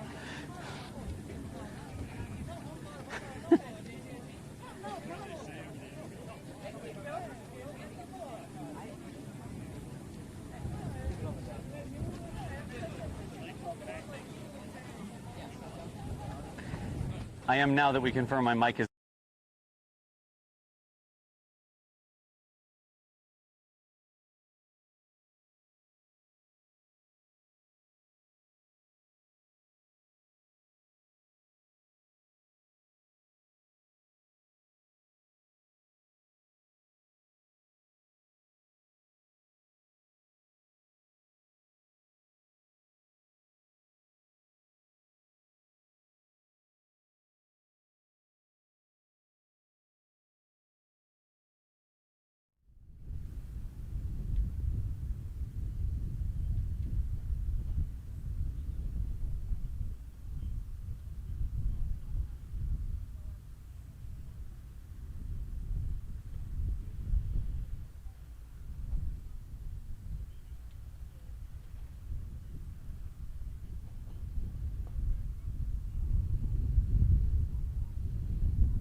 All right, everybody. Welcome back. It looks like about 4:21. The weather has not improved. Unfortunately, LCO has identified that the winds continue to be significant. We do not have any openings available. We are closing the range. So the range has been closed for the day, and we are going to stand down from any of the red flags. Teams will begin proceeding out to recover their rockets off the pads, and from that standpoint, we'll essentially begin, I guess, departing from the site, and we will pick up again tomorrow. Is typically 9 a.m. is when we'll start. I'm guessing the live stream will kick off before that. But again, if you're ever interested in working with ESRA as a volunteer, particularly if you happen to be in the southern New Mexico area, ESRA is always looking for additional volunteers. The week of the event, we have a small army of over 125 volunteers. Spaceport America also has a small team of volunteers as well as their staff members that work significantly hard throughout the year trying to produce this event. So again, every little bit of help helps. So it is very challenging work. It can be very, very hot and sweaty. Luckily, with the live stream team, we get to sit in the air conditioning building and all the computers and do our thing here. But you know, the folks that are out at the pads really are earning their money today. It's good to see the smiles on the student teams, but right now we've got a bunch of teams that are headed out to recover their rockets. So we'll restart the process tomorrow, and we'll be back with you then. So looking forward to it, and thank you again for your attention. And we will see you again tomorrow.